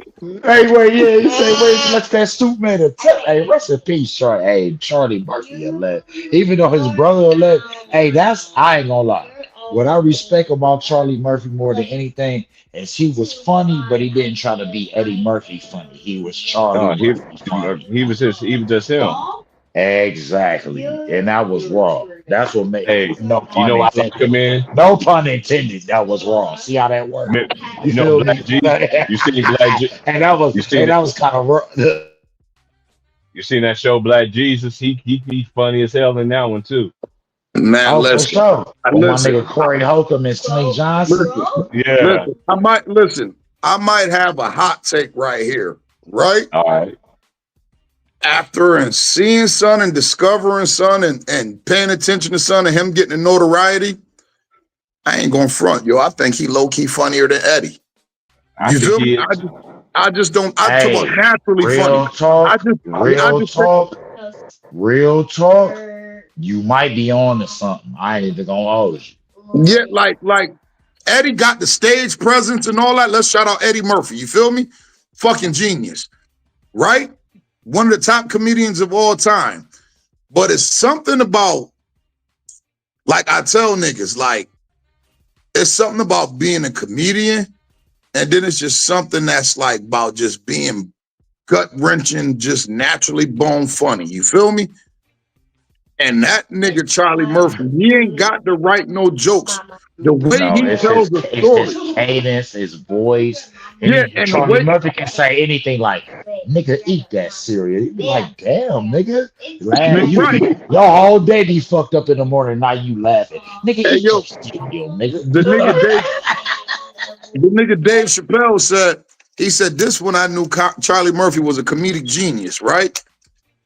They had the one little episode where the niggas went back in time and they went to the slave masters, and all three of them niggas was ex-pimps and shit. You feel me? Yeah, I When they remember that was, one. yes, nigga, when they had Hey the yo, pimp shit on, and they was like, yes, nigga. Oh hey my yo, God. now Oh check my it out. Remember what Charlie Murphy told the nigga, I put these skaters so far up your ass, your insides to know what style is, right?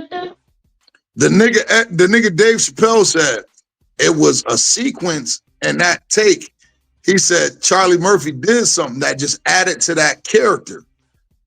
He said, if you pay attention, as soon as the camera start rolling, he said Charlie Murphy started shaking his shoulders.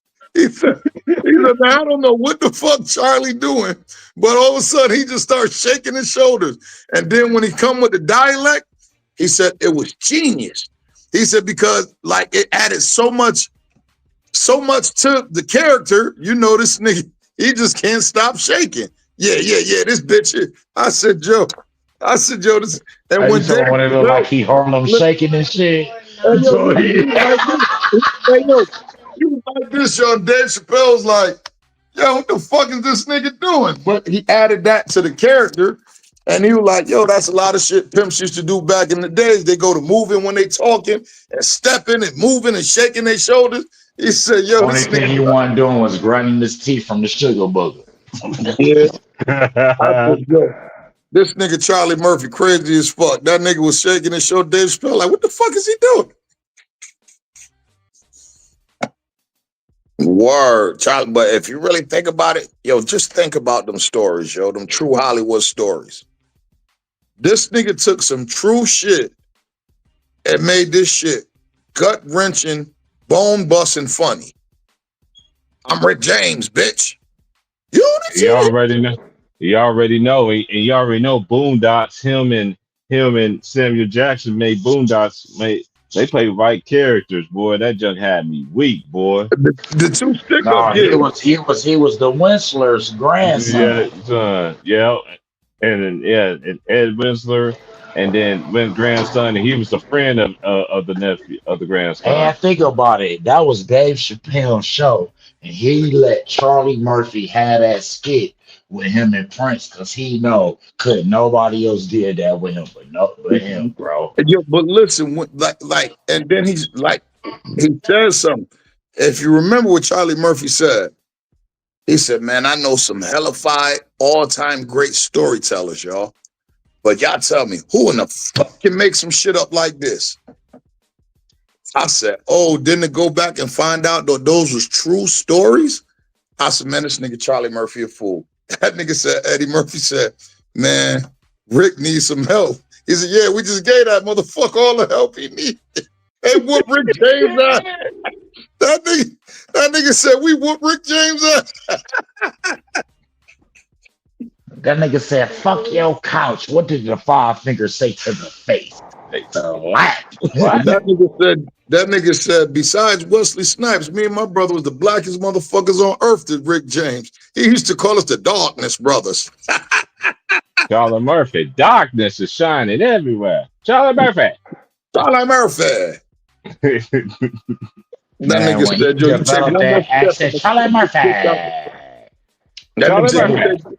that That nigga was said, damn "Rick, near you that take whole one more step, season, bro. I'm gonna kick your ass out the motherfucking window, yo." Hey, what I miss? I No, said, we this talking about nigga gonna Charlie kick Murphy. Rick James out the fucking window, yo. That Oh, nigga, you you talking take about Dave Chappelle? Charlie Murphy. We was just talking about the. Hey, think I about gave it a though. shout out That to was, Charlie I Murphy. think we said this on one of the other podcasts when we was talking about the 2000s. That was the new age borderline of living color where they was just improv and everything. And I don't care what nobody say. We all sleeping on the Tyrone Bigsby joint when he was, Oh or man, no, is that the one Tyrone when was he the was the crackhead. no, I'm talking about the blind Klansman. Y'all sleeping on that, bro. Clayton I don't care Bigsby. what Clayton nobody. Bigsby. Yes, Clayton, right. I Clayton fucked up the Bigsby. first name. Yeah, bro. Y'all sleeping on that. I know Yo, we that love nigga said. Tron and all them niggas, but when man, come on, bro. When them That white nigga people said. started shooting themselves when he took his hood off, bro. That Oh nigga my said. God, That's when his bro. head exploded. Oh Hey yo, my, yes, bro. My, oh my God, bro. hey yo, but I this how said we this killed it nigga, though. bro. This He'll how get we killed it. canceled today for doing that shit, bro. Listen, And hey that yo, was but in like 02, 03. listen how he killed it though. He said, and at the end of the day, he had to accept that he was black. He said, and he Man, divorced his wife for 30 years. He said, not because she was racist, because she Because was a nigger lover. absolute. like, dude, are you Hey, you know my serious? favorite You one. the hypocrisy of you saying that, and you the nigga she love. You And you the like nigga that, she like loved. But that the just goes to comedic. that. No, the comedic genius of that was out of this realm, Was bro. That was, out of this and world, we bro. black and we liked it, bro. We That black and nigga, we like it. that You nigga see said what I'm because saying? she was a nigger lover. Man, I that said, shit was hilarious. And I remember the said, nigger family, the white oh people my that was God. called the nigger. Niggas, Man, Yeah, man. I can tell Oh, you my favorite nigga. one. My favorite one when he was doing the trading spouses. oh yeah. Would you like to have sex? My personal favorite was the hurry up light. When he was tearing it up and she just put the light on him, like, wrap it up. Wrap it up. Oh, yeah. Yep. I'm gonna tell you which one was my favorite too. The Wayne Brady one. When he had Paul Of Bean course. said Brian Gumble make Wayne Brady look like Malcolm X. Like, yeah. And then they came Is back with the Wayne Wayne Brady Brady gonna have to skit. choke a bitch? Yeah. The real nigga side came out of Wayne Brady.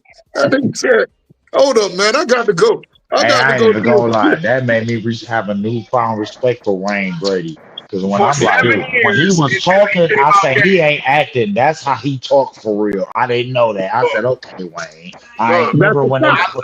I have respect switched. for him What you too. talking about when they switched the roles and shit, and he was acting like a nigga? I said, ain't this a bitch?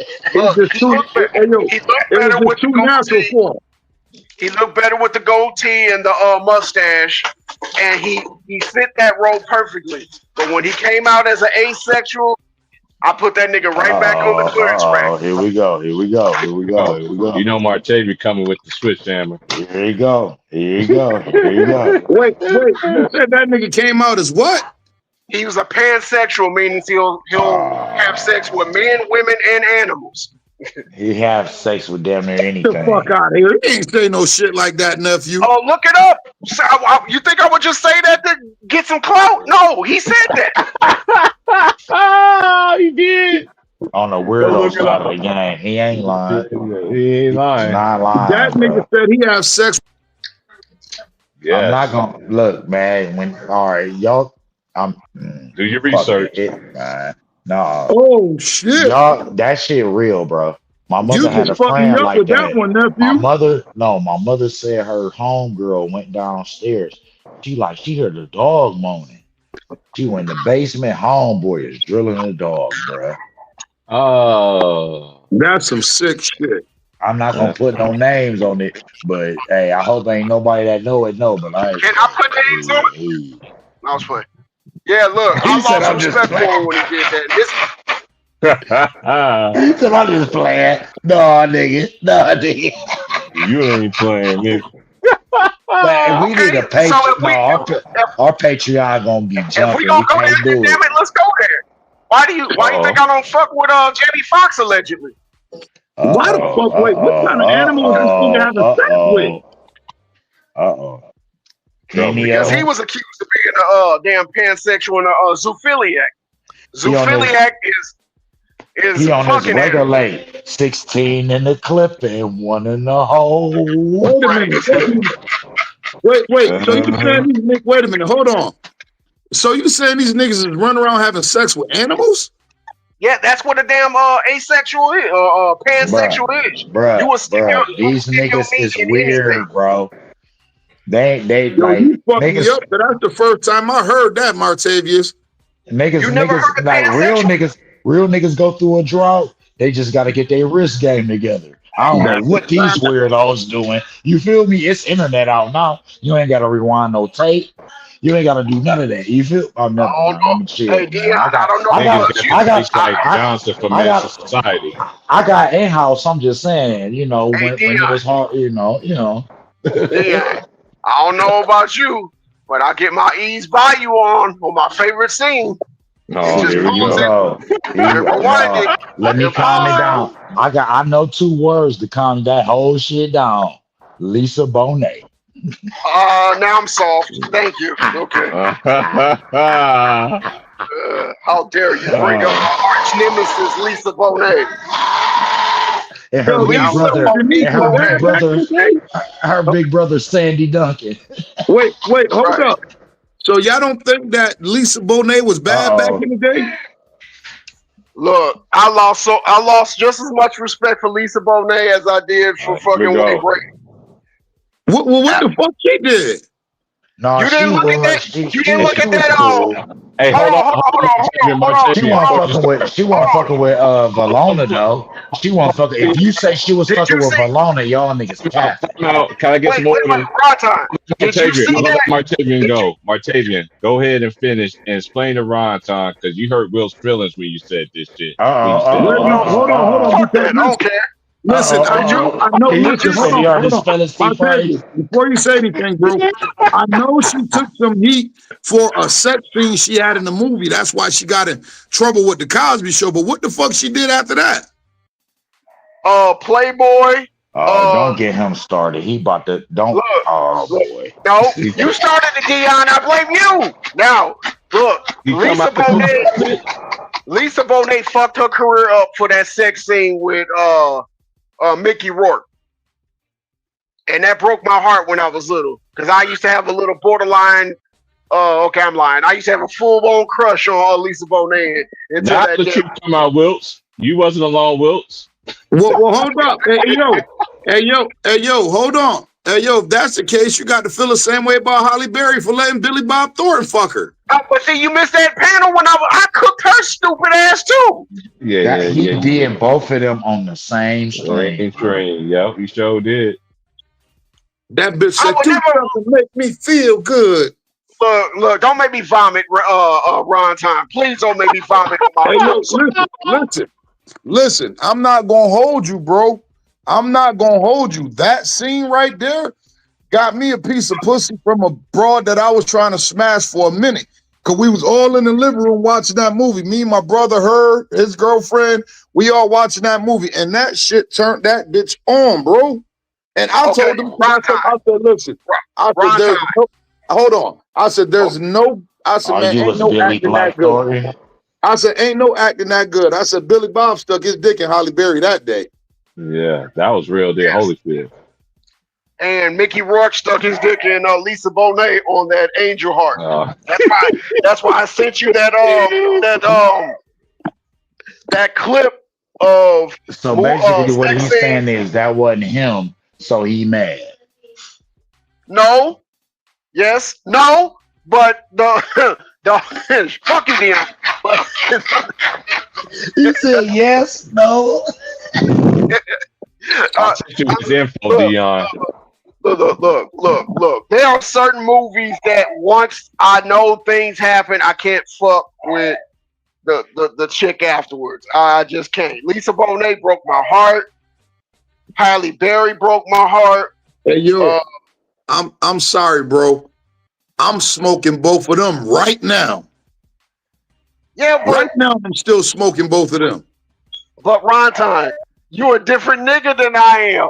I can't do No, we that. be fucking Lisa Bonet up right now. I don't care what none of that. Look. I've been wanting You to many stick a crackers, nigga baby mama. Regina King for like 26 years, but I like the what's that called?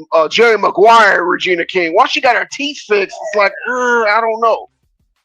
I like that little hood mouth that she had when she was on Poetic Justice and Boys in the Hood and Enemy of the State.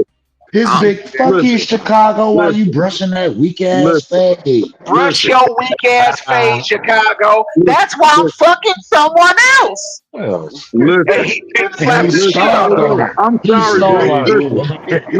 Here comes Tupac, Listen, you Captain hear me? Steady. I'm sorry, bro. I'm smoking Lisa Bonet. I'm smoking Holly Berry. I'm smoking Regina King. I'm smoking Regina Hall. I'm smoking Shania Lathan. I'm smoking Nia Long. I'm smoking all them baddies from the 90s, bro. Okay, I was with you, sir. I concur, Lisa sir. Bonet, Regina Hall, definitely. And Regina Bell. Make it like it was Regina Bell. You know what I'm talking about, Ryan Time. I get the way it used to be. What the hell is going on today? I'll throw in Cheryl Lee Ralph. I'll throw in Adele from the Monique show. I always thought, even though she was a big girl, she was still cute. I'll throw in season 2 through season 3 Countess whatever the fuck her name. Who else?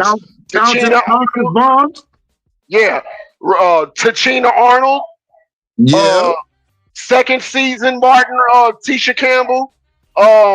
School Days Tisha Campbell. Hey, yo, now I'm about to say Sydney could get it all the way since House Party, bro. No, I don't care what y'all say. I'm taking my wife and kids version over. I took the words right out of my damn mouth. Yeah. Yes, that's the bad My wife Regina. and kids. That's the bad Tisha Campbell. Yeah. And let me see. There's like 30 or 40 more, but I'm not gonna go through all 30 or 40. Bro. The chocolate one from 3LW. Let me see what else. Yeah, I threw y'all asses off when I said that, didn't I? Nah, how you not gonna get one of the most major, like, I think she was the first black female that I actually liked on TV, bro. Who? Fucking Tootie, Kim Fields from Nah, she Facts of Life. Facts of Life. My nigga went Regine. I'll take her youngest sister that was on Rock the last season, Kim Fields. Man, so y'all gonna act like I ain't say. So y'all gonna act like I ain't say Valona. Y'all ain't hear that? Oh, from I just disregarded. Hey, yo, hold on, bro. Hold on, time out, bro. Y'all got me fucked up. Time out, The only person bro. that could fuck with her back then is Felicia Rashad, bro. Or No. Time out, bro. All right, Time out, bro. Hold on. Listen, Winona from Good Times and Pam Grier in their own class. Mole and all, I lick the mole. Listen. Her and Pam Grier in a different class. I'll put Felicia Allen Rashad in that class too. Claire Huxtable was fire. Wait, hold on. You can't just say that and don't get in Debbie Allen. I'll do Debbie Allen and Felicia Rashad holding hands. Hey yo, but listen, I seen the picture. Hey yo, no funny. Yo, G shit. Hey yo, hold on. No funny shit. It's a picture floating around of Felicia Allen, Debbie Allen, their mother. Their mother just turned like 100. Yeah. All three of them still look fine as fuck, yo. Like you not on no creepy shit, but you'll look at her mom and be like, yo, she 100? Mm-hmm. Is she a woman? Young man. Is she a woman with all her original parts? Yeah, listen, got Did the you long wait, quick hair and everything, bro. He Did said, that man just say with all her original you parts? know Martavian, and you know how he gets down, bro. Hey, yo, Hey, yo, boy, Tony Martavius. said Cameron deserves an Oscar That for that fool Paid in Full saying her role. original parts, man. I'm done, man. Yeah, that part. She don't got like a fake womb or anything. Look, older women are beautiful. They really are. Hey, yo, no, you could see where they aged, but it's just like, man, Claire Huxtable ain't damn near 70 something years old. Like, man, she looked like she might be 50 at the most. And that's how many times we're gonna do it a week. You know what I mean? I'm just like, damn. What's up with like, that picture of Jamie Lee Curtis floating around? The older she get, the more she look like her dad. Yeah. Tony Curtis. Oh, she looking like a substitute teacher with the glasses on with the rack. Hey, yo, you know who I just seen right now? Who still fine as fuck? Italian girl. Just seen it, and they said she was 54. Lisa Milano. Oh yeah, Lisa Milano. Yeah, from Who's the Boss? Wasn't that, I'm about to say, Wasn't that Arnold's daughter from Commando? Yeah, yo, she don't look no older than like 35, bro. Lisa Milano been bad. She been bad, and she always kept stuff low key. What happened to homegirl off of All About the Benjamins? Eva Mendes. Eva Mendes. Yes, sir. Yeah. Oh no, not that. Dion, don't start with the Latinas because I've been trying to get Rosie Perez, you going? I knew to get it. Ro- Look, I knew it. I knew it. You going white man can't jump. I knew it. He want to go. Now he want to go on Jeopardy. Dion, when I saw those brown titties at 11 years old, I was there. Hey, yo, listen. Them areolas. Hey, yo, listen. From Do the Right Thing. Right? You never seen Spike Lee? Man, you lying. I know you never seen Do the Come Right on Thing. now. We ain't going to say anything. No, seriously, I'm not gonna lie to you, niggas. I've never seen Do the Right Thing, but I did see White Men Can't Jump, and apparently White Men Can't Fuck either, according to the movie. Oh, here we go. Yo, Billy Ho. Come on, Spike Lee got that shot with her titty with the areola. Because they didn't have no air conditioner, and it was like 100 degrees in Brooklyn that day. But I was on her neck ever since In Living Color when she was one of the Fly Girl dancers. She was the coordinator. J-Lo. Big Les came from that tree too. We're back on the Big Les. Okay. Don't forget about Deidre. We're not gonna forget about Deidre from In Living Color. Yeah. Yeah. 70s babies representing. AKA Jody's mother. Oh no! Oh, you talking about the other Anthony Johnson? Yeah. I'd have been in that same kitchen cooking pancakes naked my damn self. Hell yeah! Just busted down on the wake up side of the game. Talking about you want an omelet? I got somebody y'all forgot. I'd have punched Tommy his ass across the coffee table too. I got somebody y'all forgot. Seen that nigga making some Kool-Aid butt naked in the house, man. I'd have went upside that nigga head with a chair. That's one way to look at it. See, then your mama would have been talking about you have to collect calls from them. Hey, yo, listen. The fact that you busting my mama down, y'all grown, y'all could do whatever y'all want to. But my nigga, I live here. You not about to be walking around like that, my nigga. That's what y'all sound like Jody, man. Y'all in there playing PlayStation, man. Like no, man, listen. Hey yo, I don't. You need to be over there. Hey, yo, you need to be at Taraji house, man. Tear Taraji down. Hey, yo, listen. It is the hypocrisy of Jody. What they were bringing out. He did the same damn thing when he went over one of his baby mama's house. Hey, listen. No, Snoop, them niggas, the Crips, the East Siders. Hey, listen, man. Him and Trey D. Hey, y'all remember the wash with my nigga J Pooh? We want all 20 dubs, no C notes, hundreds, fool. Hey, listen, man. I just can't happen, bro. You can't be walking around like that, especially if this ain't your house, bro. Nah, bro. Oh man. Hey man, this mom's house, man. She let me bust it down, man. I'm pulling rank, bro. Listen, you can bust it down all you want, but if you come out that door with your dick swinging, I'm gonna shoot the shit out you. See, you sound like Jody, man. No, hold on, Dion. Ron time. You sound serious as hell when you said Hey, that's come from a place of trauma. Nah, that's just a respect thing, bro. Hey, look. How you gonna get mad at moms because she still getting down though? Hey, no, listen. Y'all missing what I'm saying. Your mom let him go in there like that. Listen, I don't give a fuck get mad at what my mom do. But bro, if I'm in this house and you come out of that room butt ass naked, I'ma bust your ass, my nigga. That nigga that pissed on the toilet and shit. But Ron time, you fight better than Jody did. Jody pushed Melvin. Melvin barely moved, and when fucking Melvin hit Jody, he flew across the coffee table. Listen, bro, I ain't never seen a nigga that could whoop a 9-iron. You feel me?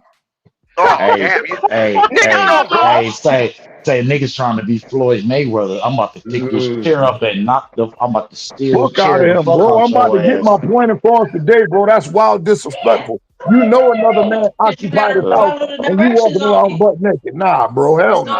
Hey, no, but if your mama let him cook in there butt naked, she fuck around, call the rollers on you. Like, stop tripping. Guess what, mama?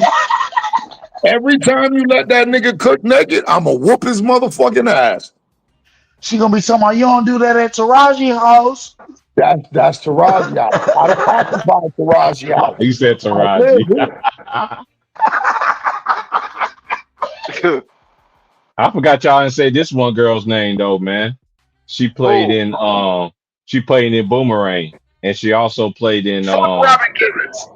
No, nobody wasn't about. Leela Rashawn. Yeah, I'm surprised y'all ain't said her. Are you talking about Rashawn? Rashawn? Yeah, Leela Rashawn. Hey yo, you know what fucked me up with Leela Rashawn?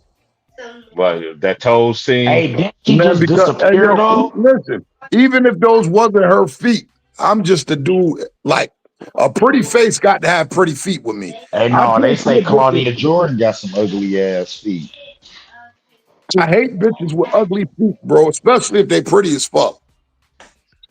Well, that's been weighed I on the don't know water. about you, but I done took Grace Jones on. You know what? I'm gonna be back on that one, y'all. I got signed You off on say that Grace Jones, man. End the stream, man. This has been a good one. I appreciate everybody. Wait, Dion, there was a lot of judgment in that. Okay, explain yourself. Hey, my bad, T Price. It's been a good one. I appreciate everybody. I ain't about to be on for the next couple months. Hey yo, you know the funniest part? Grace Jones probably got the best pussy than out of all them bitches, yo. Here we go, Steve. Now you sound like a hood nigga. Thank you, We're not trying to go there. Look, she had that accent, and ever since Vamps, I've been a fan of Grace Jones. Hey yo, no, listen, don't get it wrong. I'm not trying to fuck Grace, but I said it would be just our luck out of all them bitches. She said she got the best pussy out of all of them. And I somewhat I'm believe her. taking Peggy Bundy. I'm definitely taking Katie Cigar. Yes, thank you. Yo, I love Peg Bundy, yo. I love Peg Bundy. Peg Bundy had them little hips and that little tush. Wait, hey, you seen her Sons in Anarchy? I'm about to did you see her in something? Did you see her in Sons in Anarchy? Hey, Dion, you saw her. Dion, you saw Sons in Anarchy? You ever seen Sons in Anarchy? Who y'all taking, the first Aunt Viv or the second Aunt Viv? The first Aunt Viv. First. That's what I thought it was. Original OG. Hey, look, I thought I said my bad. There's too many real niggas in the chat. My bad. Ain't no color. That part. Hey, you talking about the dancing part? Yeah. Did you not see everybody? That's all I needed to see. With the pink on, was it like white with a hint of pink or something? Hey, yo, fellas, you know what happened to Straw? when I found out Peg Bundy wasn't a real redhead. Oh, she's No, she's not. a brunette. She's a brunette. The red it was a wig. Oh man, bye y'all. I'm out. I'm gone, man. Yeah, Y'all just brunette fucked now. up, bro. No, it's certain shit you just not supposed to say, bro. All right, man. Yo, bro, I No, was fucked up. you Man, staying on bye, your man. punishment, Leave Dion. it, You gotta bro. stay on. This man got his confessions coming out like Usher. T Price, man. Why, man? Why, bro? I feel like Joel Santana. Why? Why? Oh man, this is crazy, Okay, man. what about Hey, what about you ever Lisa seen her? Vannoy? You seen her Who? in Sons of Anarchy though, Dion? You ever seen Sons of Anarchy? Hell yeah, that I, shit fire. that's the Yeah, biker joint, right? Yeah, that's the yeah, bike. yeah. She went out cold blood. It was a messed up. Her son had to kill her at the end, man, for for knocking out his baby mama / nurse that was helping her out. That was messed up, bro. And he went out All just like right. his dad did. I got another one. All right. I forgot her name on the show, so I'm gonna say her real name. But Mila Kunis or Donna. 70 Who? show. That 70s show. Which Oh, one? the redhead or the Spanish one? Yup. BOFF. Oh, I ain't gonna cap. I'm going Donna. I ain't gonna cap. Donna was fire. I'm going cap. I ain't gonna cap. I'm going Donna. I ain't gonna cap. So you're not gonna mention Lisa Vannoy? Still going Donna. AKA Six from Blossom, AKA the white girl from Parker's. Yeah, I she know you was talking about pretty the you talking about the best friend. I know you talking about. Yeah. Yeah. Hey yo, but you know, I ain't gonna front. You know who I thought was the prettiest girl ever from back in days TV? I Wait, just hold thought on. Wait. White or black? she black, and I thought she was the most naturally beautiful woman I ever seen in my life. You ain't gonna go. You ain't Cree about to Summers go up. from No, Different World. no. Nope, I was about to go. Ashley. nope. Even though Tatiana Ali is a close second to me, but that goddamn Lark Voorhees from Saved by the Bell. Oh yeah, Before she fucked her skin up. You talking about on the back in the day? Lisa Turtle. Fucking Lisa Turtle. Pass. But Pass. all them back in the day. Pass. All them was in the same class back in the day. Stacey Dash. All them back in the day. Hey, we can't forget about Stacey Carosi. Hey yo, and I ain't gonna front though. Who was Peroshi? I don't. Hey yo, You but know I who ain't gonna Stacey front though. Carosi is? Stacey Straight up. Carosi was part of the summer. Her dad on the summertime thing on Saved by the Bell. Stacey Carosi. Do you remember Zach and Slater was fighting over her? That was the only one that was the only time that AC Slater couldn't. That was the only girl that Slater couldn't get from Zach Moore was her. Yep.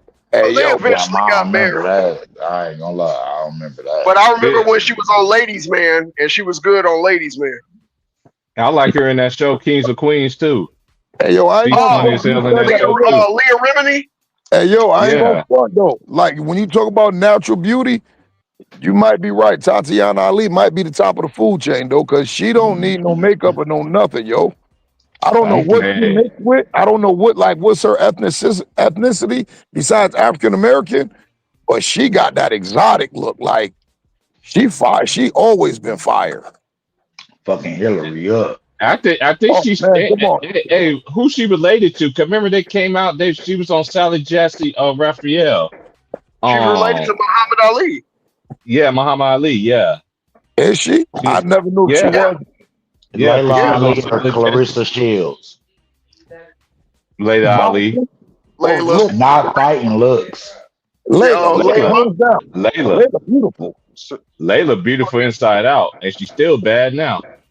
Teresa Shields looked like Carlton Banks, so you know. Yeah, Clarissa Shields strong in the face. She just got a pretty smile though. Hey, She looked like she's been practicing taking hits to the face to get ready for she looked like here we go. Here we go. That boxing. Hey yo, I'm not No going offense, Papoose. Papoose like them strong. Did y'all hear what this man just said? He said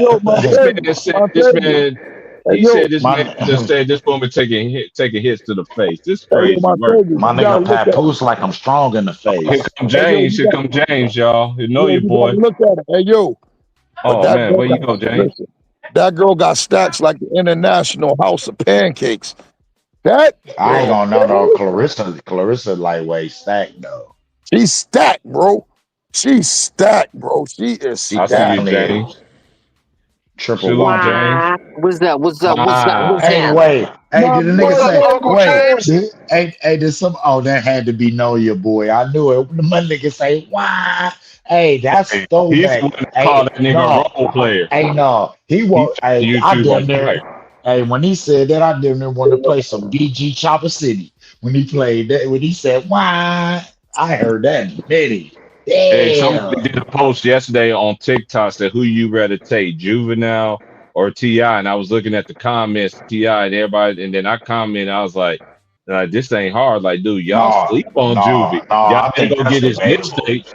You get That might be a watch. no. Go look Hey at yo, look, it. hey yo, I ain't Juvie gonna lie to y'all. Hey yo, mixtapes, I ain't bro. gonna lie to y'all. I'm Listen, telling you, I ain't gonna lie to y'all. That'll low key you be a can't hell go of a wrong with versus, either bro. one. It's all about your opinion. That'd be a hell of a versus, yo. T.I. versus Juvie. That'd be a hell of a versus, That's yo. why I said that might be a wash, bro.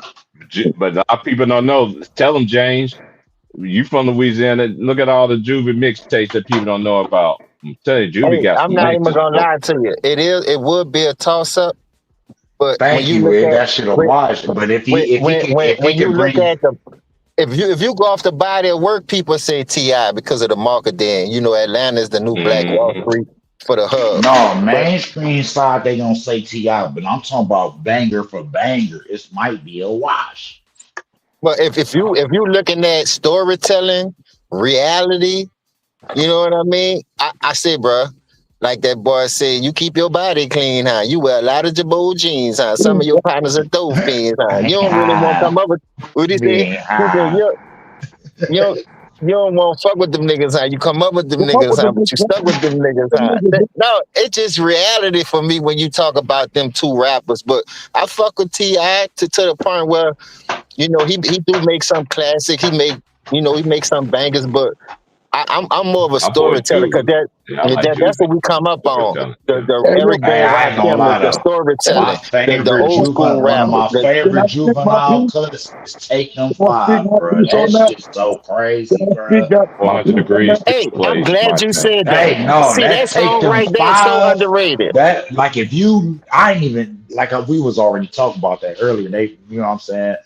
But man, That that song Take Them so Five, underrated though, big Hey yo, dog. man, can I that can I shit's can I so speak crazy. my That's piece on hey, that? listen to me. That bitch will make a grown man cry, nigga. Hey yo, It's I crazy. mean, hold up, dog. I still bang that bitch to this day. I promise on everything. hey I yo, Man, still listen, bang that shit. You gonna take this that 5 and you gonna take this shit to trial. You gonna be God, you denied. be not, Violate your you been in probation. the You just caught five. with that ride. That alibi ain't gonna work. Ain't this all them niggas out there three be doing that dirt? Man, the hey Boy, yo, that alibi nigga. ain't gonna hey When work. yo, you talk about That storytelling, nigga's man, that's can just I what? too real for me. I, can I I ain't never hey heard yo, Ti drop no shit like that. I ain't gonna lie to hey you. yo, can I give my 2 cents on this? And I think Okay, y'all go might ahead. agree with me. You feel me?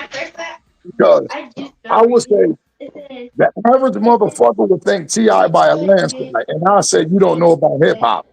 You feel me? Facts.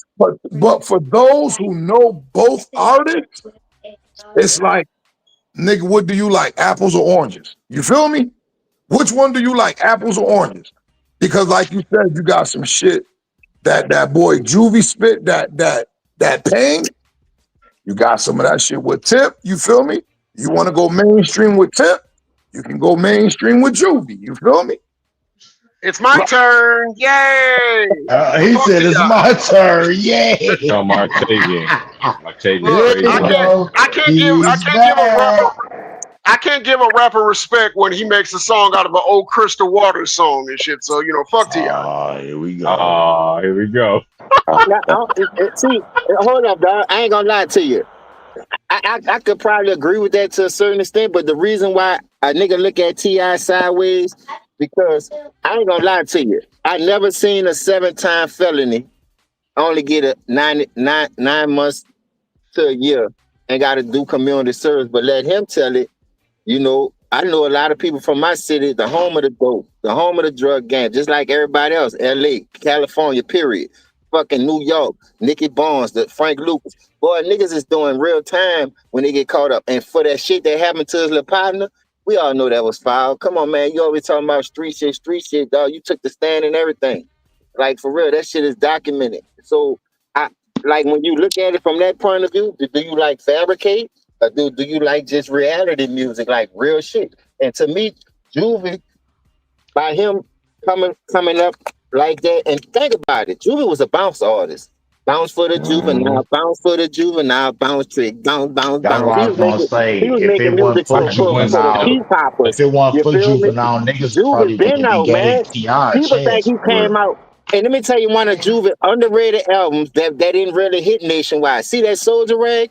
People talking Are about you that talking 400 about? degrees. No, that's But the if you one get with that fucking Soldier Rag and that bitch would have went nationwide, that shit would have Boy, been way that's more good. numbers than 400 degrees. A lot of people don't know that. Hold up, bro. That's a fact. That's Juvenile, a fact. juvenile style, juvenile's wordplay, the beats hit harder than anything I've ever heard by T.I. Point blank, period. You just gotta think about it. T.I. got 2 hard beats right now. Guess where he got them from? Keep it real. Crystal Waters. Hey, Huh? I can't say that, James. I agree with you totally on some real nigga shit, the shit that Tip did.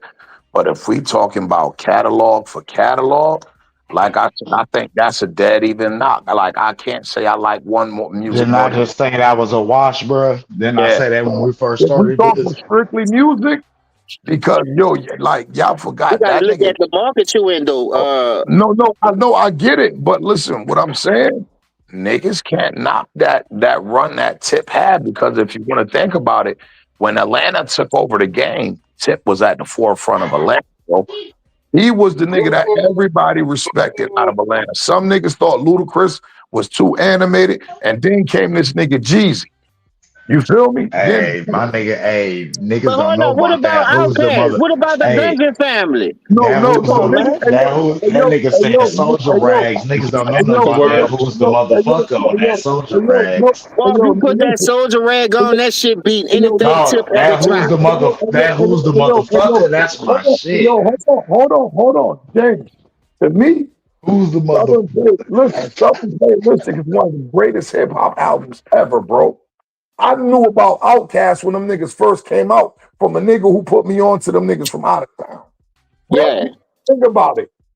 On a New York tip, I'm speaking for a lot of New Yorkers, and I know this for a fact. A lot of us thought them niggas was weird when I knew them niggas was fired. You feel me? I'm not gonna lie. I was bumping Southern Cadillac playing. Listen, that whole and niggas was like, you bumping them corny ass niggas. I'm like, Word bro, of these God, niggas bro. kind of wasn't raw corny. Them because they niggas had was the fire. melodic, like I was bumping that funky ride. I was bumping all that shit, bro. I'm talking about bumping that shit, You bro. gotta think about it. And yo, listen. That's before my nigga. Hey, yo, and think about this where the game was when them niggas came out. You feel me? The They game was like, they know. They tell me if I'm wrong. They was like the new age Tribe Called Quest. They was like the weirdo niggas that make fire They were music, not bro. Tribe Called Quest. They were not. Stop it, Shit. Don't Don't make me do take me a trip like to that. Don't do me like that. That's disrespectful to Tribe Called Quest. Tribe Man, Called that Quest. nigga Dre crazy, man. Don't do me like that. 3K crazy. Dre is like Q-Tip, and Big Boy is like Fight Dog. Don't do me like that. Time out. Hey, yo, and the shit, you can't compare them to the Tribe because them niggas was making real hip hop. I'll tell you this. That was real hip hop. Yo, Big Boy and Andre 3000, them are 2 country niggas that can rap. So you saying they was making like so you saying they was like they was on they like southern do or die shit? That's what you're trying to say? But see, they was trying to knock the door down. They was trying to knock the door down. No, they wasn't trying to knock the door down. What my niggas say, the South got something to say. Yeah, but that was after the fact though. Time out. Think about No, you right. We already knew. You talking about once they got on. You right. Think about who was controlling the game when Outkast came out. It was it was the West Coast. That's when Dre and them was popping. It was the West Coast converging into the East Coast at that time. If you remember the Source Awards when they said at that time, that's when Biggie and them was on, and it was the Right. It was the East Coast takeover. Like Nah, Craig Mack and all them, Biggie, all them was on. all the niggas, they had the game. Yeah, Wu-Tang was on. And then the West Coast was on. So they like, who the fuck is these outcast niggas? But listen, the When shit they that was won New playing, Artist of the Year. but hold on, but the shit that was playing, that was coming through all the radio spins, wasn't the type of shit Outkast came off on. If you think about it, Outkast's first album, Southern Playalistic, them niggas was more on some pimping. Yes. That's why I said they was the South do or die. Yeah, They like, were Goody Mob. They were just like Goody Mob. listen, Yeah, niggas, All Goody them Mob. from the same branch though. Yeah, Goody Mob. I forgot about Goody Mob. But see, this the whole thing right here. Ryan Time got a point too, because when the West had it, when they started the gangster rap with NWA, Spice One, and all them niggas, Too Short, they Mac Dre, them Debo. niggas, they had that Yeah, wave. rest in peace, Max Dre, the Then jealous when got they me scrapped. when God they started damn. going to the East Coast, the one tried to put a top on that bitch and put a deadbolt on there. But what I'm gonna tell you is this: the South always did push because you had the UGKs, that's a you fact. had the Devins, the Dudes, and you had the Even Outkast, the before Goody that, Mob, the the Dre. 8-ball MJG, Yeah, you had Tommy Wright A-Ball, the third. you had Taylor, you had Hold on. Crime Boss. The South steady was pushing. Now that the South got it, this the difference. We put motherfuckers on. We still won't collab with the East Coast and the West Coast niggas. Them niggas weren't trying to collab with us because they know once we get the rock like we got it. Look how long we had that shit, dog. Keep it real. Hey yo, listen to this, right, James? And this coincides exactly what I said. It's one certain bar to let you know that you was 1,000% right? The fuck everybody mad at the Southpaw. Nigga switch your style up, nigga go Southpaw. What the Fat Joe said? Yo, Jada, I heard you. I heard what you said. Know what I mean? On that shit he did with Lil Wayne. Yeah, I make it rain. I make it rain. I make it rain with you hoes. That shit Fat Joe and Lil Wayne did. Yeah. I heard what you said, Jada. I'm gonna switch my style up and I'm gonna go South more. You feel me? Because he knew the South had control of the shit. Jada said, yo, instead of you niggas being mad at the South, switch your style up and go South more, nigga. Go link with somebody from down South and get you some spins. Because them niggas is controlling the game right now. Listen, you heard when Juvie dropped that high on that 400 degrees? That nigga Jigga, that nigga I'm Jigga in ain't room with a asked to bitch. get I'm on gonna that beat bitch. my beat for sure. Damn, I'm gonna get my That nut nigga Juvie, killed. I'm gonna be though. that controlled. nigga Then Juvie asshole. That nigga Juvie said, I dropped that huh, and I did the remix. That nigga Jay-Z heard that bitch and put his cell phone there. I wasn't gonna say no. You feel me? Because I'm trying to get to the East Coast myself. Juvie was telling you in the interview that they was like they had a whole gatekeeper right there. Man, y'all niggas ain't getting in. So the shit that P did, that's why P had to bag up out the game. So Birdman was like, fuck that. Birdman came out in 89, 90, dog. This Hey, don't imagine do how my many nigga Pete units. like that. Don't do my nigga. No. The reason why I say that because P got the game from Richmond, the West Coast, fucking with E40 and Be Legit now.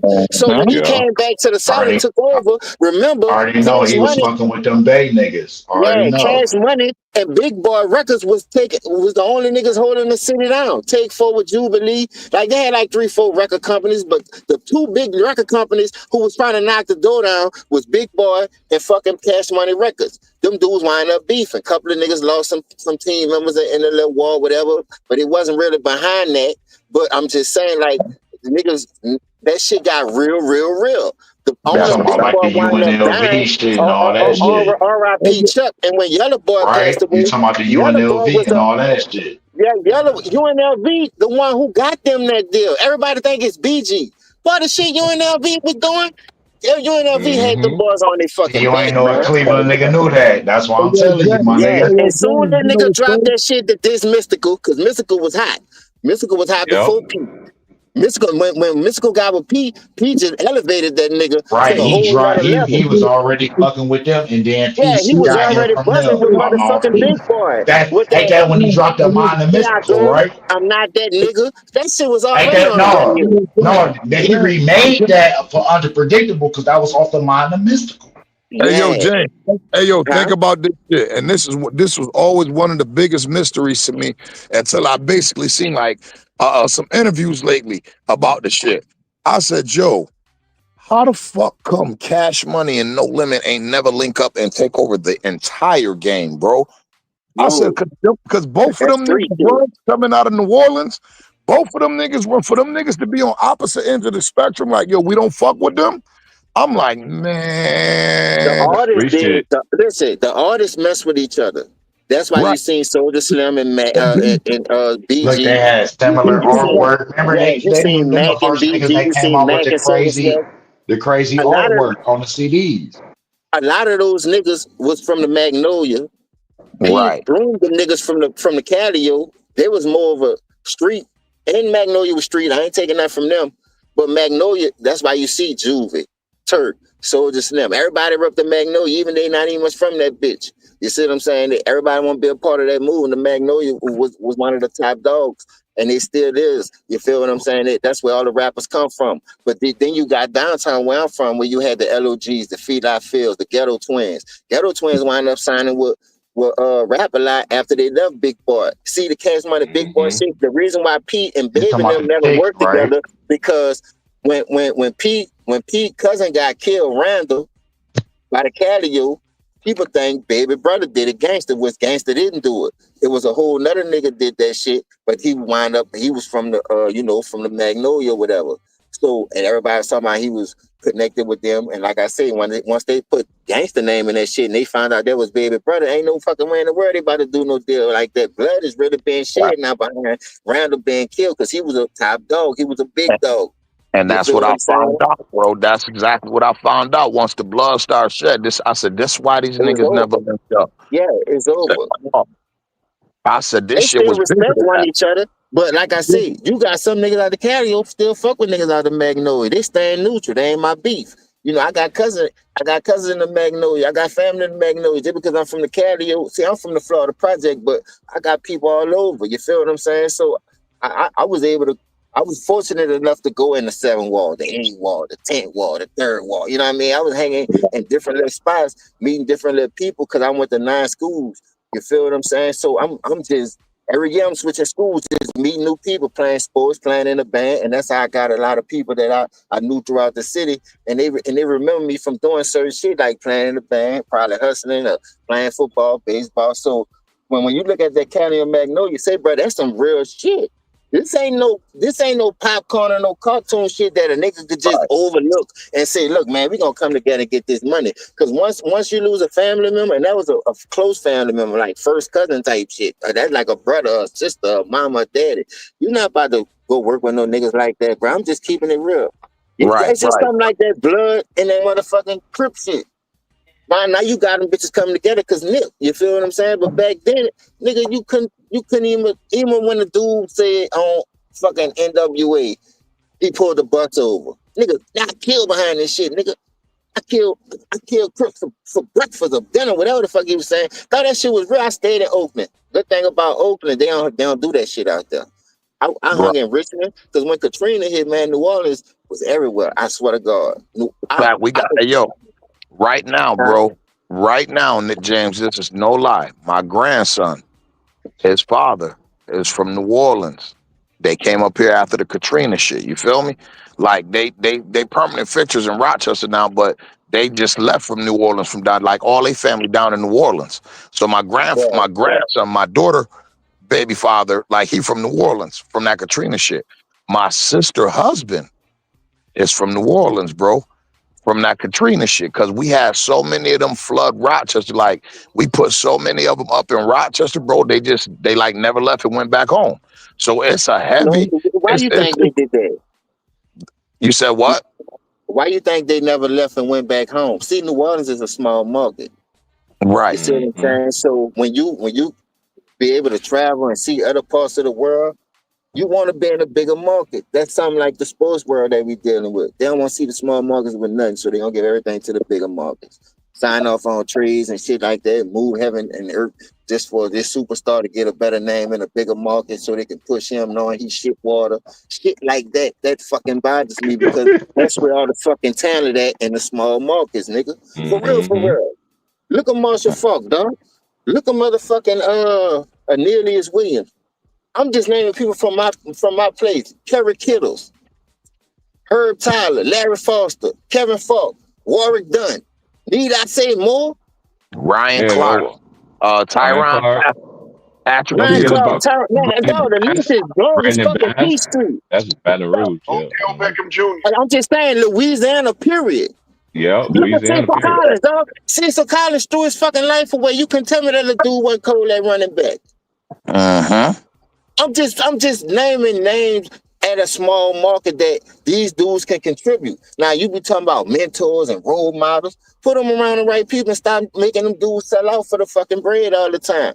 That's why the Juvies and the BGs going through what they're going through, as far as record deals and people backstabbing. BG got to still be in the street life to make money, knowing you a fucking rapper. You done made over 13 fucking albums. How the fuck you broke? Yeah, That's that why a nigga say, babe, I want my fucking money. But here you come on and go fuck with the nigga who got you in the position you in anyway. That's crabs in the bucket mentality. Hey yo, and And I it's ain't crazy. mad at Jizzle. I ain't mad. Hey yo, I read. Listen, it's crazy because them niggas ended up getting paid. I remember I read an article that said all them niggas took Baby to court. He owed Juvie $12 million in royalties. He owed this when I found out how many albums BG had out. You feel me? All the BG independent had albums. 9 when he left. That BG is- had 9 albums under Cash Money when he left. Listen, I think it was he owed 9. he owed Juvie 12, he owed BG 8, and he had to give Turk $4 million. When Turk came home, he came home to $4 million from them niggas. That's why all them niggas was willing to get back together because the judge made Baby make the money right. You feel me? The judge, it All was right. they the niggas literally went. Think about it. The nigga own son, Lil Wayne, took the nigga to court. Like, bro, All you owe right, me check this 36 out. million. Check this out, bro. Let's keep it real. Since we keeping it real, you know that's all we do is keep it a thou wow. Baby fucked over them dudes. And I'm gonna keep it Hell 1,000. yeah. Now, The same now way check Puffy this did out. his boys. Yeah, check this out. That's just all the mainstream niggas. All right, if I got a nigga right now that I know can go platinum, I know I can get into double, triple platinum. Louisa was one of the hottest things that came through that bitch, but Juvie was the mastermind. Right. Juvie 400 Degrees went Classic. diamond. No, that shit went diamond. And that shit That's a still classic selling to this album. day. So It's a check this classic out. album. Nigga, you know the last person to go diamond? Probably And the Nelly rap at that and the time. rap game, it probably either had to be Nelly M or 50. And how long ago the 50 fuck that was? Don't you dare bring up Think about it. Think about it. At that time when Juvie went diamond, not go backwards and look forward, like going that way. The last person that went diamond. I think they say that was Michael Jackson went diamond. Well, I was just thinking of hip hop artists. I would have said No, Mike I'm from just saying in general. I know you're talking about hip hop artists. Even with the hip hop artists, if you come Right, from the because term Mariah Juvie Carey sold went diamond for too. 400 Degrees, I think 50 came after that, if I'm not Yeah, mistaken. 50 came after that, I Yeah, believe. 50 and Nelly Country Grammar was right around the time. 50, I mean, Juvie with the 400 Degrees, if I'm not mistaken. I gotta go fact check that, but dog, that Country Grammar. That's why I You talking said about a around nigga that putting time. his own mind in there with one producer.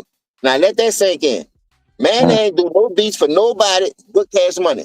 But Cash Money, yo. You see what I'm saying? So you got one nigga on the turntable. You know how he like to come. He know you. You know him. So that's gonna make your job be much easier. I don't knock you going out there going get London on the track and this one down the track, that one. But when you deal with one producer that long, they know your flaws and they'll tell you, man, nah, man, don't know. Hey, Like yo, the one used to tell Manny that shit. Hey, nah, that ain't it. And Manny used to tell Wayne, hey, man, come on. Wayne mixtapes. And this is my last point. Wayne mixtapes, just alone. And we talking about Carter 3 with the Lollipop when it went platinum in a week or whatever. We talking about this Wayne mixtapes. That shit real albums, man. From me Niggas to you, albums hell ain't yeah. better than that. And what I like about that nigga hit your shit and do it better than you. Now you could go. That nigga be stacking them niggas mixtape. Like, what the fuck? You should have made this shit yourself. But at the end of the day, fuck, it is what it is. That's just the music game. Baby raped them dudes. That's why I told you Slim was mad at Master P. And Master P Yeah, that nigga $50,000. A lot of people don't know that. Boy, they give him to him raw. That shit, boy, Soulja Slim, from what I was told, that shit went hard. And everybody know he was the heart of New Orleans. That's why they called him the Tupac of New Orleans. One of the Yes, rawest niggas Slim on the was that fucking nigga. mic. Yeah, Slim was that And nigga. no, Shout for out the Slim. people thinking that happened, no, I'm telling you from the bottom of my heart, he ain't had nothing to do with that shit. So Soulja Slim rapped about the shit he did in the song, and the nigga called one of that shit, and the nigga gave the nigga the disc, and the nigga put $10,000 on it. That's all that was about. It was on some street shit. It wasn't on no man. He owed the man money. Even though all of this that Soulja Slim did was at them niggas' helmet. If you'd have ran into them niggas, yeah, he would have did what he did because he was about his business for real, for real. But at the end of the day, that's why Pete and went down there. He was more cooler with C Murder than anybody. And I'm gonna say this for the record. C Murder got a bad rap for the shit that he in jail for. Everybody should know Yeah, that. he But didn't do that. He didn't do that. the nigga who did it, I'm talking about him. You dig? So everybody know that. Everybody know that. Yeah. The true part about it is it ain't right because you can't dig him up and give him time for it. But at the end of the day, he was the one let off the shots in that club. It wasn't C. And I don't and the nigga Soldier and the nigga C Murder was honorable. He didn't put smut on his name, even though he knew he was dead. Yeah, but see how what you call him gangster did that shit. So like he ran it on the dead to get out. Now, let Yeah. me tell you something about that. At first, I was on the bandwagon with it, but I don't know. I say, bro, I've been in the game a while. I know niggas who taught me the game. I know niggas that's in Angola and everything. I ain't never heard no shit like that because it was that easy. Them people want a conviction. They ain't trying to close no fucking case. They make money off your ass being in jail, not being dead. They can't make no money off you. I'm just being real. But a lot of people go that route. If they say that shit work, shit, I'm gonna take that route too. Niggas not taking that route though. That's For what real. the nigga T.I. did. T.I. talking about, well, I spoke on the dead man. I put it on the dead man. And when you ain't supposed to speak about nothing. God, how you gonna speak about something when you the reason they in the shit? Let's keep it real. That's why I say when he said that shit in that song, I'm a seven-time felony. Dog, I know every state different. I know every state got different laws and they go about different shit. But 9 out of 10, my nigga, if you're a 7-time felony and you ain't never did 5+, boy, that shit is coming down the pipeline. And then you got caught with guns, silencers. A silencer is 10 years. How the fuck you got come under that shit? Boy, I ain't giving that nigga no love. Let's talk real. And I ain't dog. Silencer automatic 10 years in the feds. I know niggas is one-time convicted felon got popped with a broad. You feel me? And had to go do 5 years because that's mandatory in the city. It was 15. You get a convicted felon get caught with a gun in New Orleans. That was 15 years. Now they dropped it down to 5 because they said 15 was too hard. You feel what I'm saying? They passed the law where it's just 5 years. I got a little cousin in jail. That's how it is I in got New York. 2 little cousins in the feds doing a nickel for getting popped with that rod. That's why I don't see how the fuck he got under that jam. What you think about that shit? Boy, nigga can't tell me that nigga ain't rat. I don't give a fuck what the nigga say. Hey, He yo, said look. something. I just know what I got for mine. You feel me? And that don't add up, my nigga. And I ain't had none of the shit that nigga had. Silencer, shell cat, nigga. I just had a regular old Roscoe, nigga. I had a regular old Roscoe, nigga. And nigga, I got more time for that, nigga. You got a Roscoe Pisco train. Nah, I mean, it was a 45 ACP, but it was just a semi-automatic weapon. You feel me? I got caught with a 5th, but it was just a pistol. This nigga got caught with silencers, shell catchers, flash suppressors, automatic weapons. Like, goddamn, nigga. I got caught, make me think, nigga, my arsenal. He got caught with an arsenal. That's why you know that nigga is for the BET Awards. That was right before the BET Awards. Y'all remember that? Man, all I can say is, James, man, I know what New York State gave me for mine. You feel me? Bro, you saw what Lil Wayne got, and he got a slap on the wrist because Lil Wayne not no jail person, and that was like his. But you got to look. You got to look at, like, it got so bad in New York State. They changed the gun law kind of like down in New Orleans. You get caught with a weapon, a gun in New York State, it's automatic 3 years. If you cop out, they'll let you cop out to 2.5. But if you a felon and you get caught with a gun, automatic 5. Next time, automatic 10. Ooh, That's Automatic. Lord. crazy. We never even talk about it. That's where you starting out. If you're a felon and you get caught with a gun. We talking 5, but I might give you 8, bitch, depending on how recent your felony was. That's crazy because I'm gonna tell you how shit that change. Like I said, I don't knock how niggas do their business, but you got to know the consequences that come with the shit that you call yourself. Then you be quick to say you gangster on the street, and that shit don't add up, son. That's what I'm saying. Like when the pressure bust that fucking pipe, I don't give a fuck what a nigga try to take the charge for Lil Wayne, but because Lil Wayne had the name that he had. And then let's talk about this, bruh. You see, Young Thug. First, let's do this. Baby made the phone call and said, "You did what you can do. It's time for you to come on out there and get back to the streets or to the family, whatever." So boom, that was sign number 1 for me. So why would you call a nigga who shot up your son bus? The Thug took the Wayne whole style and tried to do something because Wayne they put the Carter 6 on hold. I mean, a 5 on hold or something. So when they had the Carter 5 on hold all that time, Young Thug did a mixtape with some 5 sounding like what Lil Wayne to do. You feel me? So now you catch Thug on that bitch talking about Birdman did this, Birdman said that, Birdman told him to do this. Dog, it's too much going on right now, man. That's why I'm gonna fuck with them niggas.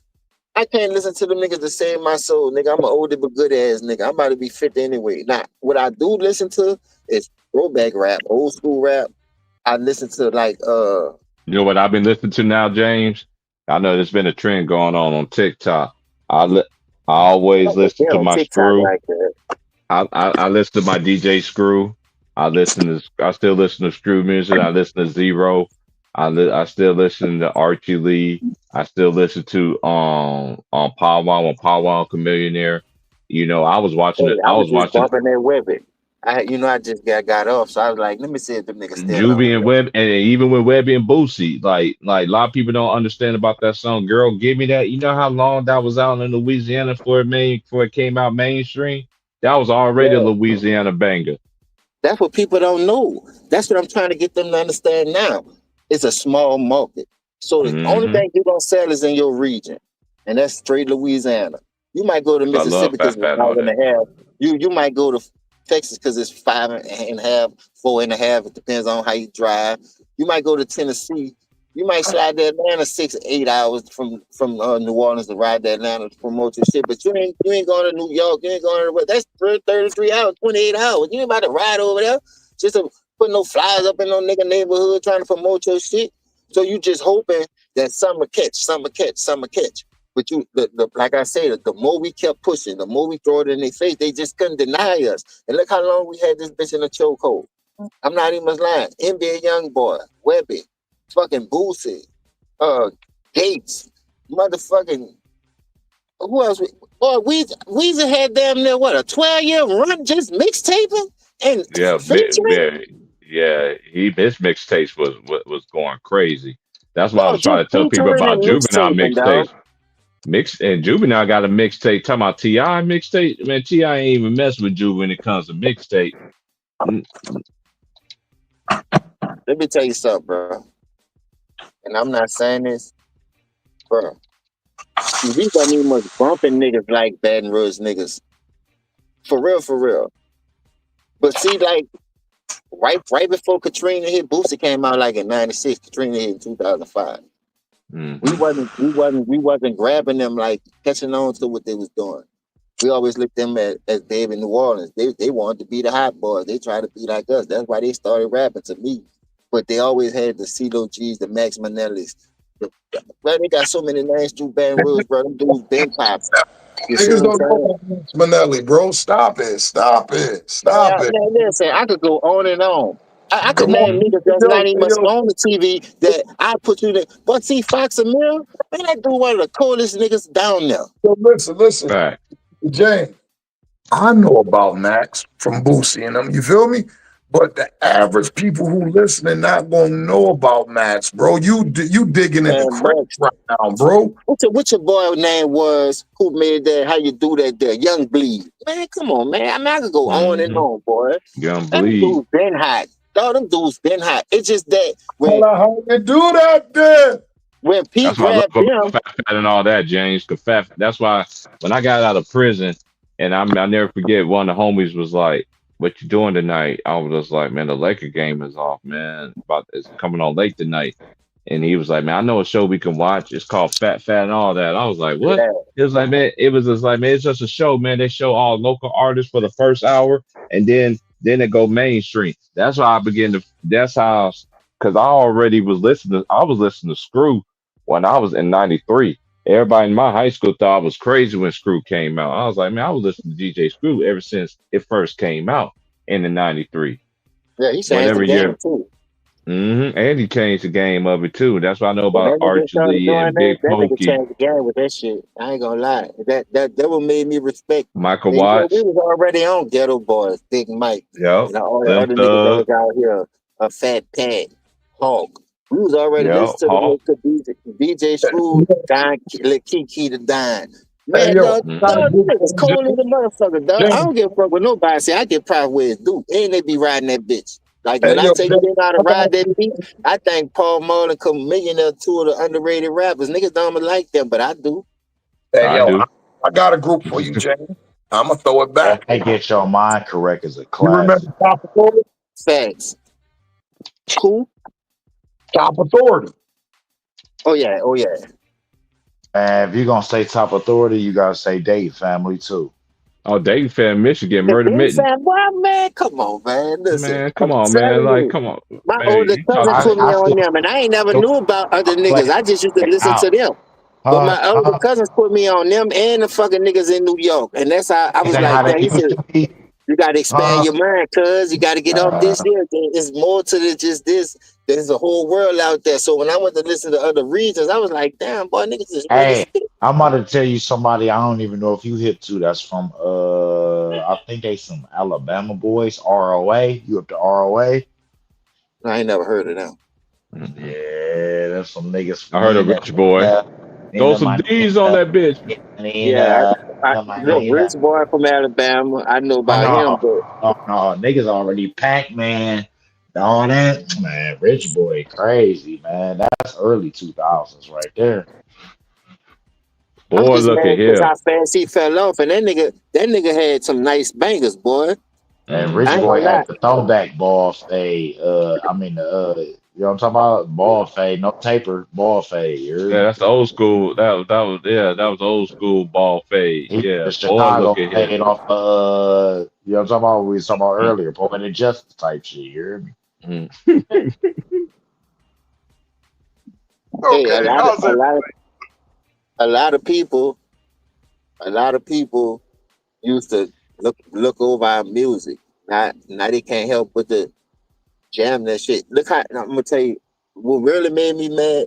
Like I said, Juvie, Soldier Slim, DJ Herb, DJ Jimmy, Manny Fresh, all them niggas was doing bounce beats. But that was our culture. But it I wasn't ain't gonna no lie, we was it, fucking with it y'all. wasn't it wasn't the bounce that they got now with the punks and shit. It was just some gangster rap on bounce beats on the Trigger Man, the shit that they got from New York. So that beat just went to carrying around the whole world. So they took that, mixed it with their own style, and they came up with the little bounce beat. That's why I say you got the bounce with the Juvenile, you got the Slim on that Snorter Powder Bag, bounce beat, you got all kind of shit. Feed Like Phil, you got LOG on the bounce beat, you No, got all I the ain't niggas. gonna cap. Me, y'all made the 808 song really pop. Yeah, yeah, that's 808 what it is, the beats, 808. already had the dumps, but they was more kick bass. Like, you know what I'm talking about? The bang, boom, boom, boom. Y'all Yeah. niggas came up with the woo, woo, woo. I'm like, ooh, that shit be hit, nigga. That's woo, woo, That's one woo. thing I can say about You know what I'm talking my about? city, dog. I did 100, right? Yeah, Y'all people niggas, be tripping. man. People say, man, y'all still like, man, listen, the world is nothing but a recycle. You feel me? Everywhere you Mhm. go, you're gonna pick up on a nigga lingo.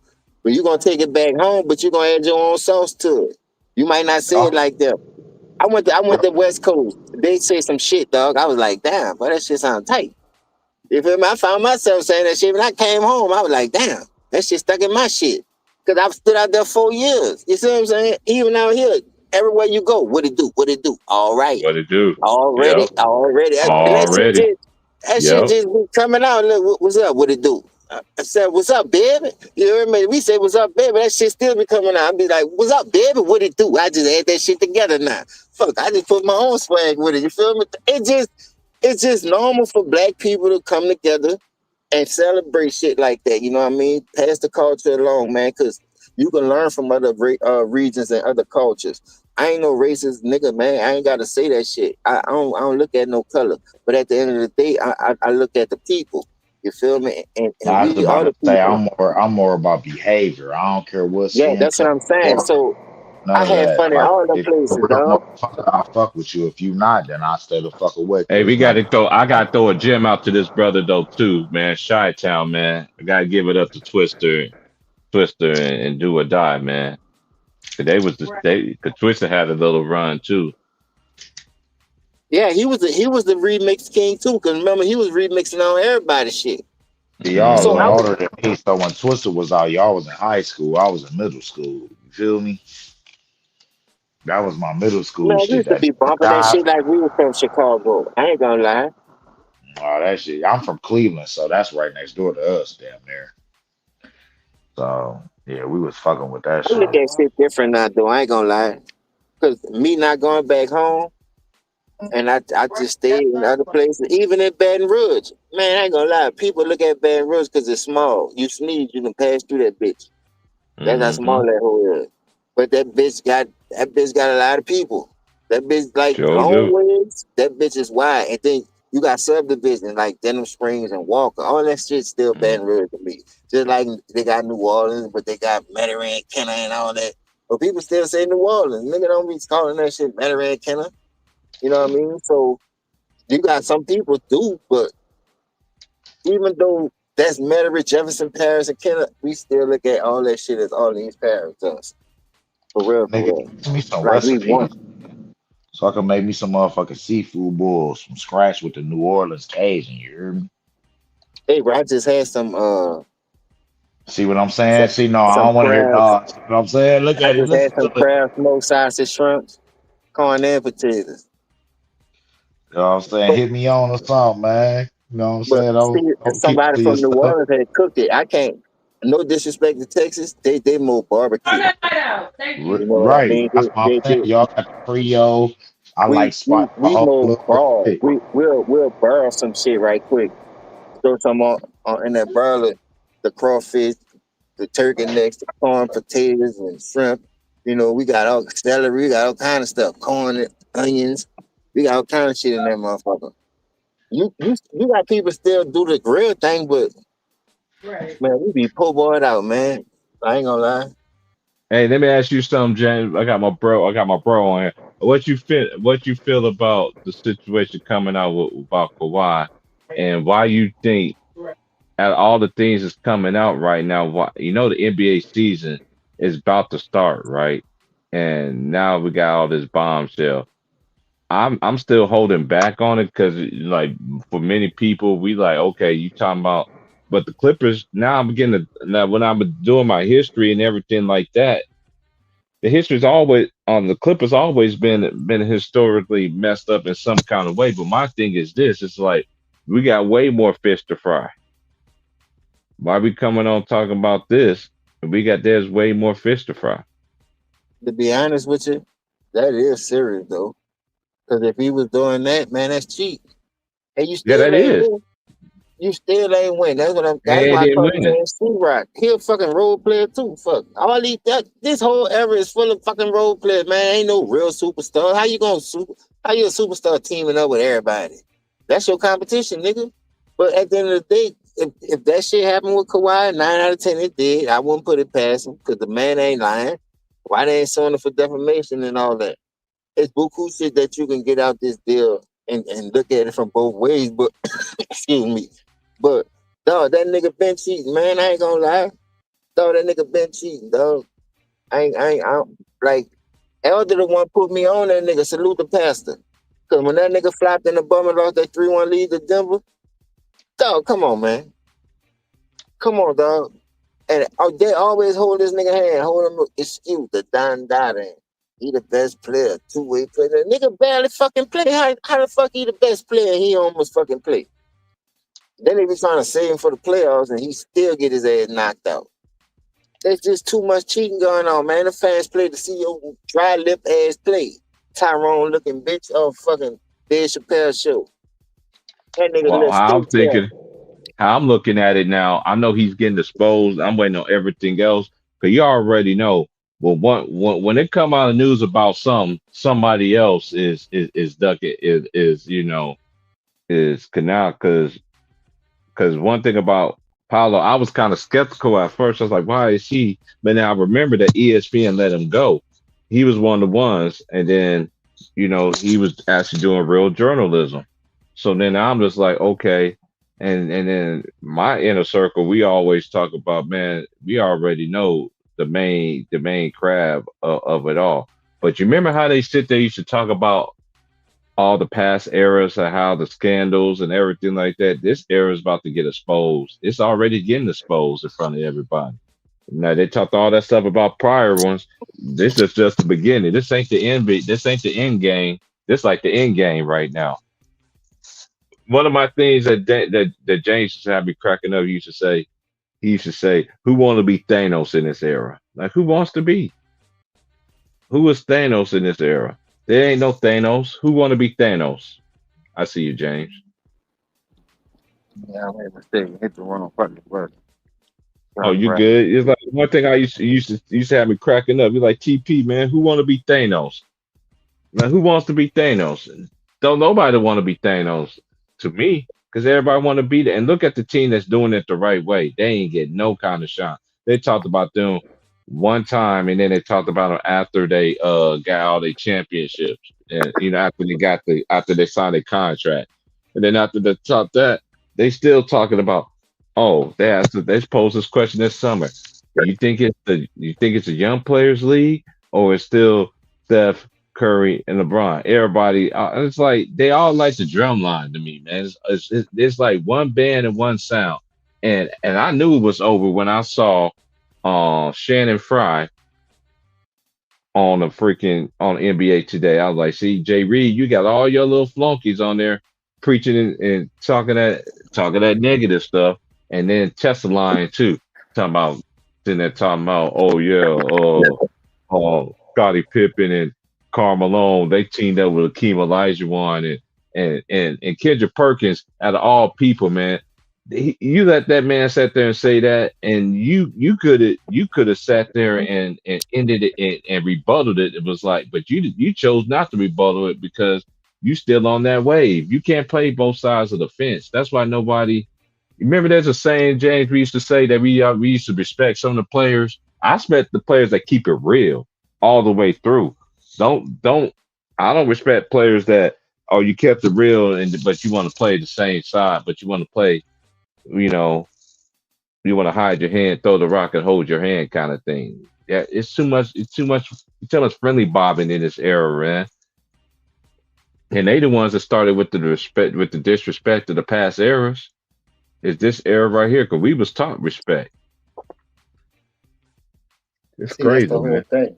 And then you got niggas crying about, man, it don't make it. Nobody don't want to be respected. They always talk about it. They don't give that respect. Nah, man, how we gonna give y'all respect for something y'all ain't earned? Like putting that work in. But y'all niggas is out here cheating and won't want us to give y'all the same respect and just do that. We get the old school dude that paid away for you bond to make all this money and cheat the system. That's not right, dog. That's like going to work and everybody doing your job while you just sit down on your fucking ass, but you still getting paid. But I ain't getting no credit. I ain't getting the money you get. You getting paid more than me, but you come to work every day and sit down on your fucking ass because you been here 10 years. That's your fucking ass. And that happens in real life, and we hate them people at the job. Dog, that's how the NBA is, dog. They want to cheat their way to the top. The role players and the nigga that you tried to get you there help you win that motherfucker. Don't get no credit if you get all the credit. Oh, man, come on, man, stop. That's why when Kyrie got a whip, they wanted to trade him. Man, let me out this bitch. I ain't got to stand this bitch. Y'all out here playing games and shit. But I'm supposed to be your little brother. And then soon Kyrie and what you call him go to the finals. Him and Luka. Man, Kyrie a good brother, man. I wish I had Kyrie on my team now. Like, man, you don't see the bullshit? I just be laughing me, dog, because I believe that Kawhi shit. Dog, that nigga don't play, dog. That nigga be... No, I've never seen a person sit in the fucking skybox while your team at walk. You could be down there coaching them up when they come over in the timeout. Do something, man. The way Ticket was breaking that shit down, and man, that dude ain't lying. That dude ain't lying. What's up with the fake ass company? Look at that company. Now the bitch ain't no more. You invested how much money in that shit, man? Read between the lines. The shit is adding up, and the shit is going just how the man said it was. Then your uncle ain't making it no better. Your uncle was the main one. You know, Kawhi would have been a Laker. They some kind of way that nigga Steve Ballmer got all that bread. Them incentives, 28 off the books. Come on, bro, that's real. Yeah, it's about to get ugly though, man. And then what's up, Vaughn? My boy Vaughn in the building, man. What's going on in Killeen, Texas, man? Oh shit, it's hot than a motherfucker. That's about it. Hey, yeah.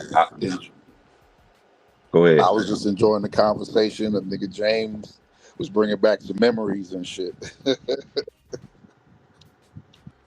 What's up, Vaughn? Yeah. What's good with it, James? What's good, bro? Hey, Vaughn, I'm gonna hit you up pretty soon, though. I forgot to hit you up. I'm gonna hit you think up, they though. gonna suspend Kawhi though? I don't know, bro. You know, it's like what I've been. You know what? Hey, James, you remember exactly what when I said I'll this. be You right remember? back, T-Price. All right. You remember how they used to sit there and say they should talk about all the errors? They had the cocaine. They had this. Y'all had the drug addicts and all this and the cocaine and whatever the case, the alcohol and everything like that. And one thing I always said, y'all, the NBA never really they had a scandal with Darla Sterling, but other than that, they really never had like multiple scandals. But look, all the multiple scandals about to come out just now, because this is just, to me, it's about to be the tip of the iceberg. I know everybody wants to go for the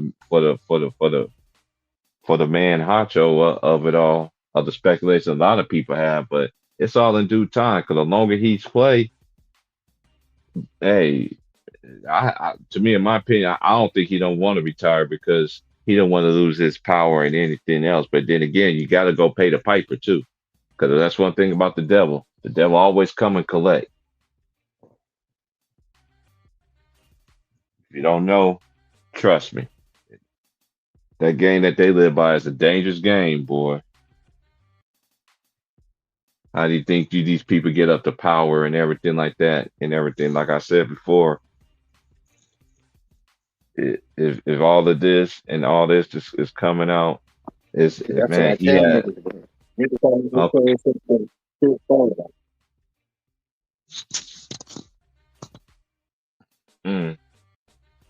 This is crazy, bro. Yeah, I've been into that college football. I'm glad college football started. You know, niggas been selling out since the shit started, man. Yo, how you feel about Michigan, though, man? How you feel about your boys, man? I know they lost to Oklahoma. They're wagging, man. I like the quarterback they have. I like, I'm a L. I always, like I told you, and I like LSU. I like LSU. I fuck with the whole team, but I'm saying, like, I always wanted to go to Michigan when I was playing sports for some reason. I don't know. That was before the Fab Five, because the Fab Five came in what, 92, 93? Yeah, 5'5", 92, 93, somewhere in there, yeah. Like the early 90s, like around that Yeah. point. They did like 2 years.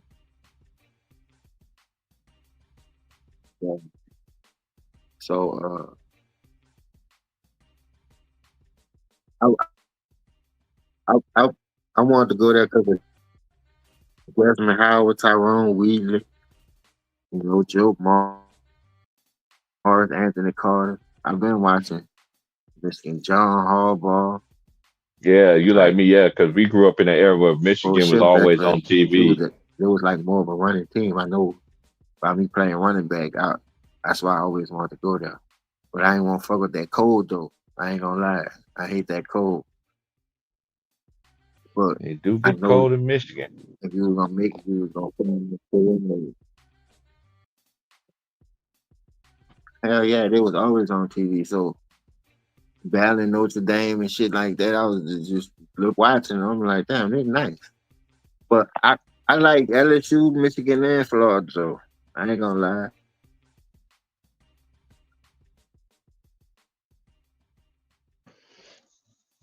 Yeah, it's just gonna be very interesting. I know It get cold as a Tennessee. bitch. Boy, I said, Let me man, see who fuck play that. And this then I had went weekend. to career day and everything.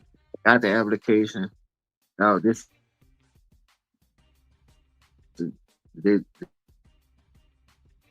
really like deteriorating me. Then after that, I Yeah, filled the Tennessee play application out. Georgia.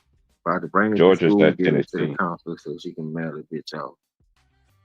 But that was the instructions when you go to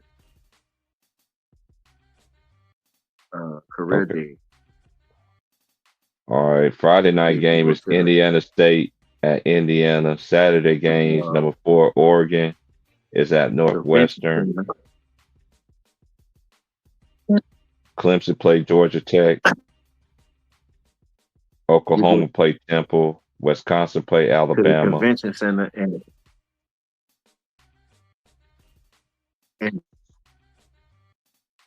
then you turn it into the counselor. The chick who I was messing with at the time, she cut my fucking books at.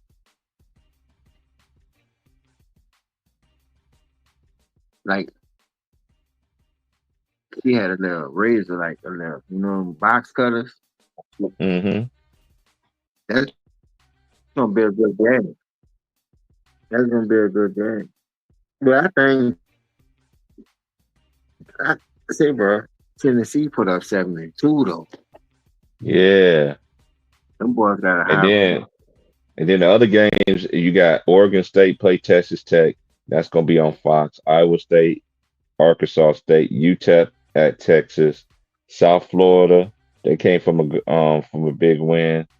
They play Miami. Ohio play Ohio State. Western Michigan play Illinois. Shout out to my boy Big Worm. I ain't hollering Big Worm in a minute. Big Worm. Arkansas, Ole Miss. Florida play LSU. Texas A&M play Ron Ton's team, Notre Dame. Then you got Vanderbilt, South Carolina. And then you got Utah, Wyoming. Oh, yeah, I need to talk about the W and the WNBA. Hey, the H's are clicking at the right time. Yeah. Yeah, if I had to put money on it right now, I bet the Aces. I think the Aces going to get their revenge. New York, to me, Yeah. they do got a squad. You know how it comes down to it. It's all about matchups right now. Yeah. But the hottest team right now is the Aces, man. I ain't lying, because I know that everybody was talking about Caitlin Clark. Listen, The Aces are in the finals. They're going to win it. I think so too. They're going I to win think it. so too. Because that team is on another level right now, and they still got they tied with the longest winning streak right now in NBA Yeah. in WNBA history. Yep. And what I'm more impressed in is the way Asia Wilson willed them to this moment. Mm-hmm. Like You're she right. from day one carried that shit, nigga. my bad, but she carried that shit and You did. got her squad back to where they need to be. Man, that is impressive, bro.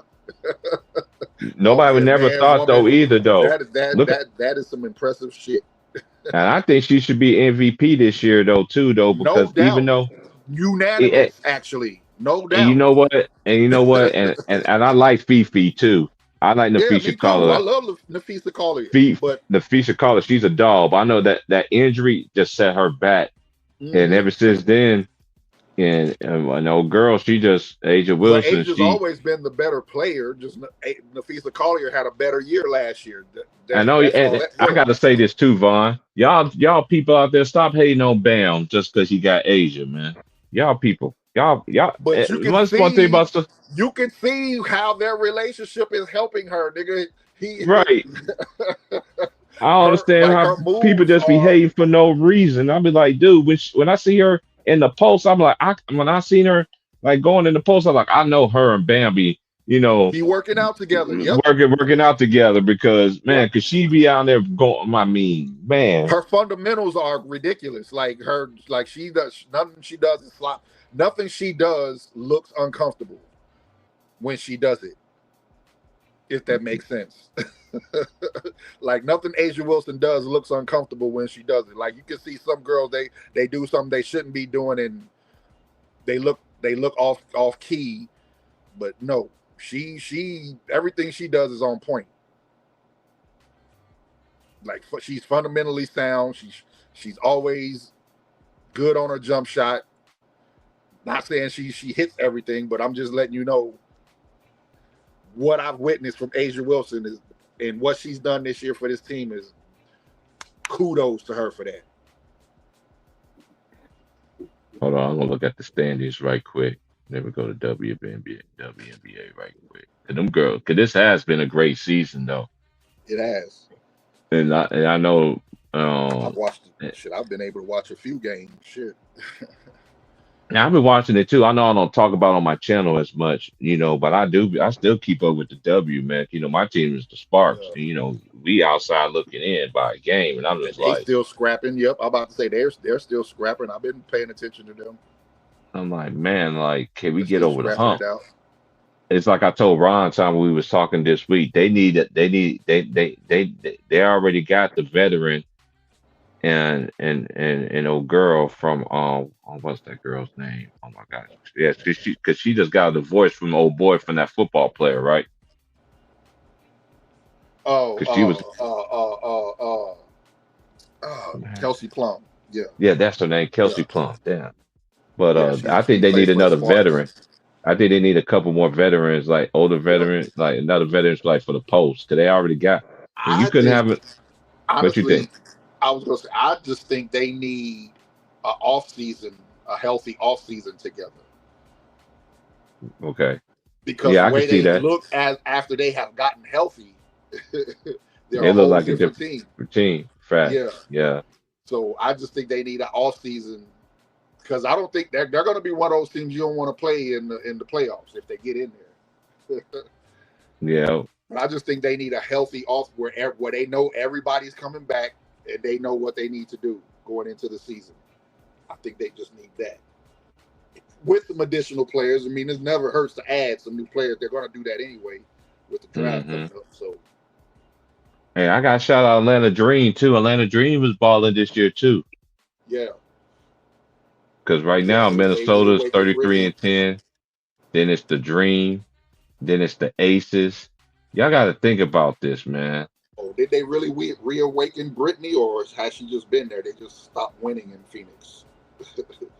Yeah. I mean, Brittany Griner. I mean, she's having a good season. Like, but but you can just she's not the. You can tell she's the like the older version of her.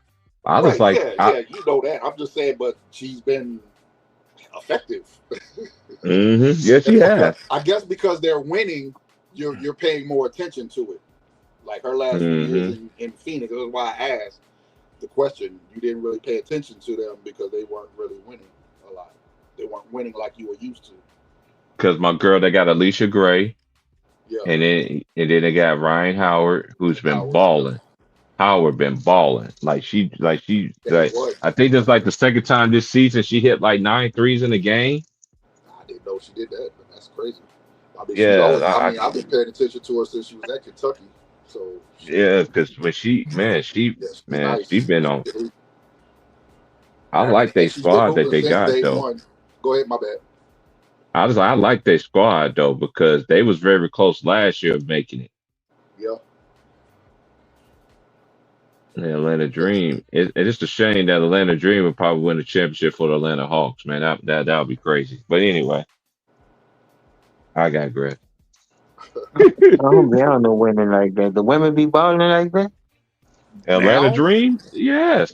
Man, this now, basketball season? especially and going forward, hell yeah, they be ball. Yes. You haven't been paying attention to Paige Beckers, Jay? Nah, I don't Man. want. Man, Woo!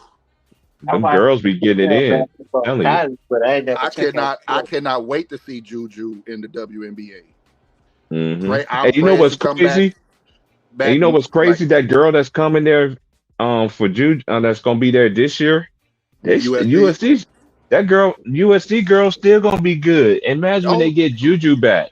Oh my God, it's yeah, gonna be scary. I'm telling you, it's about to get ugly in because the I doubt she city. play this year. I doubt she I plays doubt this year. they don't need her this year. They got old girl, Yeah, and they already got. true. I forgot her I name. mean, I know they're gonna come back with a nice squad, but just But losing old girl though, they're gonna need another interior scorer. What's that girl's name? That pretty girl, that pretty sister name from Nigeria. She got drafted by the her name is Kiki. Kiki Arafin. Yeah. Yeah, Kiki Arafin. Yeah. Built Ford truck tough. And my boy say from out here who's from Nigeria, she's Nigerian built tough, man. Yeah. Man, it's been a good WNBA season though. I ain't gonna lie, bro. I know I'll be talking about it on here, man, but it's getting close to the end. But it's been lit. But one thing I could say though, I don't want to hear all this Caitlin Clark bull crap. I know they all on TikTok. They don't be over here. Caitlin Clark ain't done nothing in the league, man. She ain't have not done nothing and I disagree with Stephen A. Smith. Talking about we need to gravitate to her of building the brand. The WNBA was already building They their own already brand. had building their own brand. It was Like amazing when it first she ain't started. elevated nothing. Like they just The- gotta learn how to, promote their sport to everybody. That's it. They just gotta, because it was amazing when it started. Mm-hmm. Shit was crazy, but the players, but I feel like the players that they have coming in the future Oh yeah, they're gonna be are in good going hands. to be the ones Right. that yeah. It's just like tennis, right? Because now the tennis season is over with, right? That's one thing I like about tennis, and I always respect about their sport. They Tennis don't ain't let over. they don't let They just nobody ended shit the on U.S. that. Open, but go my bad. Yeah, the U.S. Open is over with. Yeah, Yeah, and shout out. I did watch the whole thing. I know the Americans didn't fare very well in it, but one thing I love about tennis is that they always respect their legends, bro. You don't hear no slander, no nothing. Basketball is the only sport that I've seen, and even football to a certain degree too. But it's nowhere near as the NBA where they trash legends just to uplift somebody. That's it does happen. It's just not as egregious, like favoritism and shit like that. right. It does kind of happen, but because they did it to Djokovic, they did it to, and he's the best, of his era. Like he was killing Nadal and Federer. Federer and Yeah, he sure did. and the people didn't like that. You know what I'm saying? They didn't like that he was killing the players that the people like. Yeah, So he became the bad guy. he But became yeah, the villain. He it braced the does kind of villain. happen, but not as egregious like they do in sports. Yeah, They still let the people know, like me, Djokovic is my dude from this last generation, and Sinner and yeah. fucking what's the young cat who just won it? Alcaraz, Alcaraz, yeah, Alcaraz. Yeah, he I a don't know beast. so much like Alcatraz, but yeah, Yeah, Alcatraz. Yeah, is that Alcaraz. He's the Alcaraz? new Yeah, Nadal, bro. He's the new yeah. Nadal. Like same They kind of. He's from one the thing same. I about believe tennis, he's they from the always same got place. they always have them rivalries though, man. That's one thing I love Yep. about tennis though, because even Nasaki, she came back from and did her thing. You know, I thought Coco Golf, I thought she dropped the Yeah. ball, but Nasaki just had Nasaki had her Before, number that game. to me, before Naomi Osaka decided to become a mother, I felt she was the best tennis player in the Yeah, world at that point. yes, yeah, yeah, me too. Before I she did too. decided to have a child, I believe she was the best tennis player on the planet at that I did moment in too. time. I did too. Okay, I ain't gonna so lie, I did too. I was not It's, surprised when she beat Coco Gauff, and I love me Coco either. Gauff. Me too. I I like was not Coco Golf surprised when too. she beat her. Yeah, Yeah, because she's like a big sister to Coco Golf. yeah, for sure. Yep. And everybody can say what I take personal. I don't take personal shots like take on. How people don't like somebody personally, and Right. it's not even that. It's just I keep it strictly on sports, man. And Asaki, man, she gonna be back though, man. She let everybody know that. Wait till I get. You see what I'm doing now. Wait till the next event. When Yeah. is the next event? When is the next event anyway? It's U.S. Open, so I think the next will be the French Open on clay, because I believe they already Yeah, did Wimbledon. yeah, they did Wimbledon already, yo, So and they did the Wimbledon, U.S. U.S. Open. Open, and then the French Open, and then I think that's it after the French Open. Yeah, I know the season And about to then come over. at the end of the year or start of next year is the Australian Open. Because Sinner is 2 years older than Alcaraz. Alcaraz, yeah. Yeah, Hey, Alcaraz, he's the new Nadal, bro. Like Sinner, he can beat everybody else but Alcaraz. And that was just like Federer, nigga. mm-hmm, Federer was killing. mm-hmm. Every now and then he beat Nadal. You know what I'm saying? He'll get him on like hard court and beat But him. on clay, he But losing. on clay, nah, he ain't got a chance. Nadal is the king. Nadal is the king of clay court that I ever Yeah, seen in my life. yeah, yeah. Alcaraz got that same shit. He's just a younger version. Yep. He got the same shit, but he can play on hard court grass. That's what I'm looking. That's what I'm seeing from Alcaraz early. He can play on everything. Mm-hmm. I used to He can watch really. tennis. I ain't gonna lie. Tennis used to be nice, but Tennis still nice, bro. Like Yeah, tennis ain't never left, bro. tennis has never lost Yeah, its luster to me. I've always, to because me my either. grandmother used to always have tennis on, and I would sit there and watch that shit. Then I learned Yeah. my uncle, ex-wife, is the niece of what's the black lady who won? I remember when I was growing up, it was when I started watching it, it was in the Alfie or 80s. something. It was Xena Garrison. Yeah. Oh It was yeah. Xena Garrison back in the So day. yeah, tennis. I've always been into tennis.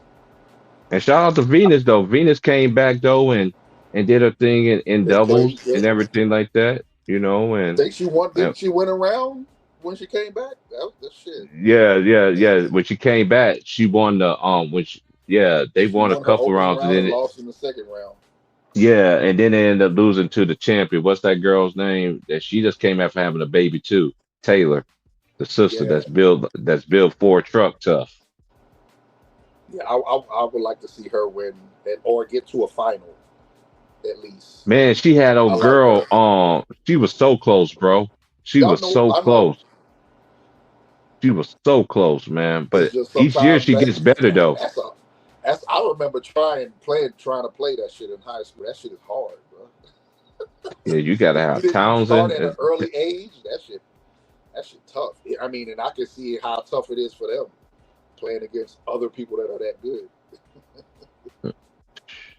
Tennis, boy, it's another level, boy. I'm Yeah. telling you.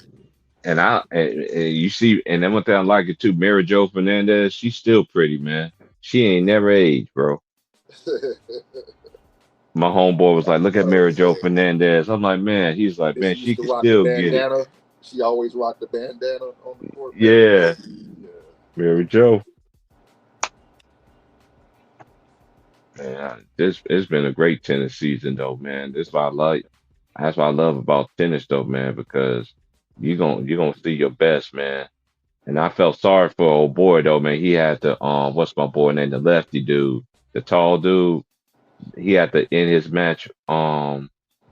He had to end his match because he got hurt. The lefty Yeah. dude, man, what's that dude's name? Oh my gosh, he's from the United States. Man, whatever happened to the French cat? There was a young French dude that was coming up, and I ain't really heard. I'm not really hearing his name no more. I guess he ain't winning like he was. I was got like a couple years ago. This black French dude. Hold up, I can look up the rankings right quick. Let me He look looked at the like a rankings. fucking NFL wide receiver. My boy Tiafu, man, he like I could tell when he plays good, and I could tell when he's don't. Like He's like just like like with Tiafo, when he's good, his first Tiafo serve is gotta on just point. if he ever wins it, it's gonna be because he just played perfect, yo. He Yes, get he he gets in I his own have way to say it. sometimes. I just have to say it. His size is his downfall. It's not because he can't play. You see when he starts to wear down.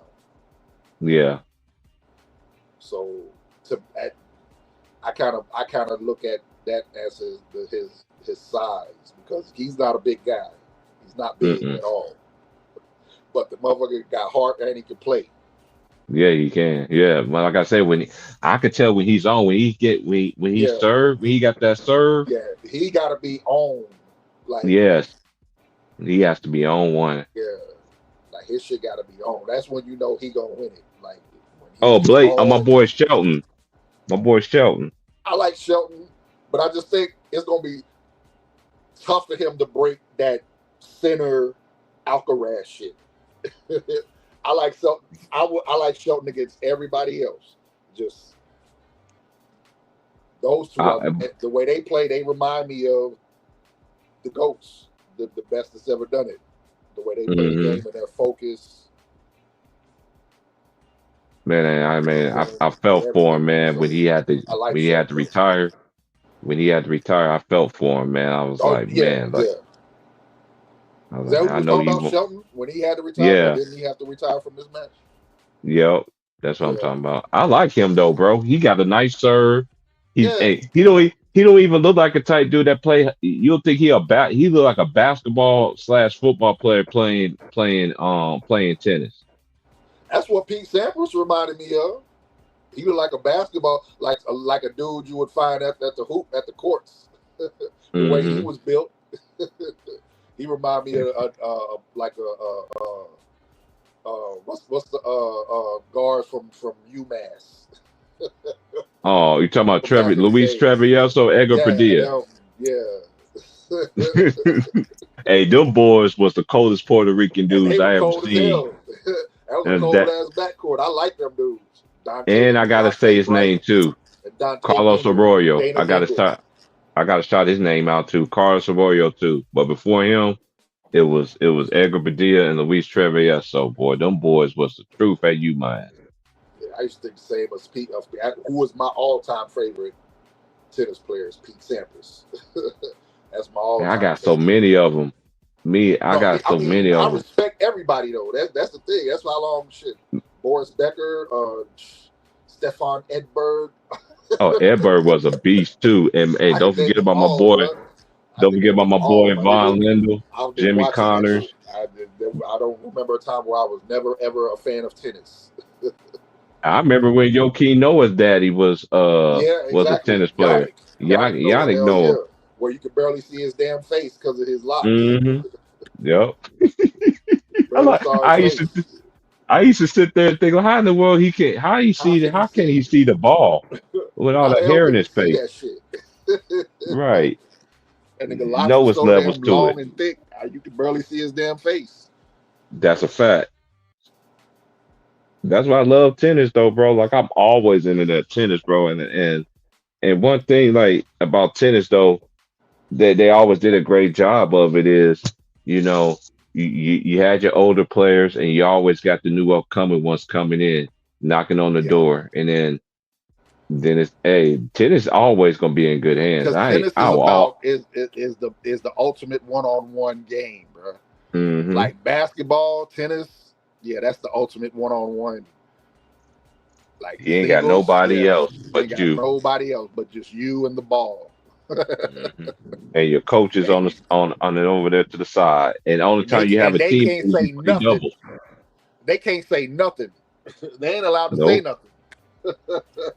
They just there. They can give you eye contact and stuff like that, but they can't say nothing. Mm-hmm. Yeah, that's that was a good U.S. Open though. It was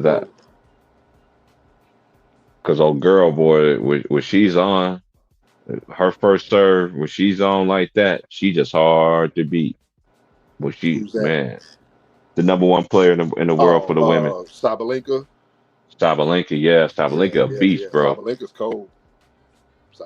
You know what she remind me of? What people know what she look like to me? How young Coco Gauff is though. Like she hasn't even really matured yet. Yeah, she ain't even mature yet. Sabalenka remind me of old boy from Rocky when he had to go against the Soviet Union. Oh yeah. She look like that could be her brother. It's about Ivan Drago. Yeah, Ivan Drago looking face. Yeah. Hey, she's Russian too, right? She's from Russia, right? I think so. That's why I'm getting that parallel.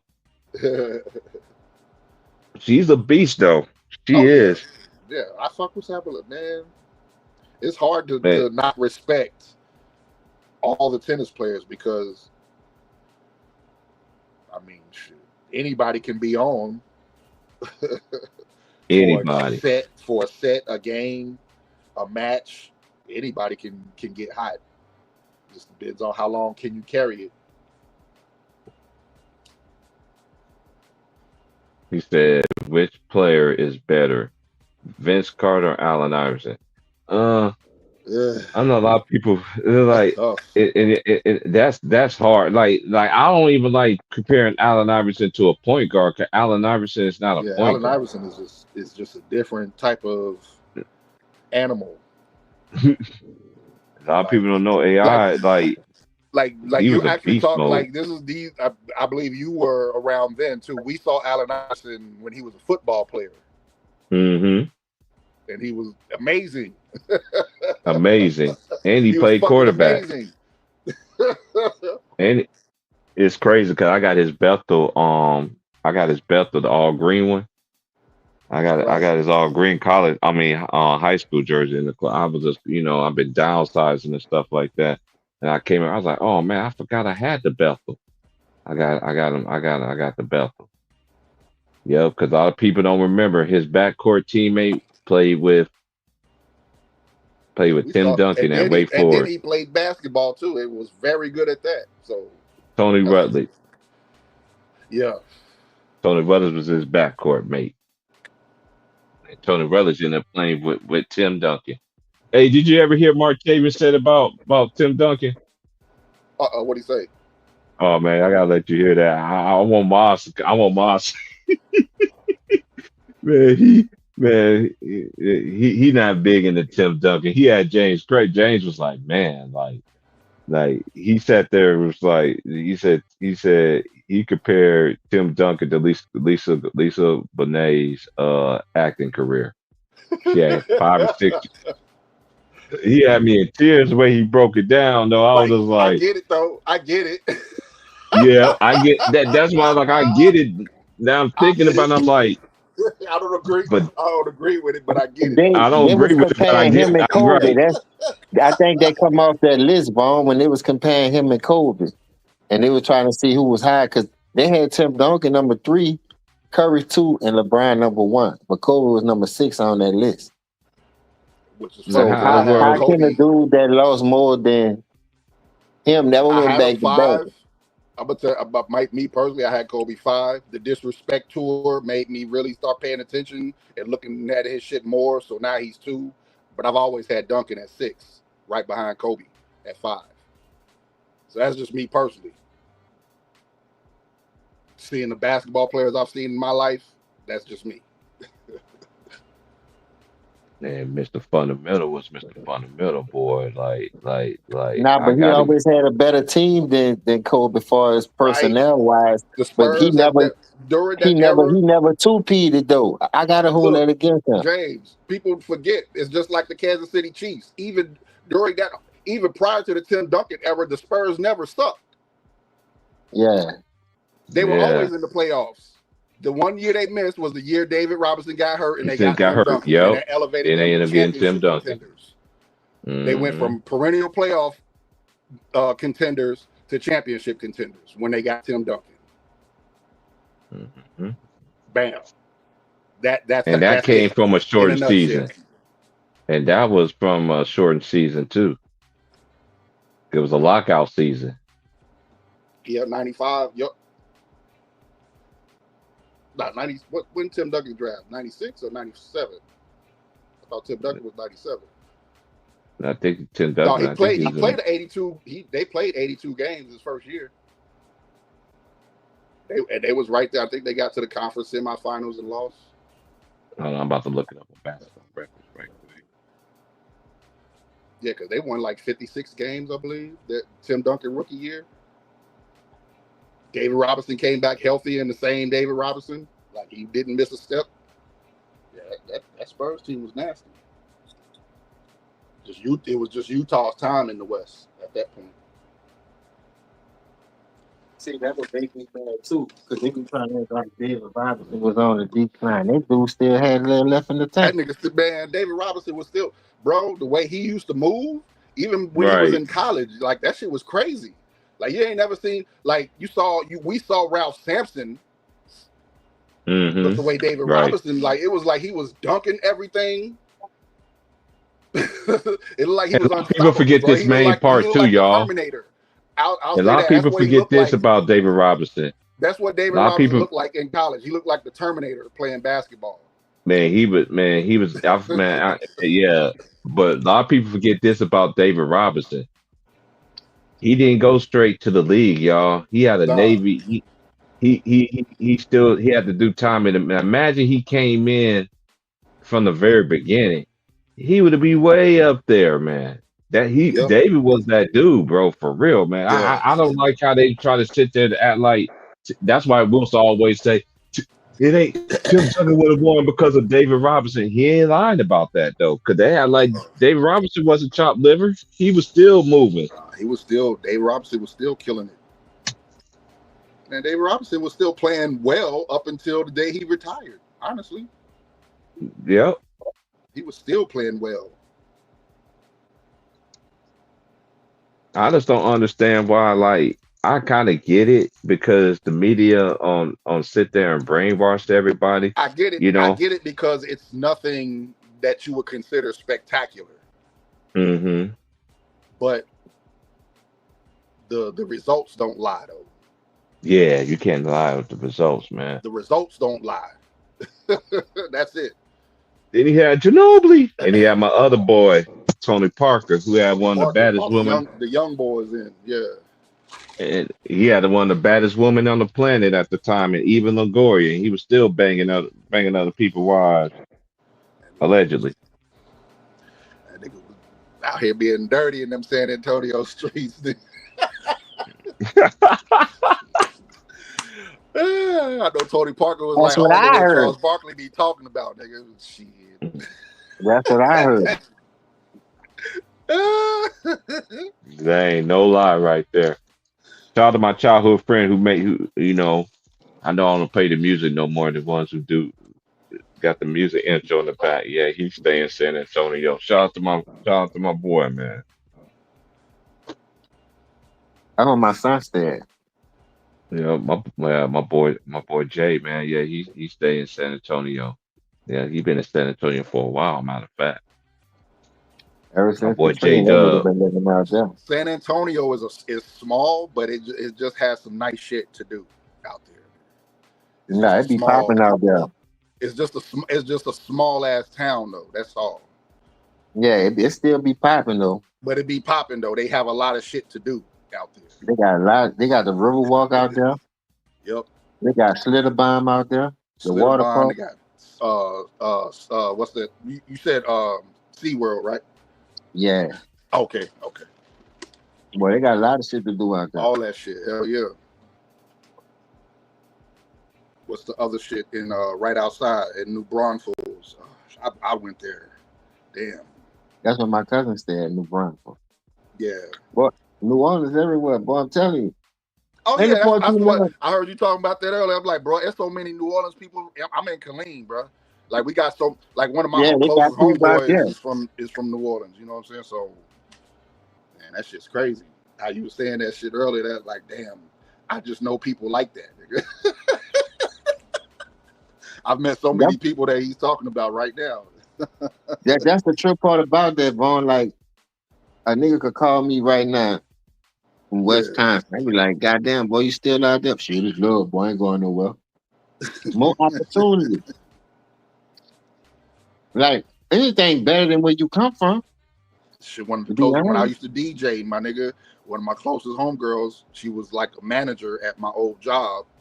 I DJ'd her reception after her wedding from New Orleans. Matter of fact, all her people, her husband too, all of them from New Orleans. I DJ'd their wedding and shit. Hell yeah. Yeah, you talking about that 97, 98 scene?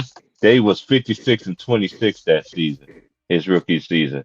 Yeah, see, I thought shit, I said 56, shit, 58. Yeah, you wasn't. 58 games? Yeah. 2 games from 60 as a rookie, nigga. What? They won, 56-26. Yep. 2 his rookie games year. from 60 as a rookie. Actually, 4 games, because 56 games they won. Oh, 56? Okay. That's what I thought it was, 56. Okay. So 4 games. That's still even impressive, bro. 4 games from 60 as a rookie. We talking about Tim Duncan now? Yeah, Tim Duncan. He was telling me what Moss was saying in regards to a conversation. And I was telling him I get why he said it. But I don't agree, but I do get it. I get why he would say that.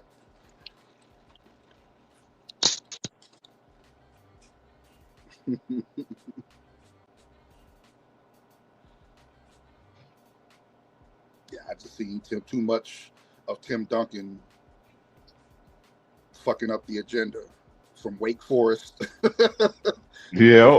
to the fucking Spurs. There's just too much evidence, my nigga. It's just too much evidence, bro. That part. Hey, you can't knock them. Yeah, that's why I said just the results, bro. Like it's just Right. It's too much evidence where this nigga just made a play or did something, got a block, got the offensive rebound and put it back. All nonchalantly. All nonchalant, like yeah. To be honest with you, what you gonna do You about can't it? knock him off his square for nothing. He showed the same temperament. He Yeah. come that's underrated. what I'm saying. You can't knock the way he chose to play. It was effective. Fuck, it got him 5 chips. Got him 5 chips. Yeah, got him a player of the year in college. I mean, You know, that's what they call Mr. Fundamentals. You know. yeah. You know, I mean, he I feel Tim Duncan, the players that I seen. What's up, Nola? What's going on? What's up, Real Brian, baby? What's happening with you? I'm good, family. I think I feel Tim Duncan for me, he was like the closest ones to the big fundamentally sound that I've seen in the past. I mean, the only thing that shocks me with Tim Duncan, if you remember that when I think it was 2013 when they beat when Miami beat San Antonio, and Tim Duncan said we would come back and beat y'all, and they ended up coming back the next year and beat y'all. That's the only thing I really heard. Other than that, he didn't really that's the only thing I really heard. Yeah, and he did it in a record margin too. He did it. Nah, he kind of talked shit to Bron after 2007. It was jokingly. Yeah. He did it jokingly. Tim Duncan, that's just him. He seems like a quiet dude, but he's actually a fucking goofy. Yeah, if you hear like he's a goofy. Yeah. He's a goofy. His middle name is Theodore.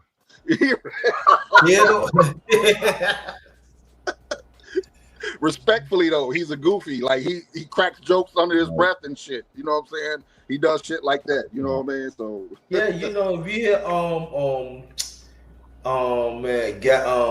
what his name? Kevin. He said how he said in phrases here. Nice move. yeah. Phrases, yeah. Come on, yeah. I like, yeah, that's Tim Duncan. Like, oh nope. Kevin Garnett, yeah. Almost got it. Got it right. What's the old white dude in the insurance commercial? Almost had it. Almost had it. Oh Nice yeah. try. Oh yeah. Oh yeah. I got you Doing a shit dollar. like that. You gotta retire. I got $1. You almost had it. Yeah. You gotta retire for it. That used to have me dead. That commercial, boy. The old man was slinging $1 to that lady, to that girl. I got you $1. You gotta retire for it. That used to have me in tears, boy.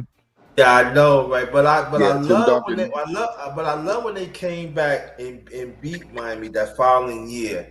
And Yeah. you know when they would go on them spurts in the quarters, like 30-8, 40-8, 35. I said, yeah.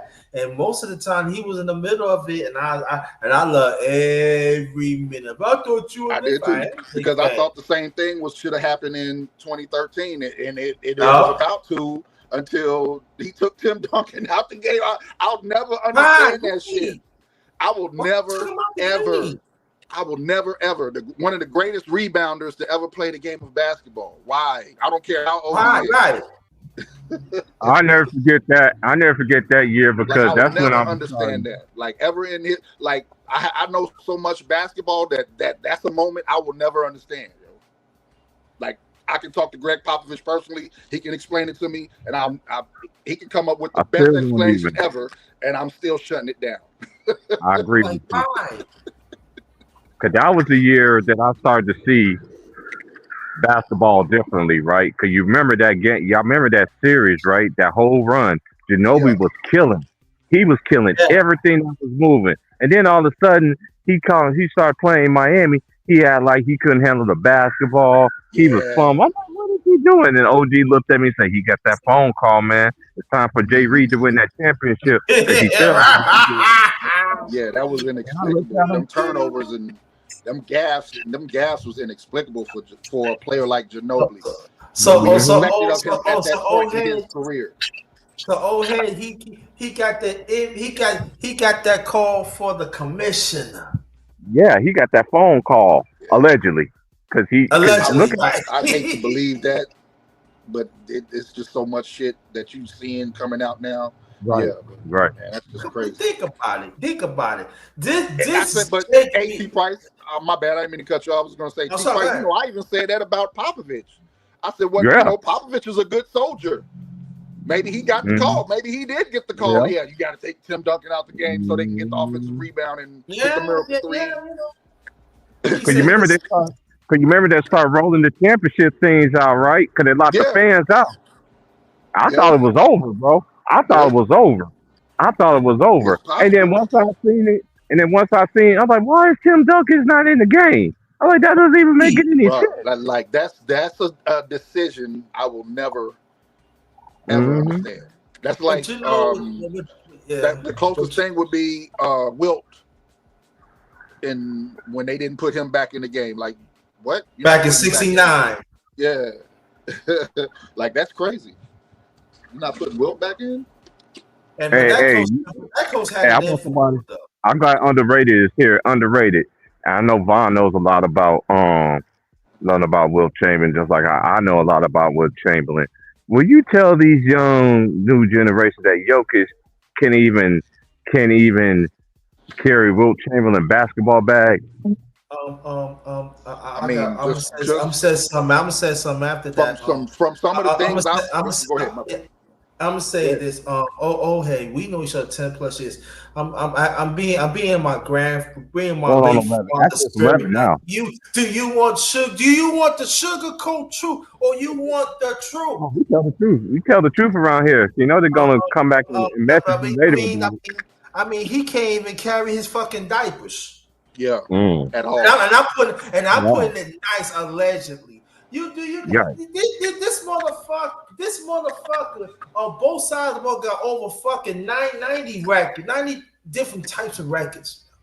Not This even mother, Jay Z got and 90 I'm records. saying like, and when people talk about Will Chamberlain, oh, he played against the best of the best. He played the best Half at of that point, Let me tell at you, that time. And half of the NBA. when you hear what they say about him, how can you deny it, yo? Right. And like that's my father's favorite player. That's my dad's favorite player, is Wilt Chamberlain. That's why he's a Lakers fan. You know, that's my dad's favorite player. So Oh yeah, y'all. I just thought about this. I didn't mean to cut y'all. Keep that thought. Vaughn. Hey, y'all. Y'all won't believe who I ran into at my job, right? So I was at work the other day, and I was talking to this guy, and I was on my way out, getting ready to leave, and he was just like, and then we would start talking, and he started talking about basketball because he saw my throwback Laker thing. He was like, "Yeah, I used to be a video broadcaster for the Portland Trail Blazers for 25 years." He said, "I got some stories to tell you." So I'm working on that with him right now behind the scenes. So hey, cause he said, and guess when he started, y'all? Second season of Drexler was there. That was the second season when he got hired as a video recorder for the Blazers. He said he worked for them for 25 years. Wow. He said, "I seen some of the great ones." You know what he sat there and told me? Out of everything, he said, "I don't see how these young people in this new era that disrespect Kobe Bryant like that. Like when Kobe came to the Rose Garden, he had haters, he had people that booed for him, but he also had cheers too. Everywhere he go, name a player that you still get cheered in every arena." Yep. He's like Michael. He had that Michael Jordan. He was like that Michael Jordan effect. Yep, And this exactly. guy was in his 70s. And the guy guy was in who his has it 70s. now is Steph, but people fail Yes. to see that shit. Steph is the Yes. one who has that now. Yep, But he people does. fail to And give he's him been credit for a and while. fail to see that. Yeah, but get back to Will, and I'm gonna say one player, right? That Jokic we never talk about Bob McAdoo. None.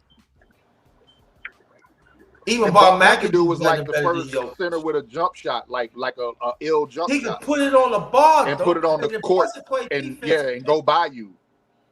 Oh, we got somebody else. We go back to the very beginning of it all. He can't even fuck with George Mikan.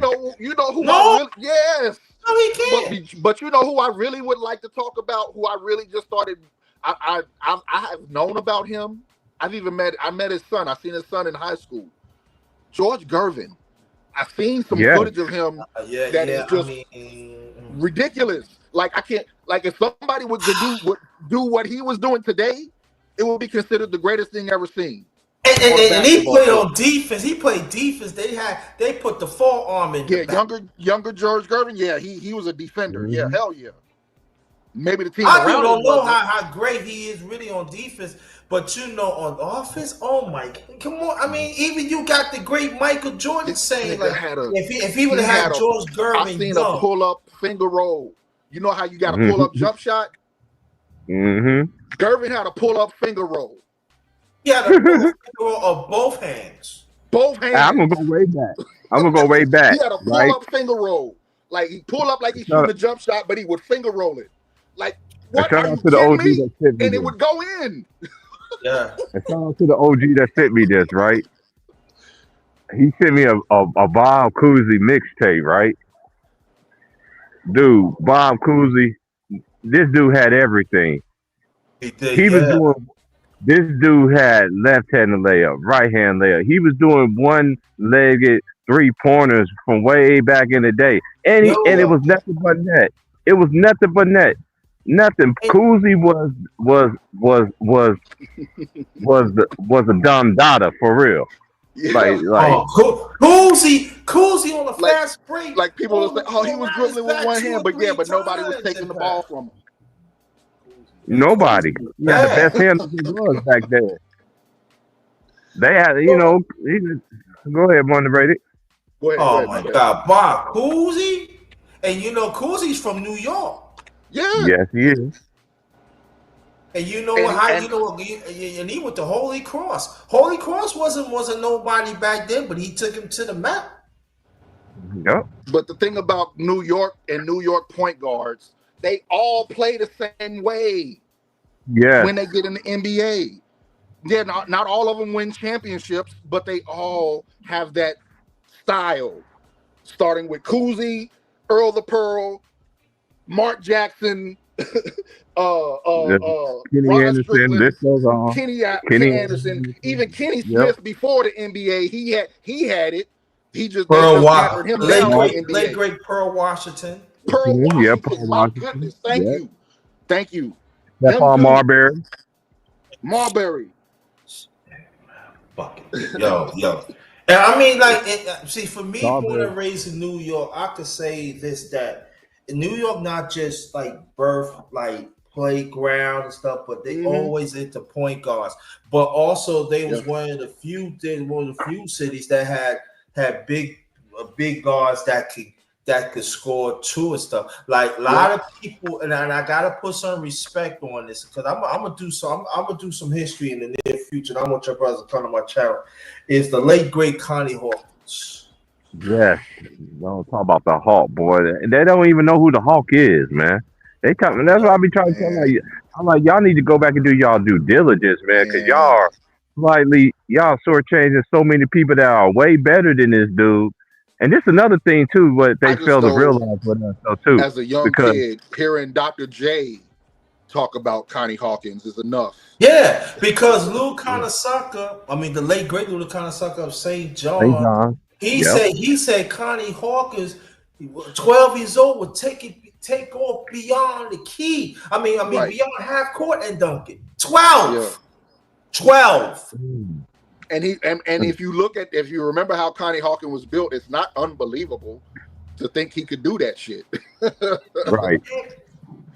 If you remember seeing Connie Hawkins and how he was built, that shit don't seem unbelievable. And he got cheated out of his career too. Yeah, he did. Yes, he did.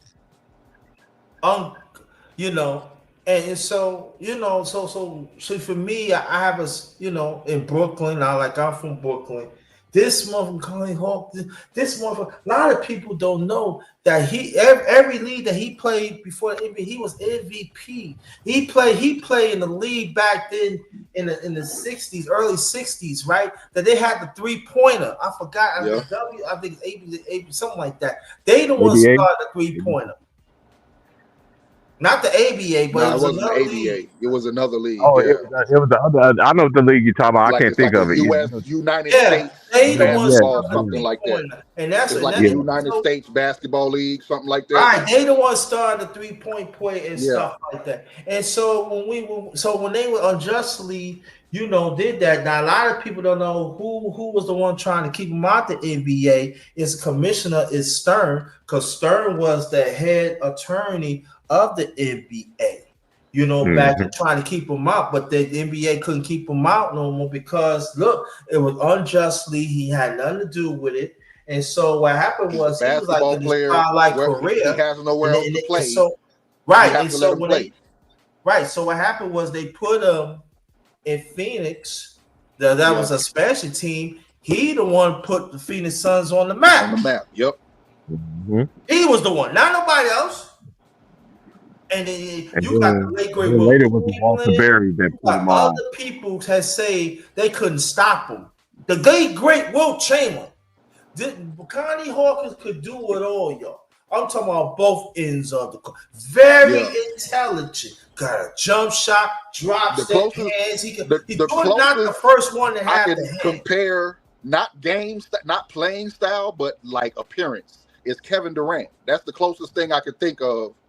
Like his body build and shit. Like Kevin Durant is the closest thing to that. But Connie Hawkins, what you was just saying, he could go inside. He had to pull, like when he pulled up for the jump shot, you couldn't get it because his arms were so damn long. Like, man. Defense, forget about it. I mean, like, I'm looking at when I was little. He's blocking everybody's like, shit, yeah.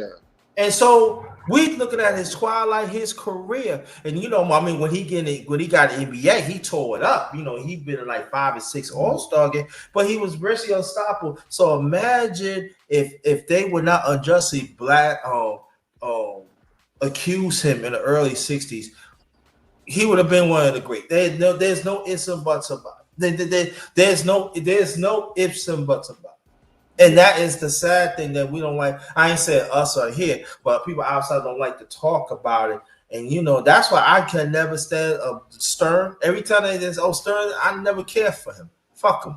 Because the way how he treated other black players in the past, and you know, but you know, it was a good old boys club. So you know, but you know, the way how they treated our players back then, and it was real sad because Connie Hawkins, because I'm telling you, going into early 60s, Connie Hawkins was on his way. Right. He was on his way, one of elite. I'm talking about, you got great, but elite, like win. Like Roxmore and all that. He was on his way. Yeah, like I said, like just remembering as a youngster, hearing Dr. J talk about him and wanting to know more, and even just because me being a student of the basketball, wanting to know more about him after hearing Dr. J talked about him. That shit, man. And even Kareem Abdul-Jabbar talk about it. Yeah. Mm-hmm. Yeah. Anybody, and I know for y'all, and I know for y'all new generation, y'all only time y'all play with Connie Hawkins is on the N1. He was like that. He was that dude. He was that dude. So y'all ready to quit playing? I got you a story. I was one of the few young. I was one of the few young boys see Connie Hawkins play. I was little. I was 7 years old, 73. It was somewhere in Bed-Stuy. I forgot the name of the park. They know they're longer. I see him. I say, who? That's Connie Hawkins? I'm talking about doing it. I'm like, he could not be unstoppable. Mother was blocking shots. Motherfucking, he's like he ain't jumping. Even like if you don't throw the rainbow, he's still that's catching. what I'm talking about, because he's so long, bro. And then when he do, and he could jump. Right. It looks like he done jumped like 1,000 feet in the air because of his. This motherfucker. They said his wingspan was like 7'9". Yeah, it looked like he was like 1,000 feet in the air because his arms are so long. But usually he would barely jump because he's so long. And but see, a lot of people don't understand. But he was always like he covered the whole sky. Yeah. And he's quick. A lot of people I don't know he's that thick. That's what I'm saying, man. Like I said, and this is the twilight, the late great. Yeah, twilight. Blown away. I was blown away. I'm like. Then I start like doing my history, start reading up on Connie Hawkins, Dr. J, and I'm like, God damn. And you know, and that's what people fail to understand when we talk about players like that. Like I said, I'm gonna talk about players and everything, and then we talk about Jokic and stuff like that. Jokic ain't better than, I gotta say this, Jokic ain't better than no Bob McAdoo. Man, what? Man, I can player. We can go down. We can. Man, we be all day long with this, but we can give him short, sweet. All right, go ahead, give him one. All right, he gave one. You give one, Vaughn, and I'm gonna give one. As far as what like better than Jokic, who I would say from the past. Yeah, like from the past, because they're saying he's better than everybody in the past. So I'm just gonna get mine right quick. He ain't better than the Dream. Dream? No. I mean, that's easy. That's easy. Yeah, that's easy. He ain't better than Kareem to me either. I still take the cap over him. That's just me personally. Yeah, Kareem? Yeah. Definitely. Oh, that's a given. Yeah, those are givens. I mean, there's a lot of centers that will give him trouble. Shit, Rick Smits will give fucking. Telling you, I'm a name trouble. David Robinson will give him problems. David Robinson will give him trouble. Patrick Ewing I'm gonna name one city. Patrick Ewing can bang and can shoot the jump shot. So yeah, Patrick Ewing is gonna give you mad trouble. Patrick. And also the late great Willis Reed. I seen Willis Reed at the Knicks. I played him. He's not problems. Go watch Willis Reed, dog. You haven't seen like the most athletic, and he's tender. The most Yeah. athletic center you've seen him play against is fucking Embiid, and he's tender. Mm-hmm. Very tender. You mean tender like church chicken? Yeah, And you know that what? tender. You know Yeah, what's crazy though, too, Vaughn? Because Aleezy always want to give me crap about my Kansas players, right? But he can't talk about crap about his Duke players, man. At least a Kansas. Well, we do have Duke and Kansas do have I don't. I'm sorry. a I don't mean player to in common. disrespect him We as a do Kansas got player. two. I'm just saying, like for his No, we size just and talking ability, shit. Yeah. he hasn't shown up Mm-mm. to what Can you I think expect about it? of a player his with his talents. If you think about it, when he was at Kansas, you remember he didn't play. Remember Yeah, he he had had the to sit back out. he had the back injury. Yeah, I remember He that. had the back injury, so he always was injured. So when I remember when he came to the league and everything, I'm just like, yeah, but he was injured. Like the Konami, you see some players, they might be injured through college, but at the same time, they still have a decent NBA career. And You know, and you if gotta, that's it. But yeah, like I can't really like I like right. Jokic's game. He kind of reminds me of like Larry Bird at center. Like if Larry Bird was 7 foot. That's who Jokic reminds me of a little bit. Like his But fundamentals, see, the way he shoots, the but way he see, plays if the you see, game. but see, as a center, right? A center had to learn to do little of everything.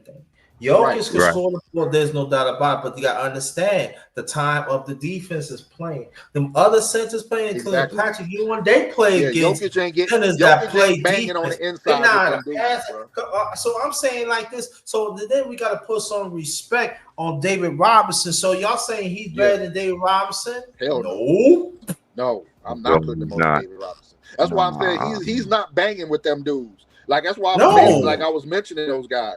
Like his Even jumper better Alonzo be on. Mourning. I'm Even gonna Alonzo have to see a Mourning. whole different kind of Jokic to convince me he can compete with those centers.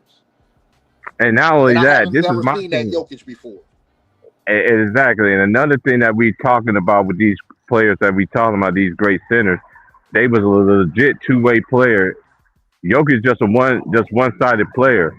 Right. Them dudes play both ends of the floor. Okay, you can Right. score on me. That's what Can you I'm guard me on the talking other about. end? And I can get you in Like foul like trouble he's too. not getting interior points like the way he easily gets interior points now. Them shits ain't gonna be that easy against those top caliber players.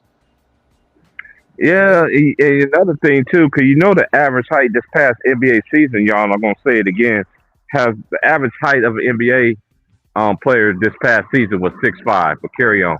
That's crazy. Yeah, and let's go one But thing better, and let's they're go gonna one say thing better. they, Talk about they're gonna say Jokic, these players are plumbers and all that, but whatever. right? And go one thing about Jokic. Let's get off the center. Let's put on power forward. Which power forward in the past that he could hold? None. None. None. You think he can mess with Karl Malone? No. You remember how Karl Malone Oh. used to just run past people? Like Yo, that's Karl what we seeing that Malone, all day on Jokic. you know, Karl Malone will lick his lips. He gonna put his right hand up He'll there. pivot. He'll back him in, pivot out, and face him, pump fake, and then just dribble around him. Boom, dunk. I'm telling you, Every time. But you know what? I gotta pay respect on him. Otis Thorpe. He played 17 my years goodness. in the NBA. This mother, I had to put some respect on him. Otis Thorpe was This nice. motherfucker could I do know it he didn't both get a lot ends. of opportunities, but he was nice. Otis Thorpe. Yeah, was he- nice. Otis Thorpe he- was a person that you need to have on your team, on any championship contender team. You need a player like Otis Thorpe on your team. Yeah, basically. Otis Thorpe, and you know Otis Thorpe had a handle. But he can actually play though. He can actually do more. Yeah. He was just not asked to do more. And I mean, like, I was watching a few days ago, I said, damn, Otis Thorpe bringing up the rock, finishing, Mhm. passing. Everybody talking Yeah. about his defense and rebound, but Dort could score that ball. But like y'all said before, you didn't have to do all that much. But what could have been if he would have had the green light? Yeah. Mm. Because he had them big old shoulders and long like And you have big fast. shoulders and long Otis arms, Strong as an ox. and you can move. You can move laterally, like north south, vertically, laterally, horizontally, whatever. Like you can If move. they put Like him in you can future move. role, You he don't can look guard uncomfortable on the court. Anything you do, he you can got a guard jump 1 through shot. 5. If you open on the baseline, that's a nice. We're confident you'll knock that down. Yeah, Otis Thorpe was nice. He just didn't. That's what I'm trying to tell the He young just people, wasn't man. asked to score a lot. He wasn't asked to take a And lot the of shots. crucial times of the Houston run, he was part of it. This mom, like, yeah, I believe so. Hey, you know what I'm watching, Vaughn? I got done watching. I'm watching the NBA Finals again, right? This past NBA Finals. Now I'm about to be up to. I'm on Game 4 right now. I watched Game 4 tonight. I watched the first 3 games last night. Now I'm gonna watch Game 4 because I like to watch to see the progression of everything. Because Indiana had their chances, bro. They could have they easily did. won the series. They could. I was expecting. I thought Minnesota. I mean, not Minnesota. Oklahoma City. Even though I felt they were the better team. They played a lot of sloppy basketball. Yeah. In crucial times. Yeah, But this is their first time there, though, as a team, though, too. So. I would say that. So I believe, I feel like Halliburton's injury kind of helped them win that championship. Because I thought they could beat. I thought they would handle Indiana, but Indiana still. But seeing that first game and how I kind of felt how they weren't trying to finish Indiana, they were going to let them back in, and Indiana ended up stealing the game. I felt it was going to be a series after that. Yeah, but you made a good point though, because when Halliburton was hot, that's when Indiana go, and I feel that when Indiana when he got hurt, it took the air out of Indiana. It did. But one person that couldn't stop was T.J. McConnell. He was a beast mode, boy. They couldn't have. But did you peep the strategy in the game 7 to let him shoot all the time? Like they was making him shoot it all the time. Like, okay, as long as you shoot, nobody else is shooting. Right. Because everybody from Indiana was cooking. It wasn't like Indiana had any weak links out there, bro. Right. Everybody was cooking.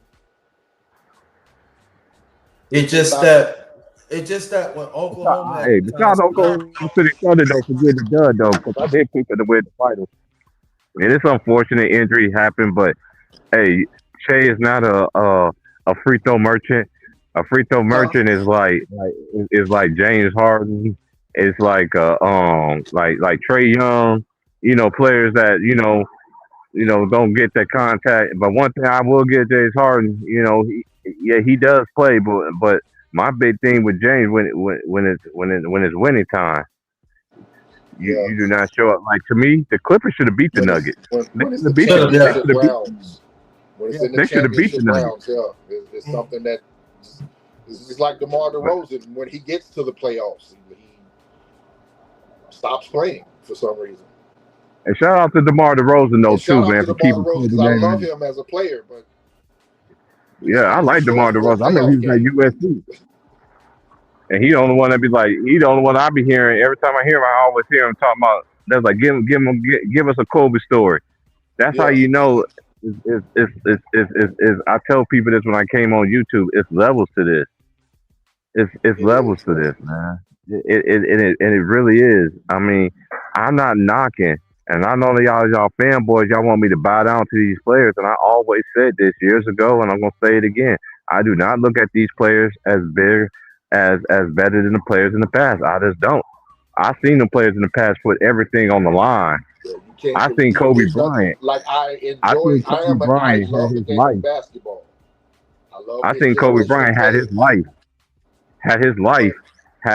about to be thrown out. And he still had to go to court, go to the NBA Finals. Yeah, he did lost, but still, this is what y'all fail to realize. They always want to say, "Oh, he lost the bird." Yeah, the Celtics was there from the very beginning.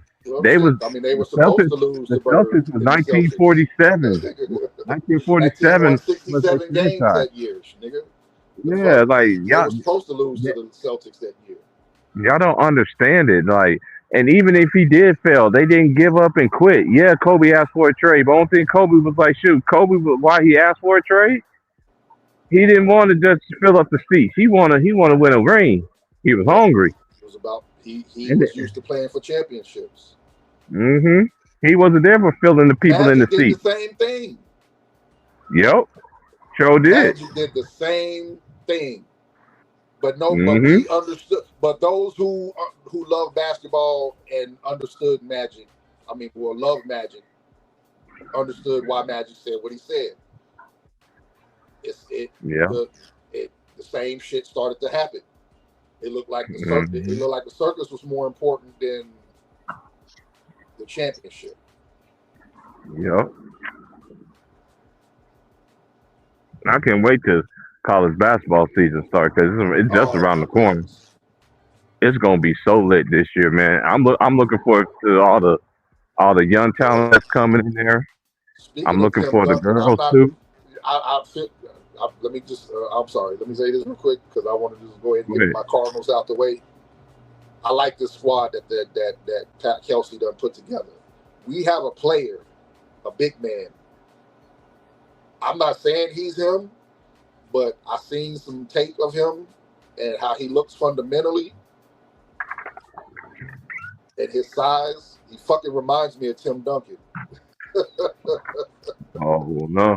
Here we go. Like that's just. I'm not saying he's gonna come out and do Tim Duncan things. Right. I get what you're saying. Yeah. I definitely get what But you're saying. just seeing the tape of him when he's played badly in the competition he's played. Yeah, it's gonna be interesting because we're gonna have the Boozer twins, and then we're gonna have we're gonna have Oh Peja man, Stojakovic. You got Peja Stojakovic, son. that's who I want to see too. The Boozer twins that do. It's gonna be crazy. I forgot they both going to do. I just totally forgot about that.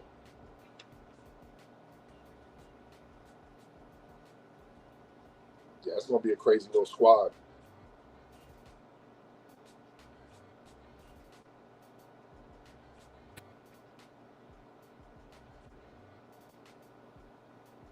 Yeah, cause I've been keeping up with Brandon Roy's son. His son gonna be nice Yeah, too. Yeah, yeah. I think this next year he's gonna be a junior. I think This he's coming just year going he's into his a junior. junior season. Yep. What's the ex-football player's son? DeMarcus Lawrence? Not DeMarcus Lawrence. Shit. He's on ESPN, the football player went to LSU. His son is nice. His son is like 6'5", 6'6". You talking about Spears? They used to play for the Marcus Cowboys. Spears, that's him. Yeah. His old lady used to play for Feaster. She Oh, used to play for the LA Sparks. okay. I did not know that. Yeah, I did not know that was the mother. No wonder why yep, the that son is built the way he's built. Yeah. yeah, that's why he always pay homage to his wife. He's like, y'all think he got it from me? Nah, he got it from my wife. Y'all forgot my wife was a big time WBA player. Yeah. Yes, yeah. So that's where he gets it from, man. And man, I'm looking forward to see how Paige's son, Marshallone's son, Oh, yeah. they and I got to deal with Jay Reed's son. 'Cause he play in my conference. Yeah, he gonna be in Arizona, huh? Yeah. So Is Arizona still Adidas? They letting him go to Arizona? Can they go to Adidas for a minute? Or they back with Nike? I think that Adidas for a minute. I think they back with Nike. I know Kansas is with Adidas. Yeah, I know Kansas is with Adidas because I know I gotta look and see Kansas if are I like think. the top schools for the Adidas brand. So yeah, I already know that. But I'm trying to think. I think they with Nike, if I ain't mistaken. I think they went back to Nike. I They think. back with Nike. Okay. I think I could either see them or Adidas. patch a couple seasons on Arizona. I could be mistaken, but that's why I was like, did they go to Adidas? I thought that's why I seen an Adidas patch on their uniforms before. Know how I But know I this gonna be a my lit? bad. Yeah, You know how I know this I'm college anxious season to- gonna be I'm lit, anxious to see Vaughn? Bronny. Are they going to let him stay in college and develop? You know, I'm not even thinking about that. You know how I know these freshmen about to ball out though. look at the McDonald's All American game from the boys and the girls. Right. It was better than the All-Star games. Basically. And I Houston remember is last another year's team.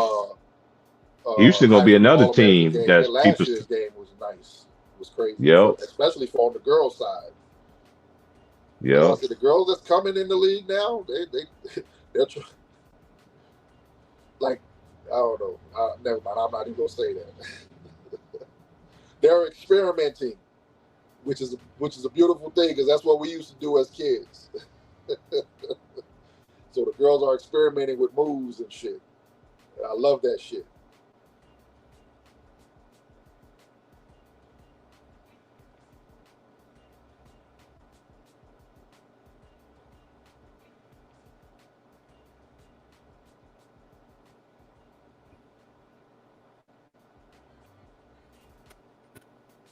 Yeah, just thinking of new ways to play the game. It's crazy how that shit evolves.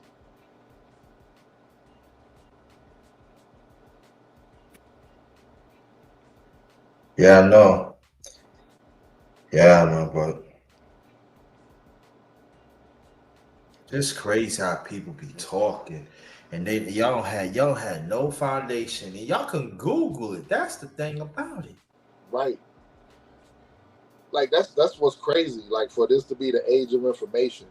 I know back when we were younger, the only thing we had was the library and the magazines. And every now and then and the OGs too. And we had the OGs too, but I'm just saying the way it's in overdrive now, and the access to the information, how it's available now is crazy. How this generation doesn't take advantage of it to learn how to appreciate it. Because we didn't have it like that. Well done. And we had that, and we still had the information, and we appreciated it because I believe it was the way we had to access it. We had to appreciate it.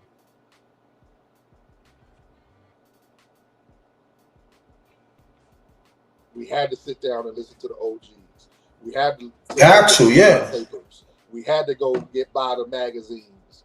When we heard about the documentary coming out, you had to be ready to go watch that shit. Right. And also too, learn the players back then, but also learn the ones who started it. Right, exactly. All that's what I'm talking. That's exactly what I'm speaking on, bro. All of that shit.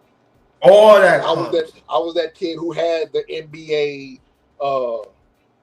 Like you remember, like how they showed the NBA 90s and all that shit. But back then they had videotapes of like the NBA 81, 82, 83, 84, 85. They had all that shit. I was the kid with all of it. Tape delay. The Come Fly With Me videotapes. I was the young nigga with all that shit. And also, people don't understand too. It wasn't no live NBA games we watched. It was tape delays. Yeah, not like that. Yeah. You know, it's crazy that you got all this information and you're still not taking advantage of. I mean, like, people say, NBA, we three-peat. The first three-peats of Minneapolis Lakers. We should talk about the Lakers. I mean, the late great George Michael. Actually underrated. If you really dig into their history, they three-peated twice. Yeah, I mean, they won the championship of the league that they left before joining what will become the NBA. Then they won the first two championships in that league. So that's 3 straight. Then they lost. Then they came back and won another 3. Right, and this is what I'm talking about. But the league don't count. Professional's professional, right? Professional's professional. And that's what I thought, right? But according to what I've heard, I understand what through you word of mouth, the league that the Lakers came from was actually their players were better than what was already in what was known as the NBA at that time. The players that came from that league were the better players. you know, when people talking about Minneapolis, I said Minneapolis got a deep root, you know, of basketball, and this is what I'm saying that they won it twice, but you know you ain't gonna count no 3P because you ain't in another league. I'm like, no, but see, this is what I'm saying that, and then you think about it, that's a good point you're making, brother, because that league that they was in, and then when they did the 3P to the NBA, right in the mid '50s. It was just a few years apart. Yeah. Just a few years apart. It wasn't no long. That's what I'm saying. That was when the NBA they been had basketball leagues. There was all kind of basketball leagues in America. And right. And there is a team named the New York Rens, right? They played the World Basketball Association. They won, they beat everybody else. But you know what happened? The NBA denied the application to play in the NBA because they all didn't count their games, basically. Like what? But you played them though. Right. But you played them though, and they whooped everybody. So what do you mean? You're not going to recognize their games. So this is what I'm saying. You look at the NBA. NBA wasn't all that sweet, and it still ain't all that sweet. But just understand that there are prominent black players even back then was still denied play. That's why when you got the few like the late great Sweetwater, Clifton, and other black players had paid the way, and we don't like it. I'm not saying us. I gotta ask her. I know she said she was related to one of the first NBA players. I believe that's who she's related to. One of my home. Yeah, and you know, and they ain't want to play them. This one, when they come to NBA, they ain't want to play them. But they have to persevere and stuff, man. That's what I'm saying. Know your history, I mean, like learn to appreciate. Don't stop. Just this is just coming from somebody who loves the game. Just stop idolizing. Like, yes, I love Jordan, but I love basketball way before I ever seen Michael Jordan. I mean, like I was literally born on a fucking basketball court. Damn. Mad at you. Like, what I'm saying is crazy. That's how much it was ingrained in me from day one. That's what I say. From birth, like that's what I remember is watching basketball. Yeah, I mean it's really crazy. we don't even talk about Elgin Baylor. Right. Remember that there's people saying that the Elgin Baylor with the Lakers back to help save the NBA or they play and stuff like that. You got the Wilt to still change. A lot of people. His style of play was something that nobody had ever seen before. He's the first guy jumping, taking it to the rim all the time with under, like Michael Jordan does the under the rim, the scoop up under the rim shit. Baylor was doing that shit. Elgin Baylor, that's where you get it from. We talked about George Gervin earlier. That's where George Gervin come from. Even Michael Jordan incorporated it. David Thompson. All of them. Yeah, they don't want to talk about that. A lot of people know the late great Elgin Baylor. There's one of the teams that played Boston like almost 8 or 9 times in the 60s. One of them, I forgot what year it was. He gave Boston 61 points despite Boston won. The month they said they couldn't hold. This one, people fail to understand. Let me go back to Wilt Chamberlain. Wilt Chamberlain was the first player that been a Rookie of the Year 1959 and plus Rookie of the Year plus MVP. You know who's the second? You know who's the second one? 10 years later, the late great Wes Unseld of the Washington Bullets. He was also the rookie and also MVP. 10 years apart. But see, when you say stuff like that, Brother Vaughn, they don't want to hear that. Right. But but they need to know it. They need to know it and learn to appreciate it. It's the only way they're really gonna learn to appreciate the game when their hero leaves, whoever their hero of this generation is. I mean, we talking about big forwards. We don't even mention the great Elvin Hayes, the Big E. Right. You know what I mean? The Big E. Shit. Anytime I hear a discussion on them, because I like to watch NBA TV a lot, and I like to watch it to see like the old school shit. Like when they're showing the old school shit. Yeah. So yeah, I'm shit, always on that shit. Like when they go back and show the old ABA games, they need to do that shit more instead of having everything on repeat Yeah. like ESPN does. It's crazy, you know, that we don't talk about, you know, stuff like that, you know. Yeah. But we need to talk about. Like I said, I'm gonna talk. Matter of fact, I'm gonna put my email in the chat so you can copy it down. All right. So you know, cause I'm gonna start go back to history. We gonna talk about history on this piece, man, on my channel. And you know, we going like, yeah, y'all want to come and dispute what we said? Prove it. Just prove it. Right. Just prove it. Because the players, see, when we talk about players, when we talking about players that we talked about, they made the game what it is right now. Hey, and that's the part. Like a lot of these guys are coming from AAU.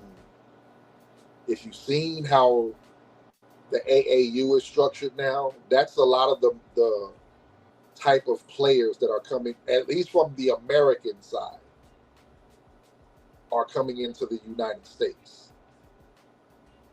The foreign guys, because they actually, and this is crazy, and shout out to Lamar Odom because he's trying to do that right here in the town I live in.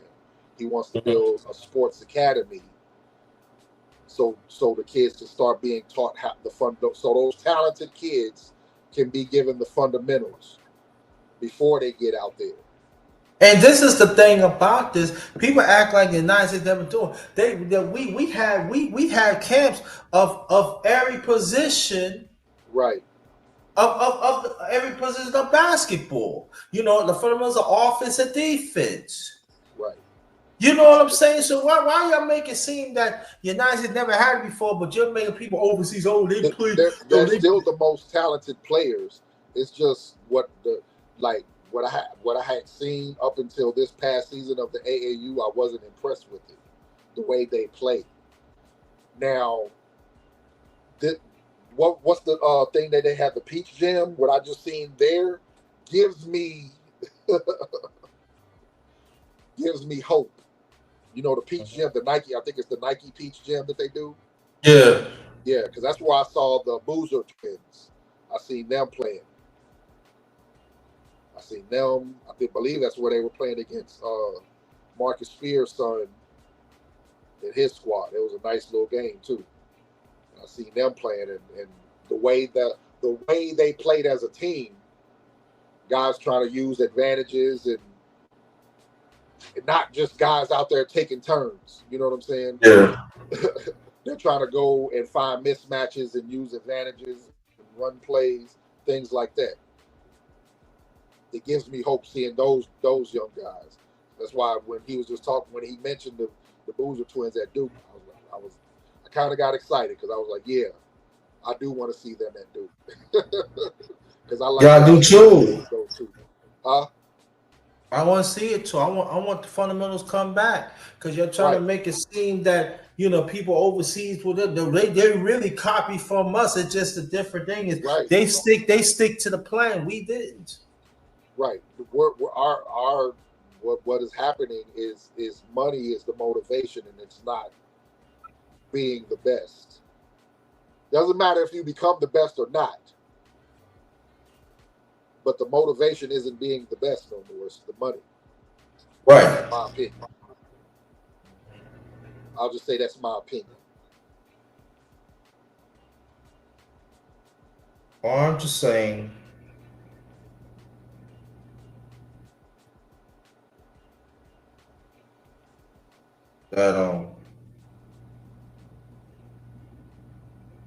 That we got to get back on fundamentals again.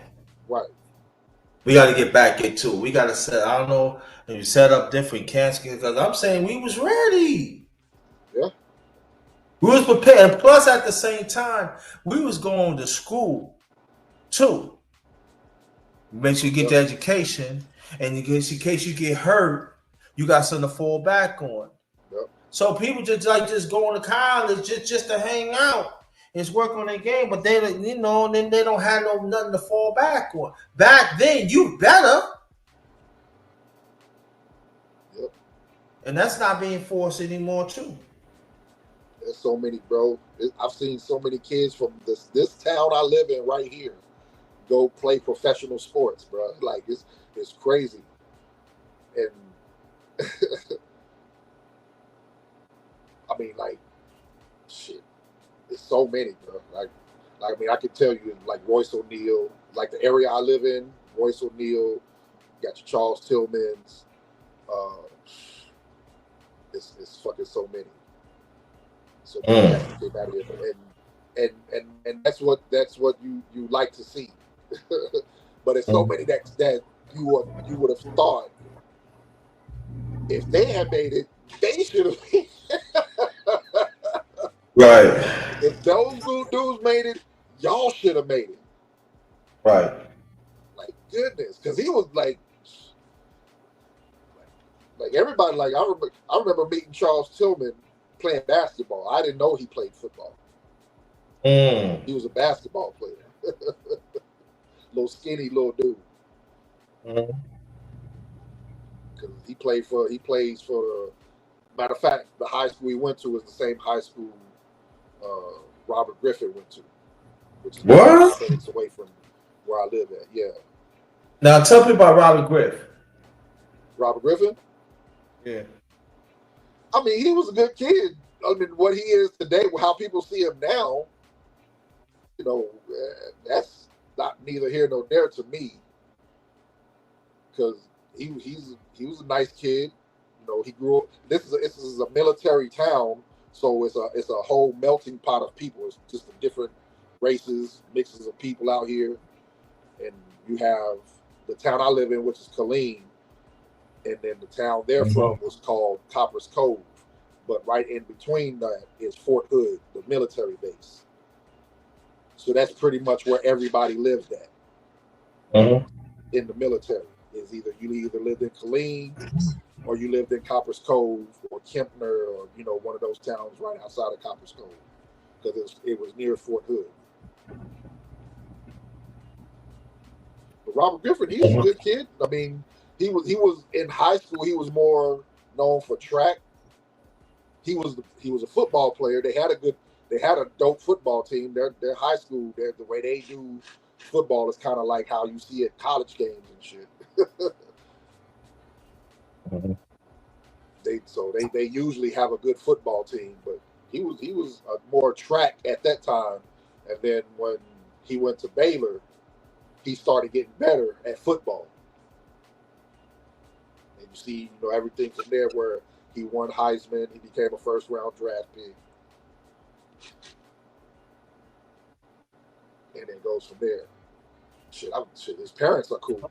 Robert Griffin's parents, they got a whole fucking section of town named after that nigga when you get into Copper's Cove. With a shopping center and grocery stores and all kind of banks and businesses. That whole little section of town named after him. Yeah. You go into Copper's Cove, when you go out there. Yeah. So I know he sees like what people see on the internet and social media. Right. That person I don't know. I never met that dude. Yeah. I met the young, humble kid that was trying to make it. You know what I'm saying? That's who I met. Yeah.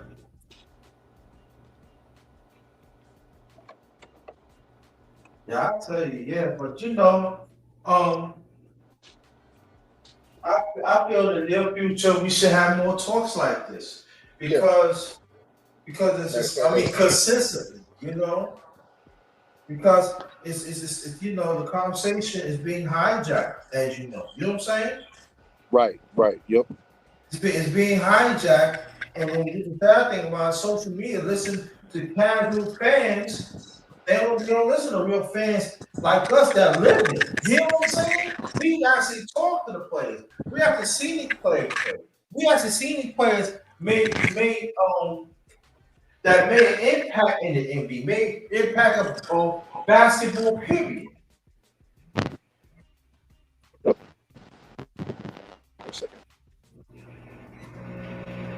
You know, so you got my email? I'm trying to save the email right now. I should just put it to my notes. Where I'm sitting at, my internet it ain't moving as fast. And I don't want the fucking StreamYard to go more crazy. Because every time I close the screen, my phone starts tripping out. Save it to the notes real quick. Hold up.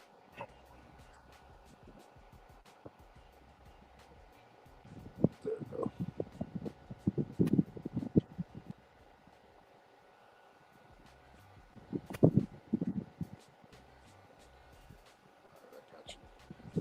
I got you said I'm gonna shoot your email later. Huh? I said I'm gonna shoot you an email later. Yeah, do that and leave your name so Yeah, I I can got you. plug you in. Yeah. I mean, my email gonna be on the same name, Vonilla. Okay, cool. Shit. Yeah. Yeah, we got to start something up, man. We got to talk some history, man. We got to link. I'm down, bro. I'm always down to do that shit. My mom, ex-husband, when we used to, when I used to go visit them and his homeboys would come around and talk sports, they would fucking call me the sports almanac. Like sometimes I'm wrong. Shit, I ain't saying I ain't never wrong. Right, me too. Sometimes the timing is wrong for me, but I can tell you Sometimes one I'm thing. wrong. I ain't trying to, but I just know I can tell you the one shit that I've thing. witnessed. You can't tell me that I didn't see what I I'm telling saw. you one thing. I'm over 95%. I'm about 99.99. But I'm just being. No, I'm fucking around. I'm just fucking around being stupid, bro. But I'm serious though. But that's the passion I come with though. When I'm talking sports though, like that's it. That's all it is about me, bro.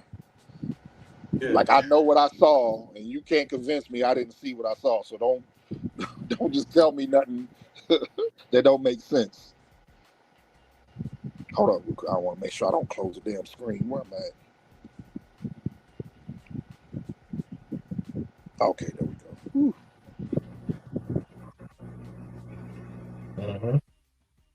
Bro, I was literally born on a basketball court. I've been watching basketball. My pops played ball. Cousins played ball. Uncles played ball. Yeah.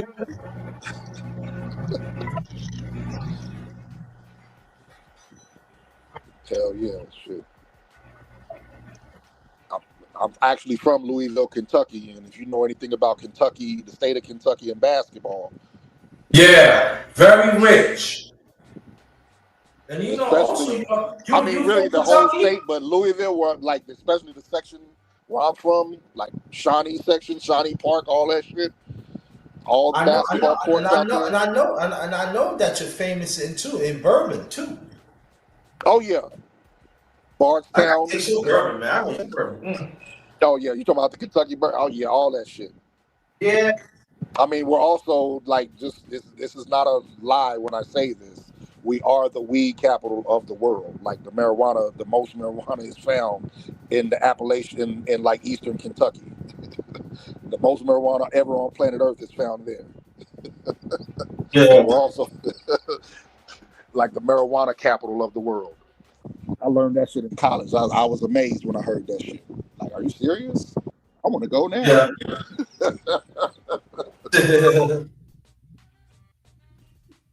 Yeah, man. Basketball, like, because I can remember watching Allen Houston in high school. I tell everybody all the time that's my all-time favorite high school player ever. Like all out of everybody I've seen in high school, he's my all-time favorite high school player ever. Allen Houston. Wade Allen. That's the thing about Allen Houston. I just want to ask. Now I'm gonna ask a question. I mean, Go ahead, bro. The game that he had, right? It just for me, he never really had the green light. I mean, when he was in Detroit, he did. But in New York, it's like. But here's the thing: once you get to the pros, you really have to learn how to be a good teammate. Yeah, it's true. You have to learn like that's one of the things. Like even on my journey, I started to learn, especially in high school and in my 1 year of college I played. But shit, so. That's why I tell people he's my all-time favorite player. Just the way, like, the nigga was smooth. Like, Allen Houston's game is fucking smooth as shit. Like, the way he used to dribble the ball up the court, how cool this nigga looked. Even in high school, my nigga. This is why I'm telling you this. Like, even in high school, the way he would dribble the ball up the court, and then if you didn't cover him before he got to the hash, he would just calmly just stop, gather his feet, take the shot, nothing but net, nigga. Like he would do that about 3-4 times a game. And you know what's so crazy about it? Even like Jordan, we know Jordan's one of the great, premier defenses. But I remember he used to get Jordan fits. I'm like, yeah. This one we used to get 50, 55, 45. I said, Allen damn, Houston, you must have loved Jordan because I mean, make it easy too. Like, yo, Allen Houston, didn't he have he had a knee issue and then didn't he have a shoulder issue? Yeah, I already knew. Like for some reason, everybody who come out of Louisville ends up having a knee problem, my nigga. It never fails, bro. Purvis Ellison, LeBradford Smith, everybody who comes out of Louisville ends up having. And Purvis Ellison in '86 was the player of the year. Yeah. That was another person could have a great NBA career. Who you say it again? Purvis Ellison. Oh yeah. Before he got hurt, he had a knee injury at Louisville. I can remember the game. We were playing Ohio State for #1 ranking. And it was a close-ass game. They had Jimmy Jackson. I forgot the little white boy point guard they had. The little white boy who was just getting, like, he was like a Bobby Hurley before Bobby Hurley that Ohio State had with Jimmy Jackson, nigga. And they had a nice little squad. And they were going back and forth. They were going at it for the #1 ranking. And Purvis Ellison, he blew his knee out on a jump shot. And was never the same after that. And also another one too, but he had a pretty good career. I'd say I ain't gonna say it. Maybe he borderline Hall of Fame. Darrell Griffin. Oh yeah. I mean, Darrell Griffin goes back to like me being a baby. I'll tell you that. Yeah. I literally was going on a basketball court. My dad and Darrell Griffith were friends. They were rivals in high school, but they were friends. So I used to see Darrell Griffith. And also the late great Denny Crum. A lot of people don't know. Yeah. Louisville won 3 national championships back in the 80s, man. Louisville was that team, man. Well, we won 2 in the 80s. We won 2. I thought it was 3. No, we went to 6 in the 80s, but we only won 2 of them. I think we went to 6, but we only won 2. We were favored in 2 others and ended up getting upset. But we only ended up winning 2 of them in the 80s out of 6 attempts. But we never lost the championship game though. When we get to the championship, you can go ahead and give us the ahead and go ahead and put our name on the trophy. Denny. I like Denny Crum. I like the liquid. Oh yeah, Denny. Man, that's why Denny could coach both. That's one of the few coaches who coach both sides of the ball. Yeah. I ain't say I can remember. I just know the history of, especially like I said, I pretty literally see my dad as a baby playing in high school, playing basketball. Him and Darrell Griffith going at it. My cousin Deron Macklin, who actually used to play for the Knicks back in the early '80s. My cousin Rudy Macklin. Oh, really? Okay. We talking to a celebrity here. Okay. Nah. I'm just saying that's how much basketball is in me, right? Like as far as how I see the game, how much passion I have for it. You know what I'm saying? You see, this is the thing about it, right? They don't respect the knowledge. You got family play, so that means you know the ins and outs. But you know what they tell you, Vaughn? You don't know what you're talking about. What do you mean? I would say, really, Like, what what do are you you mean? about? You don't know my experiences. You don't know who I've seen, who I've played against. Like guys who actually played in the NBA. I've played against some of those other dudes and held my own. I played against Pearl. God Right.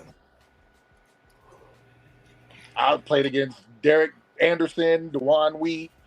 damn. I seen both of them in high school close up, nigga. They were that good. Yeah. Again, two guys who came out of Louisville that were very good players, made professional basketball, had knee issues. And Yeah. Derek Anderson's issues started in college, so it's amazing he still was able to have a pretty good NBA career.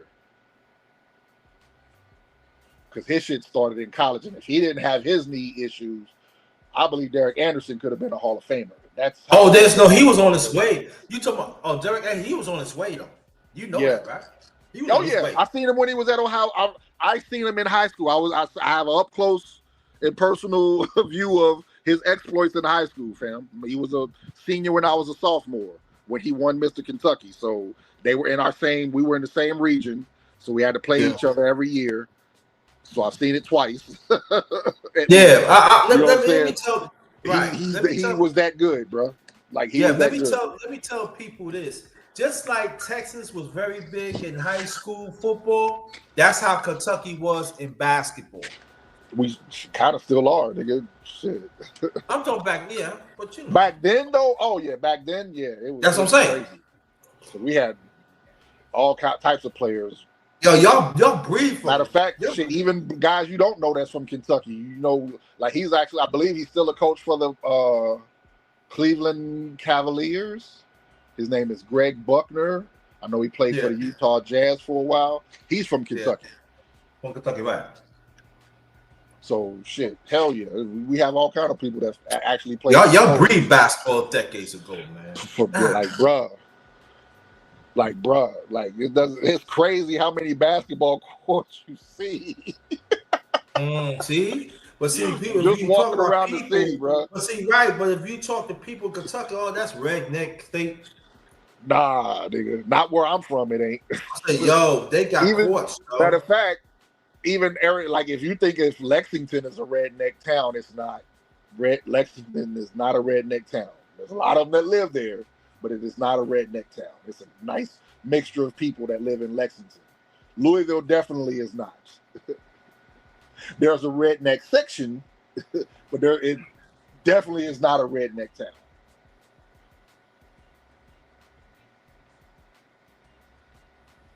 That's what I'm saying, man. See, they don't understand it here. Like New York, they said New York. I said New York always had great players. Yeah, you know, they always did. Yeah. Look at Melo. A lot of people don't know Melo was born and raised in Brooklyn. Then he moved to Baltimore when he was young. Yeah. Look at the Hall of Fame. He ended up going to Oak Hill. Right. Look at the Hall of Fame speech. Man, Melo is my guy, bro. Like Melo's my guy. Yeah, he got jerked. And like even from high school, he was my guy. Like even from then, I remember seeing Melo in high school and was like, that kid is nice. Like that dude got game. Like what? Like I ain't seen a lot of high schoolers that can do the stuff he done. Like at this point in their high school careers, like he got a professional game. Yeah, like, you know what?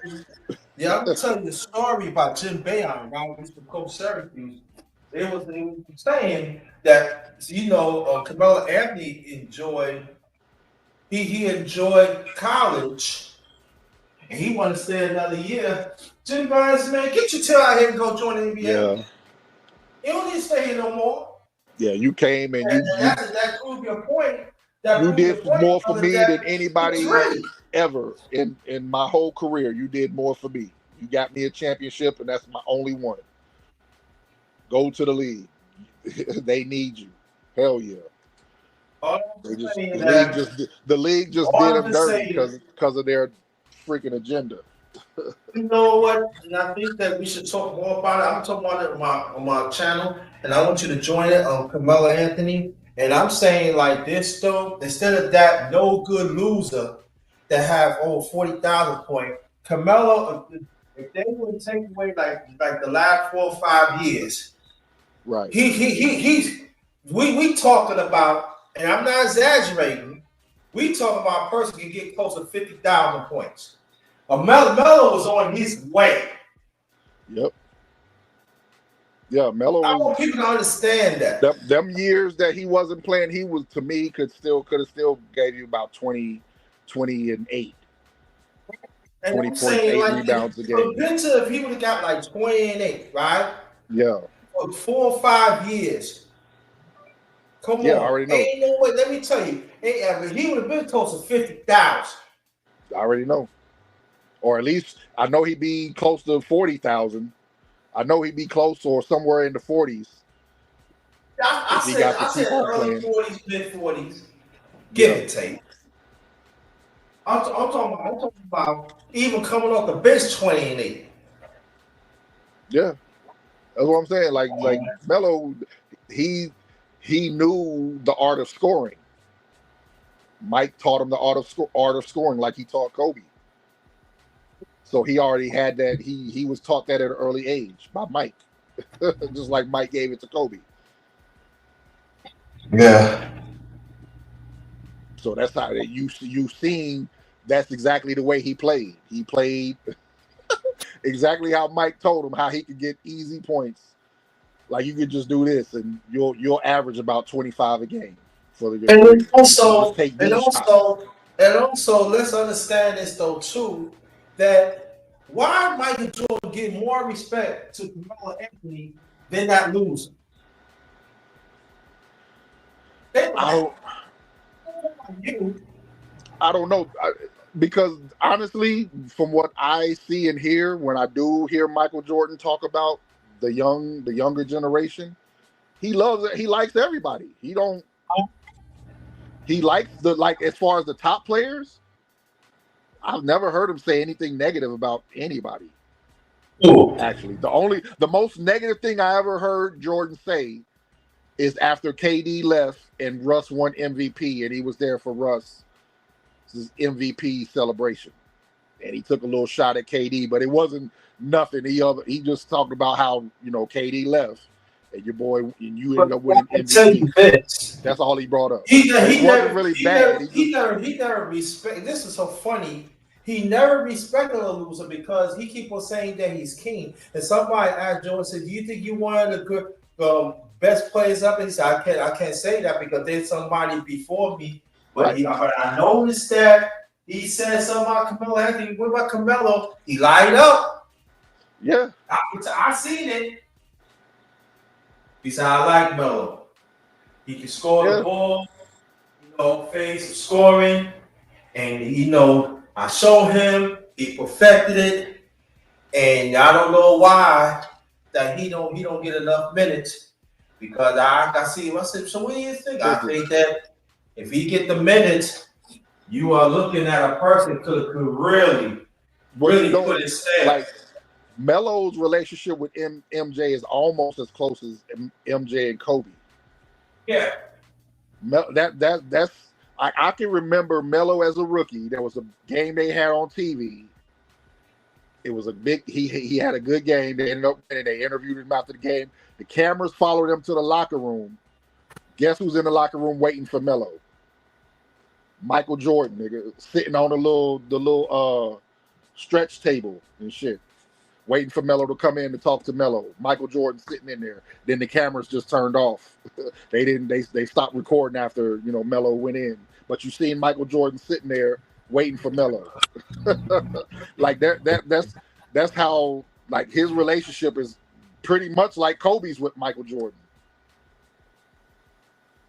That's how close they are as far as their communication, how he can reach out to Jordan for anything. That's why he gets the love from his true fans, for the true fans of the game too. Yeah. That's why he gets the love and the respect. But I kind of understand it to agree. Cause you know how everybody say, but I never got into it that like which era is better, this better than and this and that. I understand you're gonna stick up for your players that you came in your draft class with. I get all that to the certain degree. I love Melo. I love his show. I think his son's gonna be a beast, and it's a shame. I think I gotta do my research, but I never seen a New York Player of the Year that was not a McDonald's All American. I ain't never heard that before. Yeah, Yeah. from what I gathered, the He didn't play enough information games. he That's missed what I he heard. missed some games that year, so he missed Yeah, a he lot of did. games and then he. Right. But it's yeah. I don't know. I But you don't still care. play the year though, and you But he still miss still games. played. But he still won Player of the Year for his state. You know what I'm saying? That's crazy. So even with him missing those games, he still won Player of the Year for his state. So that's kind of wild. Yeah, that's But I crazy get work. it. The technicality kept him out of the All American game. Yeah. Mm-hmm. Right. Even when he played it, he balled out in the Jordan Brand Classic. Yep. Yep. It's gonna be Actually, interesting what it's going to look I'm like, not. though. His jump shot actually kind of remind me of Allen Houston's a little bit. Mm-hmm. He don't shoot straight above his head like his dad. His hand is kind of next to his head when he shoots. You're right. So it kind of reminds me of a young Allen Houston, the way he shoots the ball. Yeah. It's about to get crazy. Yeah, College basketball. I hope Cayenne gets to develop. I hope they put a good enough team around him so he looks good while he's doing it. Yeah, because you know they got I'm Archie. really rooting for him. I rooted for Bronny. I just didn't like the way they were. I didn't like the process on how they treated him and how they was handling him. I mean, I was rooting for him too, even though a lot of people. I just tell the truth though. I'm like, dude, I've been watching. Yeah, I just didn't like the process of how they were handling him. He was not ready. Like I know when the player is ready. He wasn't never the best player on any of his. Even his senior year, he wasn't his best player on his team. He wasn't the first option, the second option, the third, or the fourth. He played with some dudes, man. Bronny played with some dudes. That's not that already in the W. Right. That's already in the NBA right now. But this is what they would do. They would look at his stats and see that because he scored this many points a game, which is just as many points a game as the best player scored. Mm-hmm. They would equate that to him being on the same level as their best player, which it wasn't. Nah, it's levels to That's it. kind of like, back when I was in high school, Derek Anderson had a running mate named Chris Travis, who could play ball too, and he was scoring some points, but he wasn't on no Derek Anderson level. Okay. Shout out to DA, because DA was cold. I didn't like Kentucky playing. I always expected some. You know me. I'm a Kansas fan. But I always remember he started at Ohio State. He originally he went did. to Ohio State because Louisville, for some reason, Denny Crum didn't recruit Derek Anderson. I still don't get this to this day. He did That's not a mystery in recruit its Derek own Anderson. self. Right there. Not right away. And by the time Derek Anderson was ready to go to college, he wanted to go to Ohio State. He made his decision. He made up his mind about Ohio State. And who was on there? I forgot that team that he was supposed to be on. You got to remember who he's supposed that was on that Ohio State team. All I know is I remember watching a game against the Fab Five, and he was busting their ass. He was busting their ass so bad, he caught one off the rim, and he dunked on every one of the Fab Five. If you can find the game, it's the footage is there. Nigga. Derek Anderson was going off on Chris Webber, Jalen Rose, the whole Fab Five. He was giving them the business. This is pre-knee injury, Derek Anderson. Oh, Jimmy King and Ray Jackson. You might as well name all five of them. That's why I said all the Fab Five. Everybody from that team, we all love them. But I remember that game, and I remember being proud as hell seeing that kid from Louisville do what he was doing that day. Like, hell yeah, Derek, go the fuck off, boy. I remember he played for the Spurs and got him a ring. Yeah, played for the Heat. Yep. Yeah, he won I believe that was 2003 Spurs he won with. Yeah. He won the 3. Because that's when the Lakers really, Yeah, Tim They got Duncan was just on a mission that he was tired of losing. yeah, He was tired of yeah. losing to them. He was kind of on a mission those playoffs. And this was I've what seen. crazy to me, Vaughn, is about the whole situation that, when I see, like, when I, you be, I know all of us, we have TikTok, right? When I be Yeah. hearing it, they everybody they credit, they give Duncan his credit, like the only player only two people I hear are the two compadres. They don't give no credit to MJ and Cole. They give everybody else. Oh, he was the best player though. He was the best player. It was just Duncan. Duncan's better than Cole. But how he's better than Cole? He wasn't better than Cole. Yeah. I mean, I don't compare. I don't compare situations because Duncan was a How power are you forward telling slash me? center. Why are you even comparing a power forward and a guard? Right. It A don't make guard any has sense. way more responsibilities when you really think about the game of basketball. They have too many responsibilities. And for Kobe, for Michael, think about the number of players that are in the top 10. How many of them are guards? Exactly. Think about your top 10 players all time. How many of them are guards? Mm-hmm. We got MJ at number 1. We got Magic in the top 5. Kobe in the top 5. Who else after that? Steph, Isaiah. Where would you put them at? Like 10? I don't put. I mean, I like Steph, but I don't think Steph is a top Right. 10 player. Like who else? What other guards, nigga, you putting in the top 10? Right. To me, there is no other guards in the top 10. Everybody else are forwards and centers. Yeah, because you're talking to somebody. I don't rank players though too, because I always go No, according to. I'm just thinking about the Just majority in of general, people's it's top tough. 10s. Yeah. And some people have Isaiah in there in the top 10 too. Right. Isaiah Thomas. So Like me, that's my 10. That's number 10 to me. if Isaiah was that dude though, people be. I don't care what like. I just keep it strictly on the basketball thing, man.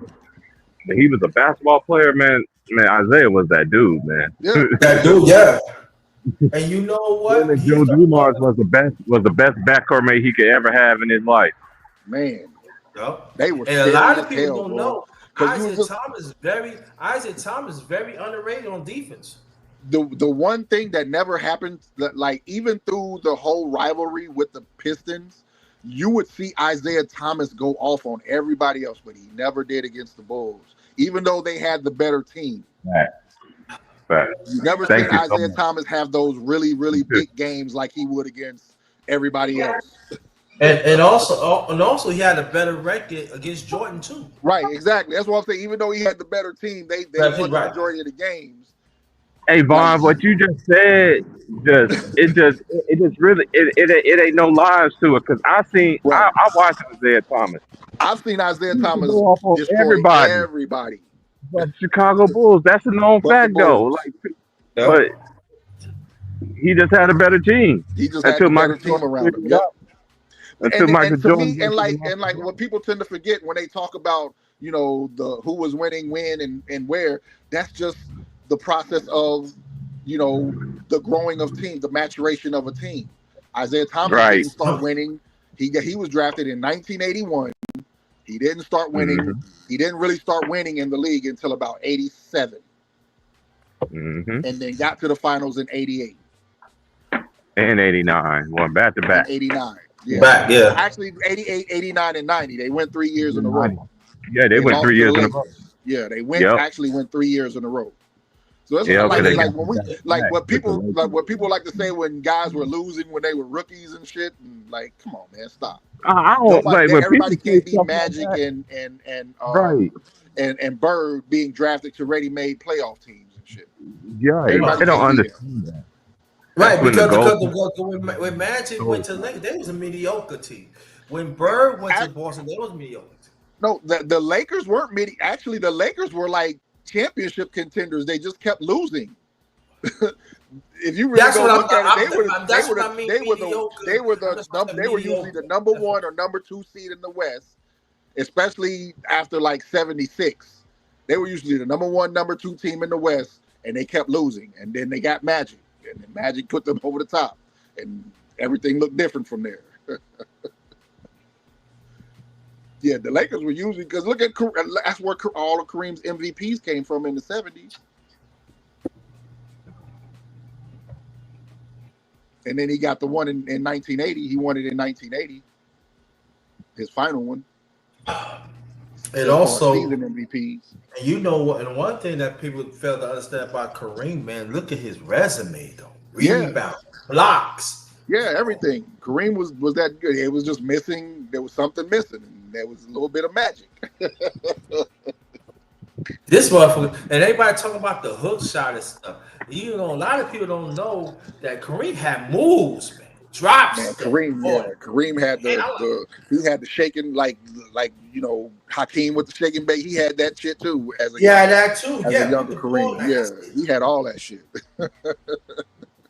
He was just so tall he didn't have to use it a lot, but he had it. Right. And also that hook shot that added 10 more years. Right, exactly. Now I don't do all that. I'm gonna just hook you. I'm like, God. Yeah, Kareem had all of it. He can handle. Yeah, move. He was like, he only had moves. No, he had not just had hook. He hit drop step, the little one-handed off the backboard shot. Yeah, like Kareem was crazy, bro. Like, come on, man. I told people like this. I said when the Lakers beat the Celtics in '85. I want people to watch that last game, the clincher, with the moves he wasn't really shooting no hook shot really for. He was drop step on Paris. Kareem wanted. He was trying to bury them niggas. Trying to bury right. My dad was a Lakers fan. Kareem and Robert Parrish was no joke. I remember watching that shit. Yeah.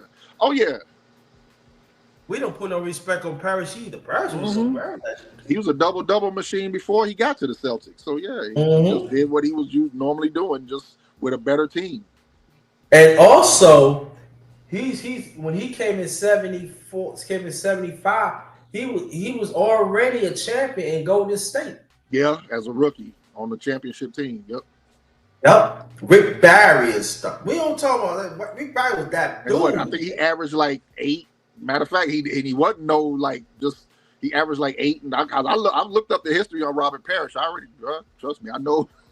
Yeah, I do my knowledge. I'm right, but when you I used to about when you're younger, how you're more emotionally. It's more about the emotion. You're more emotional over the game. So I kind of hated the Celtics of the 80s. Yeah. but as you get older and learn the game and learn to respect the game, you start understanding what their contributions were to the game. And also Parrish went on to Chicago, helped the first three-peat. Yeah. Played a significant role in that. I said, God, how many Parrish got about 1, 2? I thought he was on the second three-peat team.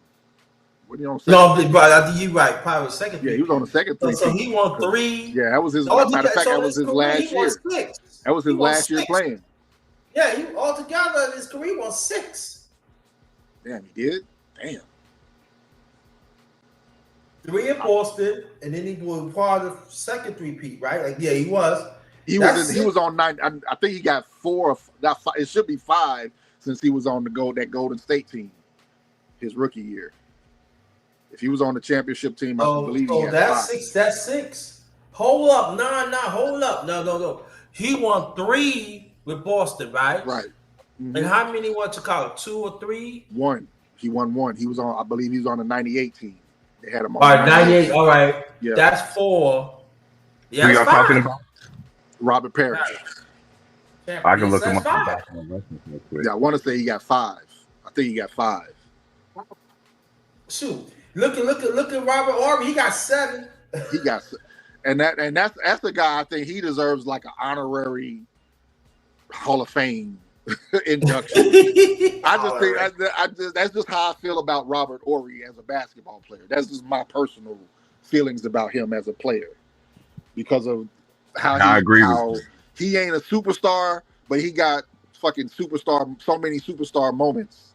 I put it to you this way: if you could put Dandridge, right? He's an old player, play alongside. He was a good player. If you could put him over 4, and he had over 14,000 points. and you got Horry had like close to 19,000 points. Mm-hmm. Got more championships, Right. right? Now you talking about ordinary. I agree to ordinary. This is what I'm saying. You might as well have Horry Hall of Fame. I have I'm no saying argument to there. me, And there's nothing against Dandridge because you got to there's think nothing about against the Darius, times, right? because you got to think about the times and the way At they the played time, the and game. he played against he played Yeah. against like the competition was furious back then. But I'm saying like this, if you're gonna put him in the Hall of Fame, Horry got 7, and he got close to 19,000 points. Right. And I'm just saying that should be under consideration. But you know what? Here would be my pushback on that. Even though I would put Robert Horry in, because based on what I said earlier, his resume as far as moments, right, and being there in big moments, coming through, helping his team come through, he's been front and center in a lot of that shit. My cutoff for guys to make the Hall of Fame is 20,000 points. Now, unless you were somebody who during like you had a short run and injuries cut you off, you know what I'm saying? So you didn't reach it, but during the time you played, you was that one. You know what I'm saying? But also, then I might have to think about that. Right. But also, Vaughn, you have to understand. I mean, also, as a reminder too, we got You know a what's few crazy? players that's not in the Playing right now. NBA. Football team I mean, playing right now. I need to cut y'all off, but the Wake Forest football team just landed back 98 yards for a touchdown kickoff return to start the game. Who? Wake Forest. They're playing NC State on ESPN. Oh, okay. That's an ACC game. Ooh. Oh, that's what's up. But like what I'm saying, like I don't know who's the Thursday night game, y'all. I ain't watching the NFL season, but who's the Thursday night game in it? Damn, I totally forgot. I think it's like Green Bay and Detroit. I thought it was not Green Bay and Detroit. Green Bay and Washington. The Commanders. Mm-hmm. Yeah, Green Bay and the Commanders. Yeah. Oh, he was gone. Bears play Detroit Sunday. Yeah. Oh, But like I was saying though, that you got a few players that score over 20,000 points, not even in the NBA. I know. Like, I mean, in the Hall of Fame. Tom Chambers. I know. Tom Chambers. I was just gonna mention that name too. Abdul Rahim. You got Joe Johnson. Yep. I feel Joe like those, Johnson. like especially because we already know the Basketball Hall of Fame isn't the NBA Hall of Fame; it's the Basketball Hall of Fame. Right. So, I feel they will eventually get there, but because they got to go ahead and crown all these guys who had the amazing careers, they got to go ahead and get them out the way when it's their time. So. Because that's the shit that's selling when the Hall of Fame comes around. But see, I'm going by what you're saying, Vaughn. If you score over 20,000 points, it should guarantee. Yeah, I feel like that should be a guarantee. If you score 20,000 or more, you should be a Hall of Famer in the NBA, because that's something. Like that, like not everybody can do it. How many players in the history of the NBA have scored 20,000 points? And also, I don't think it's more than 30. I'm just saying that I see Antoine Jameson. I see the players I mentioned. I see them. I say, God. And then see Antoine, but see, I think what hurt Antoine Jameson, the teams that he had, they never make the playoffs or they never go deep in the playoffs. And sometimes they look at stuff like that. But like I said, if y'all saying part of your criteria is over 20,000 points. Yeah. I'm just saying. But I think people like that, like the Antoine James, they will eventually get in because at some point, because it's going to become about, because again, it's really about your total contributions to the game of basketball, and their college career is going to factor into that. And high school. and high school. You know what I'm And saying? high So school all too, those are right? going to factor in. I got your answer for you. In 75 history of the NBA, only 49 players have scored at least 20,000 points. Okay, so it's 49. Still, that's not a lot. Not a lot, no.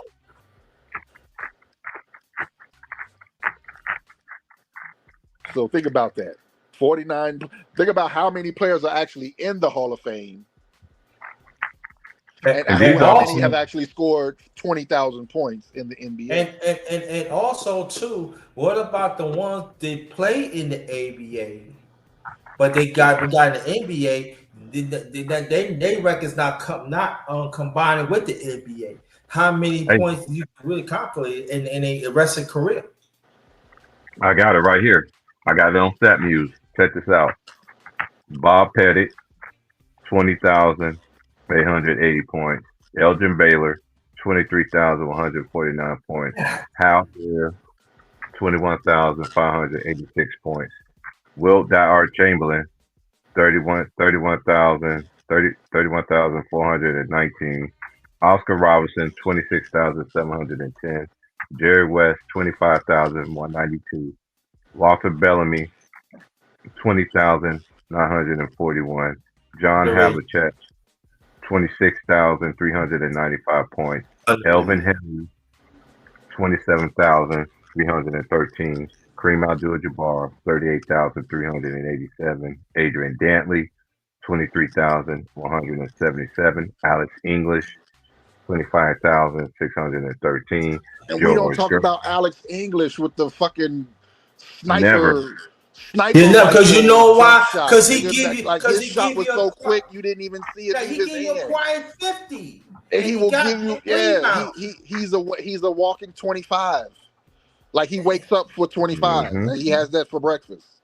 Like we don't they don't mention Alex English like that. And he was like that. And also, Alex English was a pretty good rebounder too. Yeah. And the list goes on. Then you got George Brown.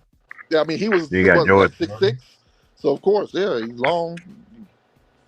Leading scorer in that small forward in the 80s with Alex English. Yep. Oh, it was. George Gervin, 20,708 points. Moses Malone, 27,409 points. Robert Parrish, 26,334. Larry Bird, 21,791 points. Tom Chambers, 20,049 points. Dominique Wilkins, 26,668. Drexler, 22,195 points. Charles Barkley, 23,757. Michael Jeffrey Jordan, 32,292. Hakeem Olajuwon, 26,946. Patrick Ewing, 24,815. The Mailman, Karl Malone, 36,928. Reggie Miller, 25,279. That's they talking about. I got unlocked 2 times for data. I'm not paying for no extra stuff. You know how these websites want you to keep them. Pay this just to see this little extra. You ain't getting my money. I'm good. But you already know Kobe Bryant go to, and Jay Reed from Akron, and Carmelo Anthony. You know he's definitely in the 20,000 club. So that I still say if they would not take them years away, we could actually say maybe being Brother Vaughn talking about he could be like in the high 40s. early 40s to mid 40,000 easily. Yeah. Mm-hmm. If he didn't get blackballed out the league, blackballed. That's right. what happened. He was blackballed out the league. Oh, we already know. You know that's my go-to. And shout out to Melo too for mentioning his father. And I've been noticing, that's why I'm be on social media. Y'all always got an opinion about everything. Yeah. No matter what, man. That man mentioned his father. So what? You mad that he didn't mention you? Sorry, y'all want it both ways all the time. Y'all ain't got nothing to do but to hate. But that's all the devil stuff we got going on in the world right now. That's unnecessary. And that's the thing. Like that's why Melo was my guy. because he's shown me, like, there's been moments of things he's done on the basketball court I didn't agree with, but as a person, the things I've seen of him, I can never say nothing wrong about Melo Right. because of what I've seen him do, from the kindness of his heart that people don't know about, like giving the Allah School in Mecca in Harlem basketball uniforms and tennis shoes because they was trying to start a basketball program. And the NBA didn't like it. And the NBA didn't like that shit, but he did it They didn't anyway. like it. Right. They told him not to do it, and he did it anyway. Anyway, right. Pay for their 'Cause he wasn't- uniforms because he so they can wasn't play no yes basketball to against man. the other schools, so they can start there, so they can get in the league and play against the other schools. He I don't takes care care what of their, nobody says. their shit, nigga. I don't care what nobody say. I don't care what y'all Jay Reed fans say. I do not care. It's the absolutely true. Carmelo Anthony was robbed to playing him, number one, in Detroit, and he was robbed, and they robbed him again the same year as Rookie of the Year. Yep. So you got screwed 2 times. At the same They made year. him go out. They made him go out west. Now imagine he would have played with the. We don't do hypotheticals. I know Rasheed was talking all that stuff, but Rasheed, y'all would have made it work with Melo. He was so gifted, bro. He would have brought them to another level. Bro, I was excited for Detroit. I mean, they still ended up winning the championship, but I was excited for Detroit because I knew ain't no way y'all about to pass up on Carmelo Anthony. Ain't no way. Mm-hmm. There is no Joe way. Dumas got that phone call. You must have that phone Joe call, Dumas y'all. got that phone call. Yep. Got that Allegedly. phone call. You want to be a league executive? You better not draft Carmelo Anthony. You better take him. You better take this. You better take this. Well, I You don't want want to be that. a I would league take executive? You better not draft him. The path is from the chosen one. Yep. I ain't scared. Shit, I'll say it. Allegedly. Man, come on, bro. We could. I mean, yeah, okay, allegedly, but the ethers, and there's just too much evidence to say that how can you argue that shit? Come on, y'all. That's what I'm saying. Good old boys and women's club, because they are some women. I mean, good old. I mean, come on. I mean, I already talked about what they did to Connie Hawkins. Yeah. I already did that. That's back in the 60s. Did you remember when Kwame Brown first came on the internet? Yeah. I kind of got a story to share about that shit.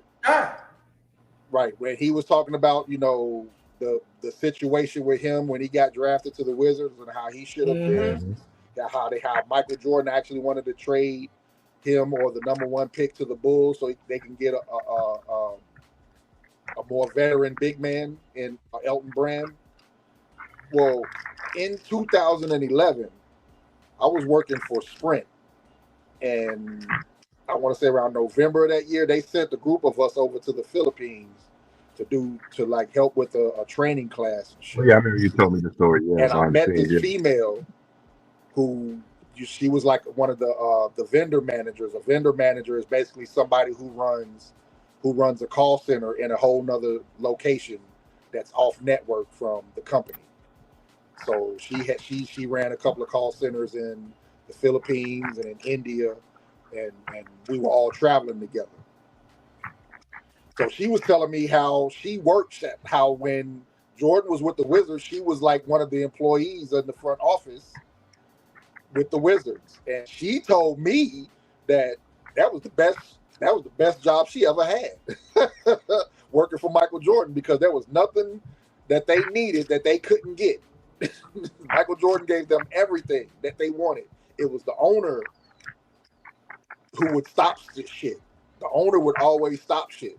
But whenever, if Michael Jordan could get it for him, she said they would have it. There was nothing he wouldn't give them. It was always the owner who would stop shit. So that shit Kwame Brown said,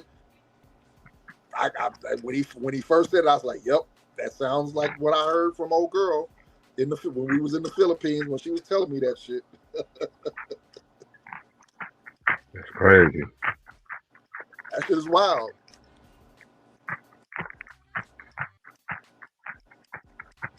I think in this college football season, it's still too early to know who's going to be really who. I don't think you'll know. To me, in college football, you ain't gonna know who you are. To me, until you get to to like week 4. You know, week 4, yeah. And between week 4 and week 5. And the whole, I hate how, because I actually like Arch Manning. I like him. Me too. But this is his first time ever starting for a major college football program. That Manning shit don't mean nothing right now, because it didn't mean nothing for Eli or Peyton, because they never won a championship or Heisman. So it's about him developing and becoming the player that, we kind of expect him to be, because it's weird that I kind of crack up every time I see him. He looks like Eli. He's built like Peyton, but he got his dad's athleticism and shit. He does look just like Eli in the face, bro. Like, that shit is crazy. I agree with you. When I see him on the sidelines, even in high school, I'm like, man, he look like Eli, bro. Like, but then like I thought about it. Eli will have that not serious look. Like, he'll be falling into that shit. Like, nigga, you do that shit just like Eli. Yeah, like, I thought about it. Unserious like a motherfucker, and then go out there and run a 30-yard touchdown and shit. They had chances against. I don't like how the media is just kind of like trying to make him the golden boy. Let him develop and become that if that's what he's destined to be. But that's what they do though with him, because of the Manning. So you see how I know. Compared to ain't no way that, I don't care what all these haters be saying, man, his son should be in the NFL, bro. Who? Deion's son. Talking about Shiloh? No, the quarterback. Oh yeah. At least he should be. They should have given him the opportunity to play in that game against Cincinnati when Flacco started struggling. Because Flacco started off well, but the first game, everybody starts off well until your opponent figures out what you're doing.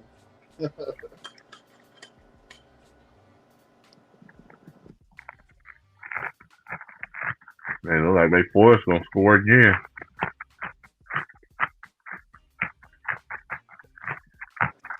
That's a flag. I'm doing the same thing you doing. I didn't hear what you said. No, I'm talking about Wake Forest about to score again, but it was a flag. Oh, okay. College football, that's my thing too. I love college football. Oh, yeah. Me too. That's what I grew up on watching. Everything I grew up watching, I still watch it today. Shit, Saturdays, hell yeah. Like, the only thing I don't really watch Saturdays, like hell that yeah. anymore is baseball. Get up.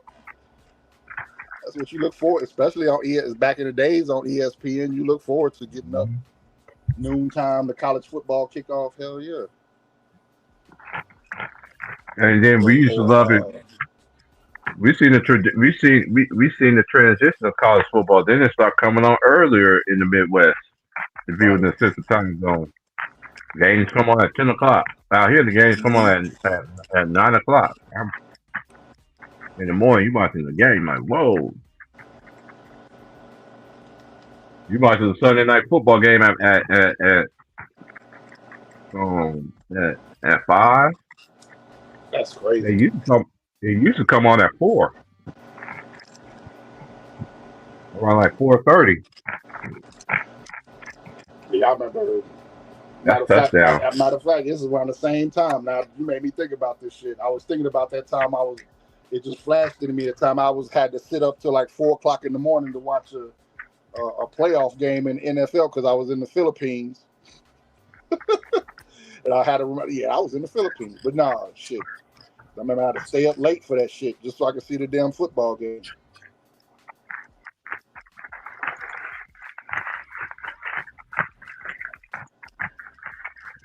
All right, 3rd and goal. What y'all gonna do?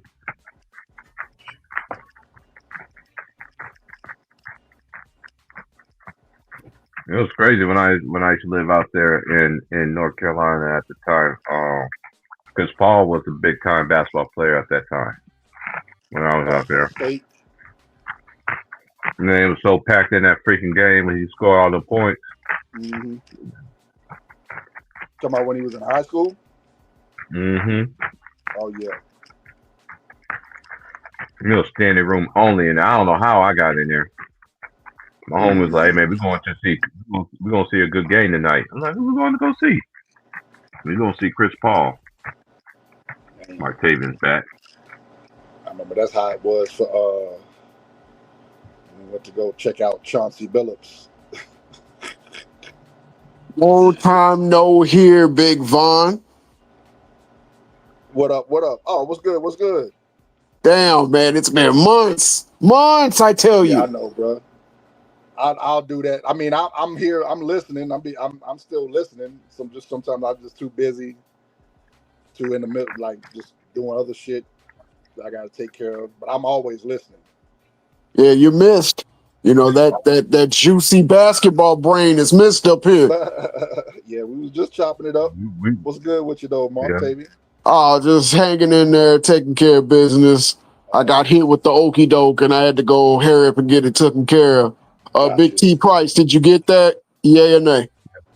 Yeah. All right, good. Yeah, I had something came up at the last minute and got the phone call and had to go take care of. Matter of fact, I thought I heard you on earlier before I jumped on. Hell yeah. Yeah, they start talking about rap, and I tried to find some bleach to drink because that's what I was trying to get on at that time when he was talking about Master P and everybody. Yeah, I had nothing to offer there, you know, besides. I mean, shit, that back in the days, I go back before Master P became a worldwide brand. Me too. That's how I fought. That's why that's what really made me jump on is hearing James talk about that shit, because it and now I live in Texas and I see and I know a lot of people like who James was talking about. I've met a lot of people like that. So yeah. I live. But as far as when he was talking about the hip hop shit, yeah, I remember when he was talking about how Master P and E40, Snoop was with them too. That's why I was trying to get on earlier to remind them. I remember Snoop being around them too, even before Snoop signed with No Limit. Yeah. He was cool with them. Yeah, he was. Even though I'm from St. Louis, I think Nelly's a bitch, and I met him in real life, and he's bitch made. He's bitch built. He's anything that persona that he has, he ain't about that. As soon as he came out with country, Country Grammar. I know he couldn't stand Kobe Bryant. I mean, he got on First Take and he was going off on him. Yeah, he just went Hollywood. Yeah, look, there used to be a casino right there in I want to say it was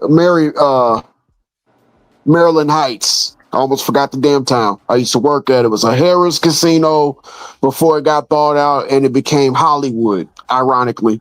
And I used to work at the Ben and Jerry's kiosk up there, and every time he come in through the front door, everybody's fawning over him, and he came up to my damn kiosk demanding I gave him some free ice cream. And I'm like, nigga, you Nelly, you could pay for this shit, dude. First of all, I don't even listen to your nasty ass, shitty ass singing, rapping. So I'm not even a fan like that. And if you would see, you can get whatever you want out of me if you talk to me nice. But he was all, do you know who I am? Once he said that, I was like tapping out. And then I remember he had one of the front desk ladies come up there and smooths me to get some ice cream, and I gave it to him, you know, just to shut everybody up. You know, this nigga turned around, threw it in the trash. Wow. ever since then. And like every time he came in, because So he used to always come in. he was basically doing a photo op. Right. And I was look, now don't get me wrong, Murphy Lee, down to earth. The St. Louis Lunatics, everyone that I met, down to earth. Ali. Yeah, Ali down. I met him at the Dave and Buster's, which was right down the street from the casino. Before you get to the main highway. Everybody else around Nelly was cool, but yeah, Nelly is a bitch once he made. blew up, but really that happens to everybody. Caught up, bro. I can't say everybody though, because look, money only makes you more than what you already are. If you was an asshole when you was broke, you're gonna be a super duper asshole when you have money. Yeah, If I put $30 million in your account right now, Vaughn. Apologize. That was your. Let me not do that because that was your experience. And I've never met Nelly. Yeah, you ain't missing nothing. I've just heard something like that before. I guarantee you. I guarantee you, if I put $30 million in your account, not only will you be able to take care of yourself forever and ever, amen, but I do believe that Vaughn will still be Vaughn. Right. Oh yeah, most definitely. Shit. Trying to make sure my niece and nephew get where they're trying to go. Hell yeah. Where's your Grimlock picture at? Oh, I don't know. I guess now you can jump on StreamYard with Google now, so it made me go through my picture thing over. So it made me do a whole new sign in. Usually I used to have to jump on through what's the Apple shit. Oh, okay. Web browser. It wouldn't work. Yeah, he did say that gridlock. Gridlock. Yeah. I got the collection. I got the masterpiece collection and shit. I got a few. I ain't got everybody, but I got a few of them. Hey, y'all seen that cartoon? Baby, so I still like that shit. That nostalgia still has me going. You're gonna be making some more of that stuff. That done had me dead. I had to send it to y'all, man. That Transformer stuff, man. That done had me weak, man. He said you had some more episodes coming. Which one? Who was that? You remember? I sent it to you. I know I sent it to all the homies. Which one? I'm trying to remember which video. I could barely. I sent you two of them. It's two Transformers. When and there's voiceovers, and in the voiceovers. Oh, talk about Ace, the nigga Ace. Not that I'm talking about the Transformer ones. It was two Transformer ones. It was two different episodes. There was two different voiceovers. Man, that just funny as hell, bro. He said he got some more coming. He got some more. that jump was funny as hell, man. Okay. Yeah. Oh yeah, NC State, y'all need something. Kuwait Forest is getting in your ass. Well, my thing on the topic that we kept getting off a topic. My bad. The meet. No. It's cool. It's cool. You know that tends to happen when you get a whole bunch of, A personalities in here. You asked me about my Grimlock picture, so we kind of went off. No, I'm talking about. I'm talking about not you, Vaughn. I'm talking about earlier. Earlier, we got way off the topic. Yeah. No, that's just pleasantries because I haven't talked to you since May. Yeah, so we just catching up. Yeah, I think the Grimlock picture is on the little damn, I can't think of the name of the Apple web browser. But it's on Man, that side. I used to love that Grimlock one too, because that's how all my homies be like, man, what Vaughn ain't on my why? Man, we don't see the Grimlock. I'm like, man, I don't know, man. He got Mike on his stuff, man. That's how you know if he got Mike or Grimlock. One of the two. That's how you know Vaughn is up here. I'm not mad at that. I love the 80s. The 80s was amazing, nigga. When I think about those times, nigga, a lot of amazing shit coming out. How could it get better? And it kept getting better. That is true. It kept getting better until that person came into the league. Here we go. But I am so tired of the LeBron James fan club media that it seems like it kind of feels like that North Korea propaganda that they continue to run 24/7, 365 on ESPN. It's like, if we tell you enough lies, you have no choice but to believe it. To me, it's got worse than that. It's more. It's to me. It's getting to false flag levels. Right. This shit is getting to Hey, false flag levels to me. Like, it gets to my point that I started. This is why that's why I put these people like it's getting in. to a point that like now when y'all speak, especially when you speak on this topic, we can't believe a thing that come out your mouth. Right, and you're a former player. That lets you know that all former players. So that's why I listen to realists. And I always said this about TV. They're always gonna get people that's gonna say that I see the media like drumline. One band, one sound. Everybody's saying the same thing. And if you always got that one person that really they don't even have a person that go against the grain. That's why they understand Kendrick Perkins. You go back to Kendrick Perkins, you let RJ just blame out lie like that. Talking about the Boston Celtics, they created a super team. I'm like, what? They came there to No, they did play. not. They didn't decide to join each other. That was all Danny Ainge. Well, we can't just say that was all Danny Ainge. That was Kevin McHale too. Kevin McHale and Danny Ainge wanted to come Danny to. Ainge's brain because actually KG was given the option to go to LA or go to Yep. Boston. He was given an option, But Kevin McHale was not going to send. Kevin McHale was not going to send KG to the Lakers. Ainge and McHale, they were never going to send him to the. Kevin Garnett's choice. He was given the choice. It was his choice. And I know what kept KG from joining Kobe was doing some type of promotional shit, and his phone wasn't on during that time. Look, the semantics are the semantics, but the fact of the matter is, Paul Pierce, KG, and Ray Allen were not 25 and 26 years old going to the Boston Celtics. Exactly. Their careers at that point, ACL injury. their careers at that point was already set. The only thing that they needed to add to their legacy was a championship. They just did what the other people who tried it as they got older couldn't do. It and did it on the first try too. And did it on the first try. First try, yeah. Now, not only Dick that, was it? Hold on. Before we get even that championship season, I gotta give. That was D Rose rookie season. Yep. That was his coming out party. He had one of the all time best games. First game better than Jay Reed. Game best. What's the word? Playoff debut. Like how many points? Yeah, playoff debut in NBA history. And that Bulls team took them to 7 games, y'all. To 7. That's when they still had Ben Gordon. The second year. That's the second year. That was the second year. And Ben Gordon was that dude, man. Yeah. Well, let's talk. The thing that was missing is that from with Derrick Rose, they put too much on his shoulders, man. Yeah, they did. Thibodeau had him in the game during a blowout. Point guard.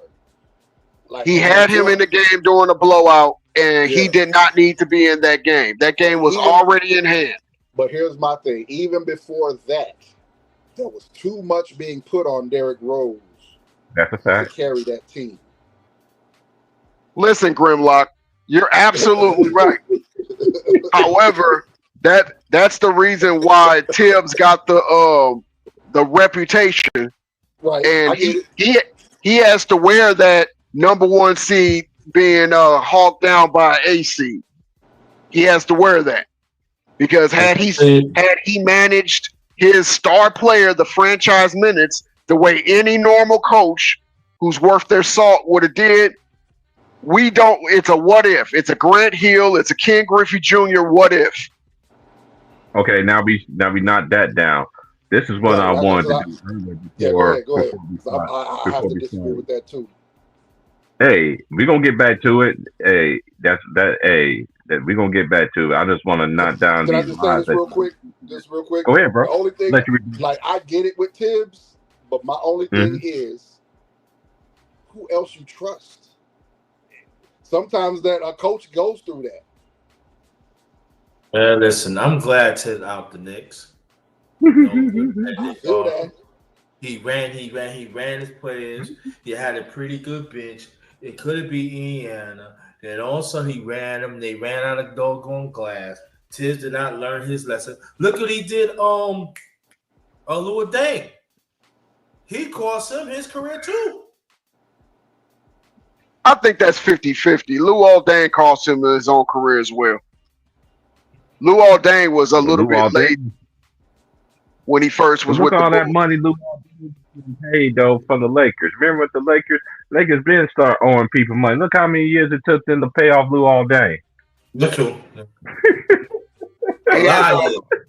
And Timothy Mozgov. And another one, yeah. Well, you talking about the project player, yeah. So I just like I understand you want him to.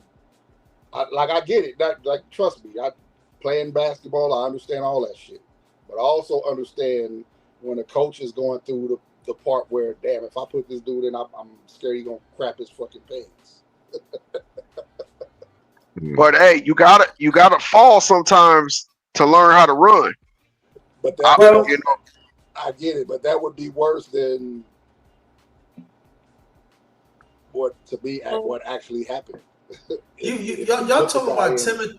Y'all talking about Timothy Moscow? You talking about Blake Griffin? No, I'm just talking about players, period. I'm talking about crucial moments. Do I trust this player? If I put him in at this time, he's going to be able to have the composure to come through for us. But can we agree to this, that Tibbs was running efficiently that Boston style in Chicago better than Doc Rivers was? Oh yeah, because it was his defense. That was his defense. I mean, you look at who he had. He had way better defenders. Right. So that's why I say that even if he would have took Rose out and let other people step up, it's the system. Once you get that experience under you, it's what's going to rule the day. He just didn't. He was just trying to get instant gratification now. I feel like he was trying to prove that he was the heart and soul of that Boston championship, which kind of, jaded his thinking by leaving your star player in during a blowout. Yeah, that I can't explain, but yeah. And also, let's talk about Tibbs a little bit. Tibbs never adopted to the NBA of today. Back in the days, you can go 6 or 7 deep, and it's okay. He never want to adopt what the NBA right now. See, I'm saying to win the game right now, low maintenance, got something to do with it. But you gotta understand, you gotta go 11 or 12 deep. He don't even want to go 8 deep. Yeah. I don't think he has to go 11 or 12 deep. There's only a certain amount of coaches that can do that. You got to at least go 8, and he didn't. Right. Eight, 9. He would go about 6 or 7 deep. He would go about 6 or 7. Every once in a while, he would go 8 deep. 7, right? Every once in a while, he would go 7. But like I said, it's just. Hey, let's knock out this other narrative though. Go ahead. My bad. So it's good conversation. Every time Von's in the building, we have good conversation. Right on, Von. Von, that's the homie. That's my brother from another mother, for real. Because play when you're that, and y'all know this, when you're that embedded into sports, period. Oh, Dion's back too. Cousin Dion. Sir. Oh, what hey, he ain't from Akron, but he's from Cleveland. He ain't from Akron, he's from Cleveland. We just got to get that out the way. So my homie, my boy messaged me like, don't tell me he's from Akron. I was like, man, you ain't gonna put my boy Dion name bad like that, man. He ain't from Akron. What's wrong with him? Dion from Cleveland, right? Let him know, Cleveland. Yes, sir. Cleveland, this is for you. Oh, he ain't from that woods in Akron. His basketball, man. Hey, you know what? I need to come out. Hey, we need to start supporting each other. Hey, I got so many one hitters, quitters. I've been telling Wills this a long time ago. Wills needs to come out with his raise your hand T-shirts. He need to come out with your raise your hand T-shirts, and I want to come out with a shirt of Jay Reed giving Kareem back his basketball. He should. Go and get Kareem ball. Go get Kareem back his ball back, man. But I broke the record. But you cheated the game, man. He did give Kareem back his ball because he never had it. When? He never had it. We go. That record is fraudulent. That record is just as good as pesos in New York City. Well, and also, Jay Reed, you need to wipe the lipstick off your face. Oh, I'm sorry. I mean, you be looking real shiny. Okay. We're gonna get back to him. We'll get back to him in a second. We're gonna knock out this other narrative that they lied on their show about. Richard Jefferson. I know you went to Arizona. Jefferson. I get it. I watched you. Even though my homies think you look like an alien. But my homeboy wanted me to tell you this. My homeboy wanted me to tell you that we all got old school homies on the thing, on the panel. The boy just texted me on his. I can't believe he texted me this. Read this. I'm reading it right now. He said, "T. Price, why RJ look like the dude from the cartoon, the Oddities, with the alien in the middle of the alien in the middle of his brain?" I was like, man, you just hey, but really, RJ, you gotta stop lying too. Look, we already know. Y'all want to talk about the 90s? We done with the 90s? Y'all the one that's saying this. We're not saying this. And then this is the thing about it. Y'all grew up in the 90s. Y'all played college basketball in the 90s. So what are you talking about? And another thing. But I mean, all it is. We saw it live on ESPN. Right. When LeBron said, they can't fire you because you're my friend. You're my friend. That's what that is. So I did it when I saw the little posts about his little statements. I didn't care to listen to it. It actually came up from another motherfucker's video that came across me, and they were talking about it. And I heard what he said. Like he's wrong on everything he said. Like especially the Houston Rockets when he tried to bring up Charles. I got my hand raised. Come on. That's what really? That's Barkley? second. Scottie Pippen was probably the only one. Vaughn, you on the point. I'm gonna let you go first, but that's what I was gonna get to next with the Houston situation. Now go ahead, continue. Like, come on, bro. Charles Barkley was way done. Barkley was done with basketball. 35 years old. The only reason he kept playing is because he still was under contract. Let's not forget he was injured in that last season. Right. He had tore his knee up. Yeah. In Philadelphia. And he started getting big again. He started becoming Big Charles again. And so you don't even want to get me. You don't want to even get me started on the whole Scottie Pippen Houston experiment. Right. Yeah. That shit just was bad chemistry. That's all it was. It was bad chemistry. Scottie Pippen coming from what he was used to in Chicago, and it's not what it is in Houston. They wanted to turn Scottie Pippen into a dead-eye three-point shooter out of that post. They wanted him to become a volume shooter. Right, and it was not working. And it wasn't working. That's not Scottie Pippen's game. Oh, I forgot to shout out the Fugees in the 90s too, man. Shout out to the Fugees, man. Hey, I'm my boy just messaged me, and he just got done listening when we was talking about the 90s. He said none of y'all that mentioned the Fugees. I guarantee you, one of us. There was no mention. There was no reason to mention the Fugees. There was nothing to reference them to. Yeah, it was nothing to reference them to. Trust me, we got mad love for the Fugees. Hey, I still got the. Don't speak for everybody. You know what's crazy? I got mad love for the Fugees. Okay, Yeah, that's I more know like Mad me. Love Lisa. for I the can't stand Lauren Mona Hill. Lisa. Can I get a date on Friday? Oh Go back to shit. all that Here shit. you Hey, go. I hey fuck Dion, with the I shit. still got the tape. I still got the cassette tape. When I was in high school, when it came out, when they came out, I had it. And I'm so old, I still got when y'all remember back in the day when we used to have the cassette tapes. Cassette tapes. You couldn't rewind. Only way you can go is forward. I remember getting the first cassette tape that actually automatically flip it for you, so you Auto didn't have reverse. automatic Yeah. reverse. Oh my god, I still got one of those, and it's still like it's brand new, and it works like a baby. Yep. All right, I'm just gonna say to hell with Lauren Hill. There, I said it. Oh shit. Pass We the got mic. Oh shit. No, Hey I man, I know get me and you that. got. Hold on, y'all. I got to say Hey, this right quick. I know me and I Martavian got the same birthday, but I understand. let me back up y'all Martavian on damn that though, real Leos. quick. Let me Damn back up Leos. I Martavian don't on agree that real with quick that. though. I can see like I went to a Lauryn Hill concert, my nigga, and she had Outkast open for them, and she didn't give them shit. Too late. Thank you, whoever said that. Always come late. Yeah.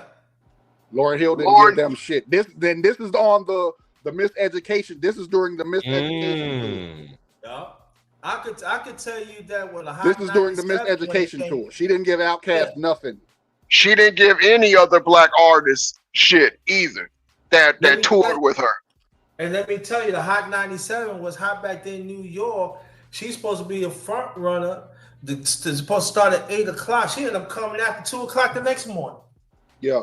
This is the first time I'm hearing stuff like this. That's why I'm asking, because one thing I will not take away from her lyrically, the girl could spit. As the No artist, doubt. yeah, most definitely. No doubt. Most definitely. As an artist, yeah. From day one, from the day she stepped on the scene with Sister Act. Yes. Before I we knew remember, she was a rapper. I'm so old. I remember seeing her on the Star Search. Star Search. Yep, And Star Search. Yep.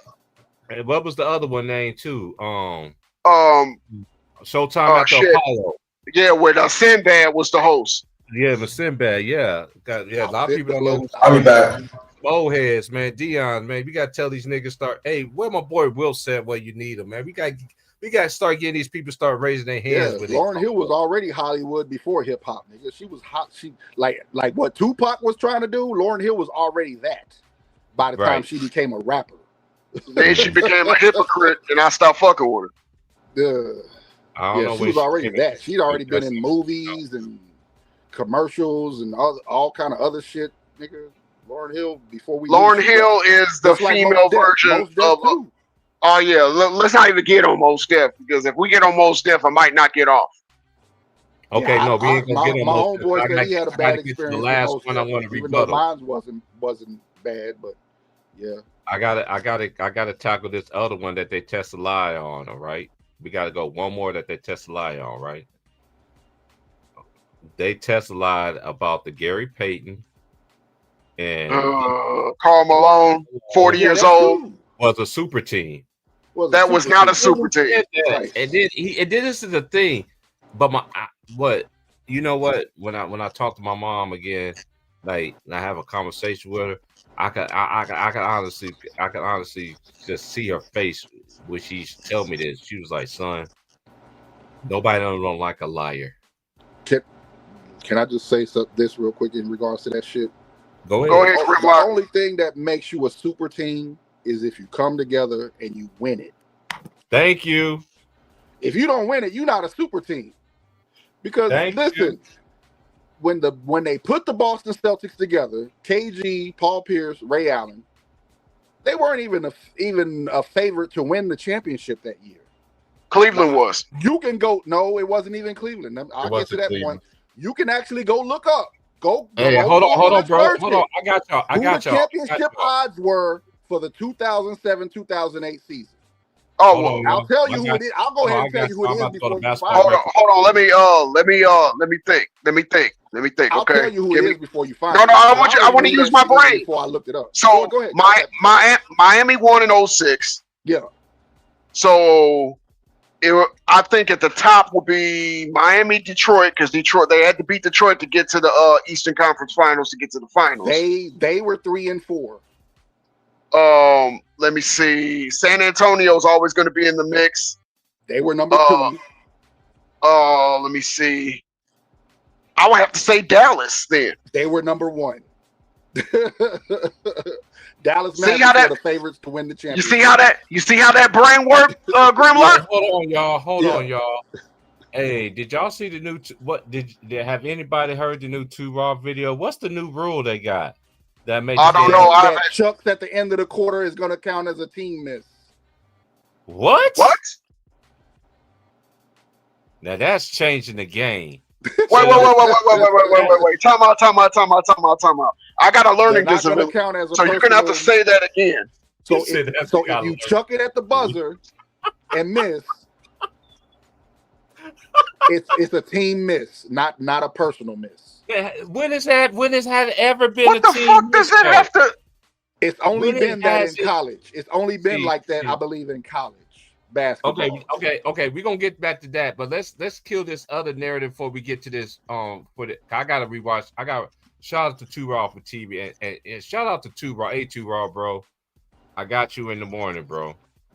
2 Raw. If you're listening, I love you, but I gotta disagree with all of your Tim Duncan points. There I said it. Oh, And 2 Raw, I fuck with you. You were my first YouTube experience. I love all your content, but you're gonna sit up there and make me believe that Tim Duncan was the most consistent superstar? No, sir. Not when you get knocked out the first round when you got the number 1 seed by an 8 seed. I'm sorry, that disqualifies you. Carry on. oh, story. Oh, God. Hey, I can't wait when Maz finally has the time. That's gonna be like popcorn, Vaughn. I already know. Shout out to my boy Maz. Shout out to my twin, man. Hey, Maz. I hope That's why I everything's said. good, That's why man. when you told me, when you gave me a little, A little preview snippet. of what he said, yeah. Yeah. I was like, I get it. I don't agree with it because there's just way too many moments Right. where he's fucked up somebody's agenda and shit. Yeah, but that only lasted for 6 seasons, just like the Cosby Show Denise episode. So you know, you can miss me with that. Only Once thing I you- can say is when Here it we really go. mattered, he only lost one Now- time. hey, look, I'm And I happy blame that he was more able. on his coach than I do it on him. Well, He's I blame it on cheating him. for Reed, If he too. wasn't too busy daydreaming about swimming or daydreaming about looking like a low budget predator, maybe he would have probably been in the game getting rebounds. But you know, Yeah, maybe he should have told Greg Popovich to kiss my ass. I ain't coming out the game. Yeah. yeah, Maybe He's he armed. should have And I told want- that shit. I wouldn't be calling him Sandy Cheeks. Hey, he Fuck got my outta here. homies. He got the homies like my homeboy. Like I tell you, Vaughn. You know we talk. I know we ain't talked in a minute though, but Right. you know, But we you talked already, to, I know what you're saying. Yeah. Yeah, we talk we used to talk all, man, my homies out here from New York be like, they be using some of the stuff you be saying. They be like, man, T Price, like that dude that got the same birthday as you. Like he's like, y'all cool. Like it's like y'all grew up in the same household, but like he go off the Richter scale sometimes, but then at the same time, it brings balance to the channel though. At the same time, it's just like Yeah. it's just like, man, like Martavian, man, you be having my boys weak, man. They always was using Wilkes, the swimming motherfucker. Now they call that nigga Sandy Cheeks. Now I'm like, oh my god. Yeah, And he's a SpongeBob character. He ain't no fucking consistent Have superstar. you seen, And I, hold on. Have you seen Wilt since game 1? I Hey, ain't Wilt's seen Wilt just on been the on show here since lately. game 1. Okay, he hasn't, Yeah, or he has. he was on here. When was he Oh, on here? okay. I missed it. I must have missed it then. he was on here for the Lisa Bonet episode. Yvonne, he been on here more recently than you have. That's what's up. I know just you the be homie busy was though. I missing. get your schedule, but Will's my boy. Will's Yeah. kind of myself because my cousin used to tell me this, like dang, cuz how many numbers you got, man? You running for the law? Like, nah, nigga. Like, nah, man, I just got it. I'm this type of person. I go through phones. Like, I was very late to the scene of getting cell phones and shit. I wasn't into the beepers and and everything. Like I was like my father, just had, hey, as long as I could pick up the payphone. And y'all remember, I'm so old. You remember when a dollar you could talk for like 10, 15 minutes and shit back in the day. Then it started 1-800-collect. No, that 1-800 collect. You should get your ass whooped at my house. Yeah, that's true. That too. Hey, but one thing my mom used to say, hey, there's no excuse. You call 1-800 collect. You might get your behind beat. But she was telling me, she didn't tell my other, because I had a different set of rules compared to everybody else. Because when you're the troublemaker and allegedly, and you get blamed for everything allegedly, you have a different set of rules compared to everybody else. If you have siblings, you understand it. If you don't understand it, then you're not going to understand it. But yeah. The Los Angeles Lakers 2004 edition were not a super team. They were not. They had two. No, they were not. They had two role players that was out of their prime, that was just trying to fit into an offense to get back to the finals. They did that, but they got mollywopped. The West were the Minnesota Timberwolves. Right. Going into the playoffs, the Timberwolves were the favorite to come out the West. Now, to be fair, Sprewell tricked the fucking game up trying to go one-on-one with Kobe because he thought he was on his level, and we see how well that worked. It was going to be tough for them anyway after Sam Cassell got hurt in game one. But still, it was still going to be tough for them because they didn't have nobody to offset what Kobe was going to give them, and that was going to be Sam Cassell. I never believed in Sprewell though. Huh? I don't believe in Sprewell. Oh, I feel you because he missed a lot of shots. He did miss a lot of easy shots. Yeah, he missed a lot of open Which shots. version? I gotta ask you all a question because my boys keep hitting me up at work. He said, "I love this conversation. My boys got to work 14-hour shifts and stuff." He was just like, he's like, that's why I do these long. That's why I do these long streams on my off days. Because Vaughn could tell you, I used to do it when I'm at work. I used to go to work, have everybody on the panel, and they cook the whole time, and then I come in after my 8-hour shift and just finish over. You know what I'm saying? And we gonna start. That's why I like to do long streams. And everybody like, how you can do long streams? I'm like, you can go to work for 8 hours or 10 hours. Why can't you just do it? And I used to be in church all day long. That's like riding a bike to me. Right.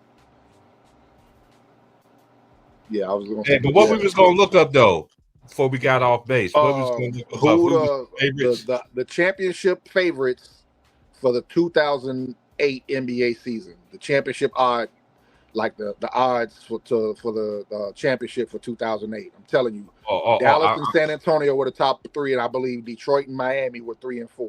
Okay, because Boston won it. Was like 5. Yeah, that's Boston, what I like about won it, but I think Boston was like 5. Cleveland and Boston was 5. Hey, they give the odds though on Basketball Reference. Hold on, they always give the odds on Basketball Reference. Hold on. Okay. Yeah. I'm on Basketball Reference right now. Let me see. Boston Celtics. Let's go to 2007 and 8 when I never forget that day because my homies out here, they Celtics fans. Okay, the preseason odds championship that year, 07, 08, Dallas Mavericks. San Antonio Spurs was number 2. Phoenix Suns was number 3. Damn, I forgot Steve Nash and Phoenix was still there. Yep. Yeah, but they weren't going to win nothing. Keep going. Yeah, but they were. You already know Dan Tony don't play no defense team. You get that, but they was a favorite though. But they were still going to win about 50, 60 games anyway though. Yeah, and they still had a good team. And guess who's number 4 in odds, y'all? Jay Reed from Akron. Cleveland Cavaliers. Who was that? I never heard of that person before. Who was that? LeBron James. Oh, Khadijah James. Okay, Khadijah. I get it. Guess who was 5th right behind them? The champions, the Boston Celtics. Yeah, I knew Boston was number 5. Yep. Then guess who was behind the Celtics?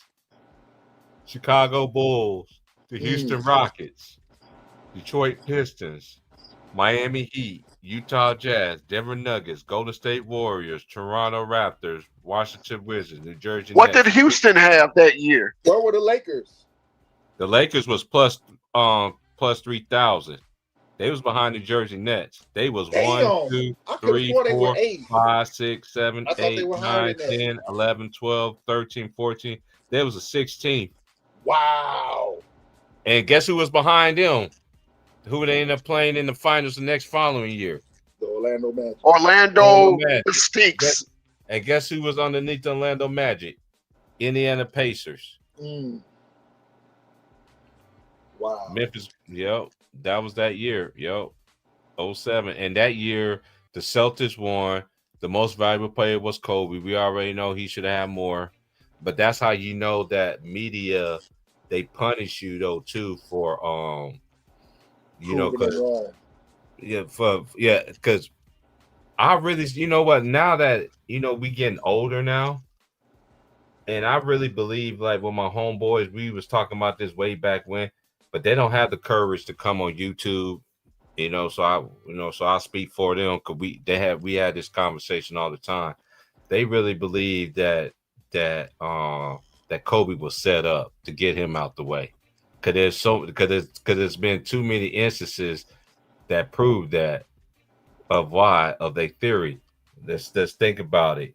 The Chris Paul, they veto that, but Jason they never veto anything for LeBron. But then they calling card. He wasn't the chosen one. In the great words of my boy Real Easy, he's manufactured. They made that nigga in the lab, allegedly. No, they did. Unallegedly. You already know how I feel about the Carmelo Anthony pick. So, Hey, you remember that year, bro? You remember that year that he was supposed to go up? I mean, both of them was going up when he got blackballed. He supposed to have been up there higher in the scoring list, but they only had to make room for one, the chosen one. And that's why I really believe, and this is another thing too. Y'all remember that video I sent y'all the other night of what that pastor said? I'm serious, y'all. I see it happening, bro. I'm telling you, it's gonna happen, bro. He don't want to retire, bro, because sooner or later, when you sell your soul to the devil, what happens, y'all? We tell the truth around here. Don't the devil always come and collect every single time? It's already been said that like people are he's gonna miss the game more than the game misses him. Mm-hmm. And that's gonna be a problem for the ones who pay him. You know what I'm saying? Because if you're not useful to them. Mm-hmm. Oh yeah, and my homeboy want me to tell Gigi, you missing in action, and my homeboy She mad. posted making posts, but I don't ever see her stream. Hey, matter of fact, bro. Hey, matter of fact, her channel is Gigi is chilling 702. Yeah. She comes on every Monday at 11:30 West Coast time. AM? Yep, AM West Coast time. Okay, so that's. Hey, this is what I do, Bron. Because I'll be at work on Monday, and Martavia will tell you when she's on. I'll how I'll share my StreamYard. Yeah. But I'm online. If I show you that on Monday, that's not for me. It's for Gigi. Okay. All right. Because she be having it's her, and she got her friend on there. Hey, she made my presentation don't look like nothing, bro. Like she got the A1 background, the music. Yeah, I'm gonna share your channel. I peeped some of Gigi's work on her Facebook and Instagram. Yeah, she I just don't know how to do that stuff, bro. That's one thing I'm trying to learn on my own, but we're gonna talk behind the scenes though, because I'm not putting everything out in the air, Yeah, for sure. Matter of fact, what you doing tomorrow though, bro? Because are you gonna be busy in the morning? Yeah, because I gotta. When it's gonna be a good time for you? Because tomorrow's my day off, so I do need to talk to you behind the scenes. I put it like this: whenever you had time, just hit me up sometime Friday. Yeah, sure. I'm I'll do gonna that. I'm gonna Yeah, run 'cause some I things got like appointments tomorrow, so yeah, I'll do yeah. that. I'm still gonna do a stream in the morning. You know, I'm still gonna do a stream for tomorrow, and we Okay. just still cooking right now. You know, so yeah, that's the things I want to run by you, let you know what's going on and everything. Yeah, so Okay. yeah, yeah. That's what's up.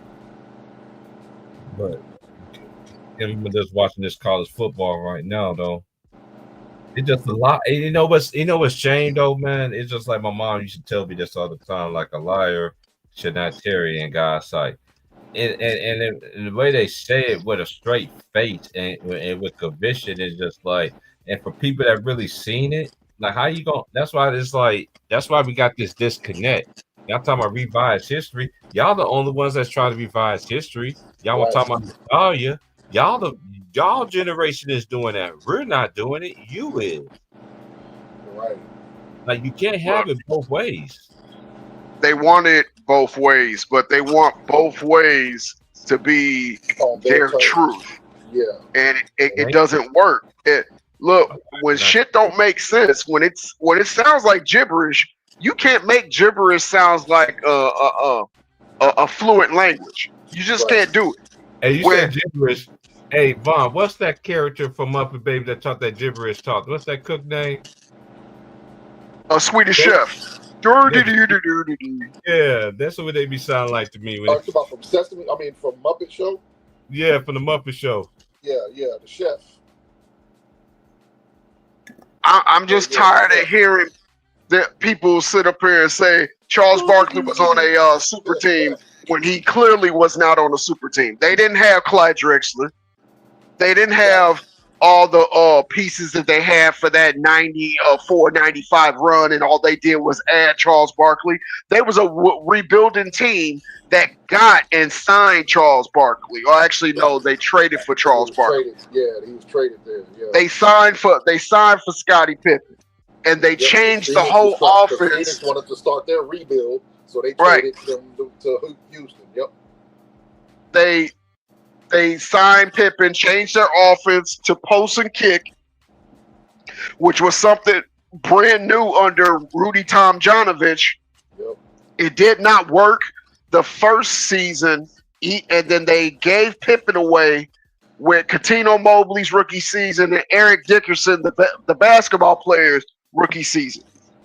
Yeah. Yep. Even in a shortened 50-game season, both Cuttino Mobley and Eric Dickerson the basketball player, by the way, had over 100 threes.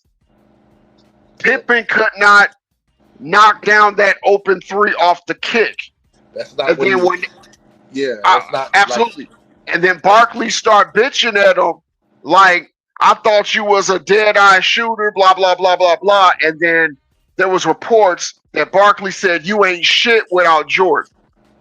Then Pippen start clapping back at Barkley saying, I should have listened to Jordan when he told me not to come over here and play with your lazy ass. Mm-hmm. A lot of people forget that. And she wasn't. That's why I like people like us.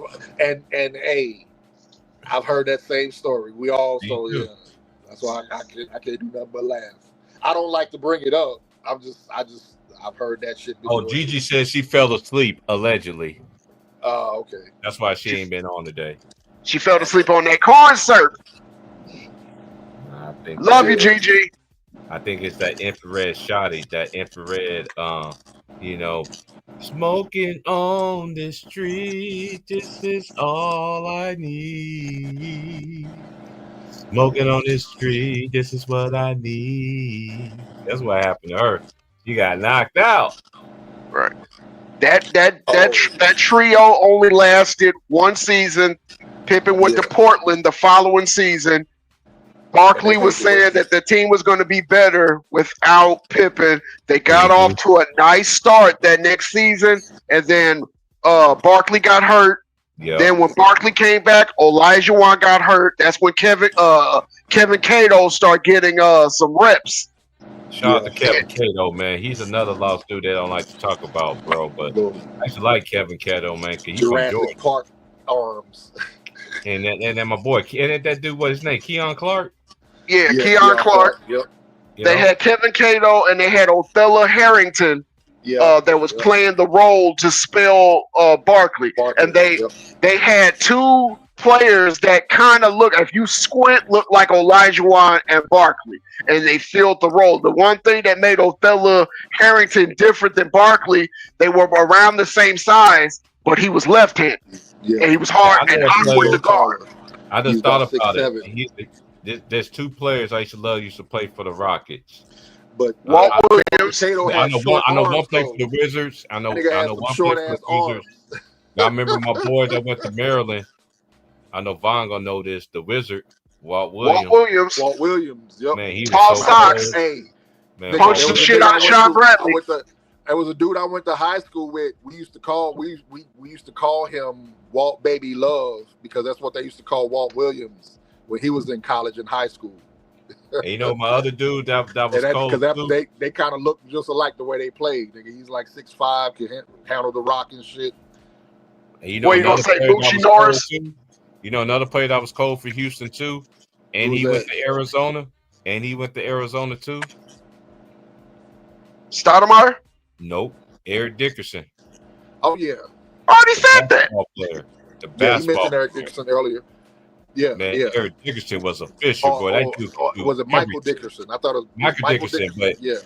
Okay, it's Michael Dickerson. I don't know why I always thought it was Eric Dickerson, but they traded Michael Dickerson. He was older than he was because he had that thick ass mustache. Yeah, right. And he started growing. He started growing the shits to the back, and then he got traded in the draft day trade for Steve Francis, and they sent him to Vancouver. Oh, bro. Yeah. Michael Dixon was cold at Arizona. If you watched Arizona at that time, bro, Michael Dixon was official, bro. He was cold in the league, though. He was unassuming though, because like he wouldn't. You know how Gilbert Arenas was like attack. Michael Dickerson had that, but he wasn't attack.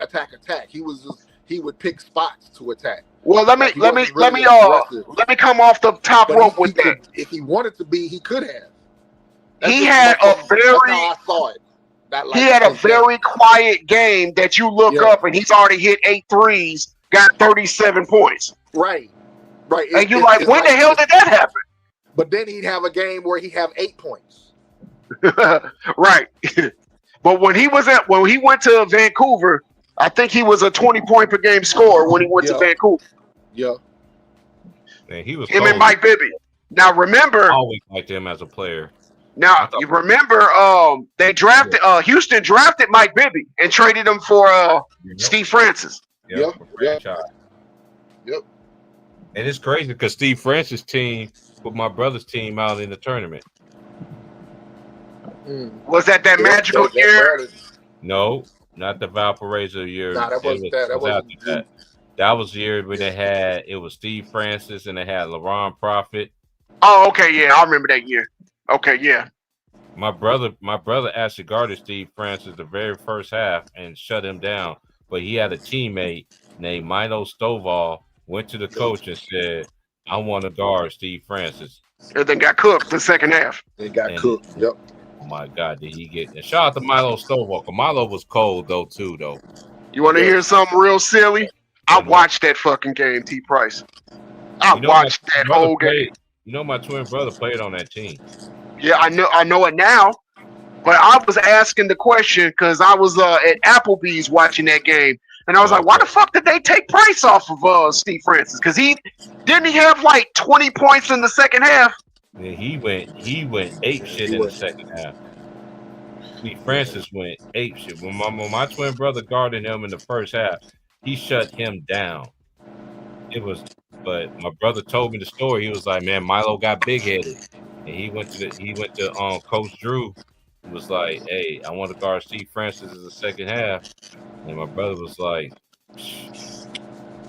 "Now, why would you go to something that's work or go away from something that's working?" That's crazy. Yo, and that second half, that's when they ran away, and Steve Francis had them 20 points in the second half. Yeah, my brother was on that squad. My brother, shout out to my brother, man. Yeah, he was on that squad. You know what, bro? And this is another thing too. That is that one thing. I'm gonna get my brother on here one day.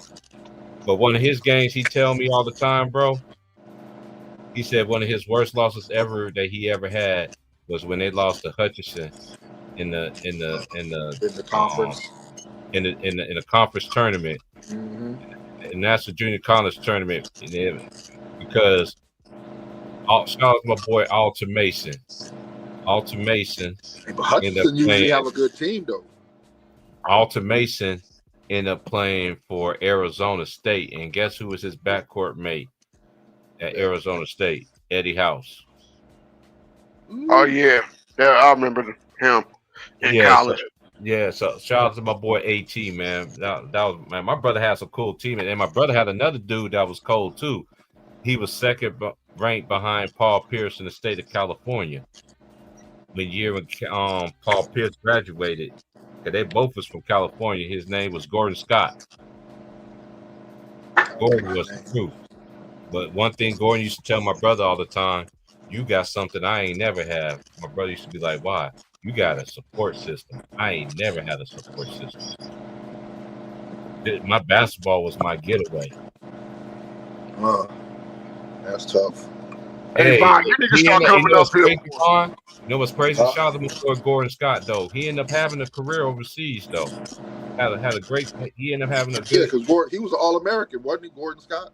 Yep, he was All-American. That's what I thought. Hey, T Price. Yo. I hate to do this, but it's almost that time for me. I done ran this damn battery all the way down to the floor and up again. Are you going to be on in the morning? Trust me, we're gonna be back on in the morning. Hey, fine. Yeah, it's always a pleasure to talk shit with you, man. Oh, already. Shit, we don't make yourself a stranger. You got to come back and bring that Grimlock picture back so I can cook it.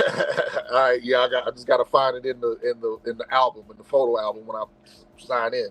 All right, y'all. One love. Everybody out there, stay up. We'll do this again tomorrow. Bless everybody. Oh yeah, so peace, Mark. Yeah. I'm gonna be back on for I got about 9 more minutes, and then we're gonna get up out of here. But yeah, we're gonna be back on. I'll hang with you. Yeah, man.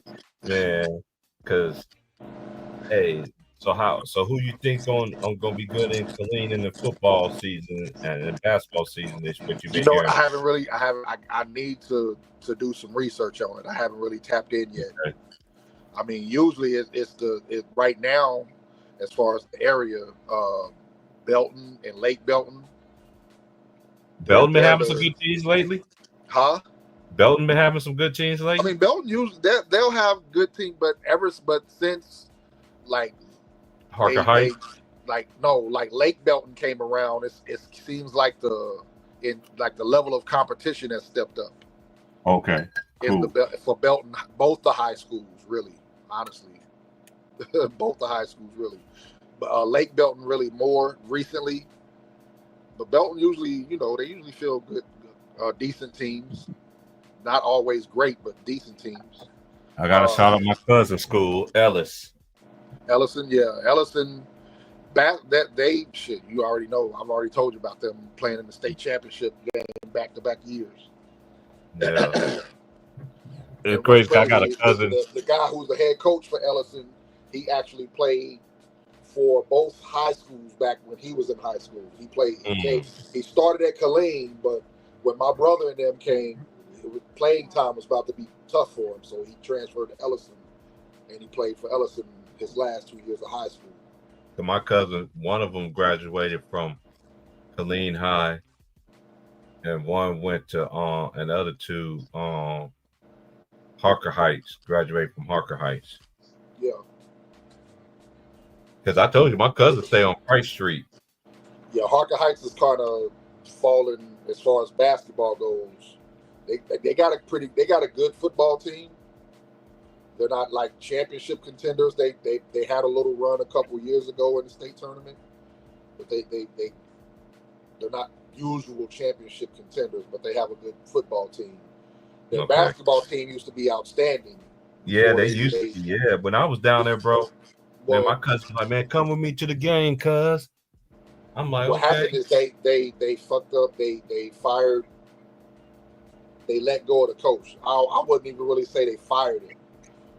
they found a way to. I don't know why they did it because he was so successful. I don't get it. He pretty much built the basketball program for that school. Mm-hmm. Basically, he was like, even before it became a high school, at the time, there would be so many freshmen in the area that they had to have their own separate, because there was always people moving in and new students coming in, that there would be so many freshmen. They had to give them their own school. They couldn't fit all the freshmen in the high school with what they already had because it was already a lot of students. You know what I'm saying? So they gave the freshmen their own school. So Harker Heights started as the 9th grade center for Killeen, and then Ellison had their own 9th grade center. It's crazy because The head coach for Harker Heights from that point up until they let him go was Selden Bobbitt. mm-hmm. They never had a losing season. Even Yeah, from because the I time was my down brother there, was a it was freshman. Harker Heights, and it was Harker Heights, and because I told you the year I was down there. I was down there the year that the like 99, 2000, it was or 2000, 2009. 2009, and when they 2009. beat the 2008 and 9. When they beat Yeah, the Magic. Yeah. that's when they beat the Magic. Yeah, that's when So at that point, Harker Heights would have been the squad at that time. Harker Heights was whooping everything. When I used to go to the games and Yeah, stuff. because that's where Royce O'Neal come from. Yo, He went there. Royce Yeah. O'Neal, that's a fact. Yo, Yeah, shout out to Royce O'Neal Royce. played Royce there. was cold. Man, that's why I try to tell people, like, dude, there's so many great players. If they would honestly have a rightful chance of getting the league, But that's what I said earlier. Like when I looked, man. because Royce O'Neal's sister, I know her sister. We used to run into each other back in the days, and because I believe she was just getting out of high school.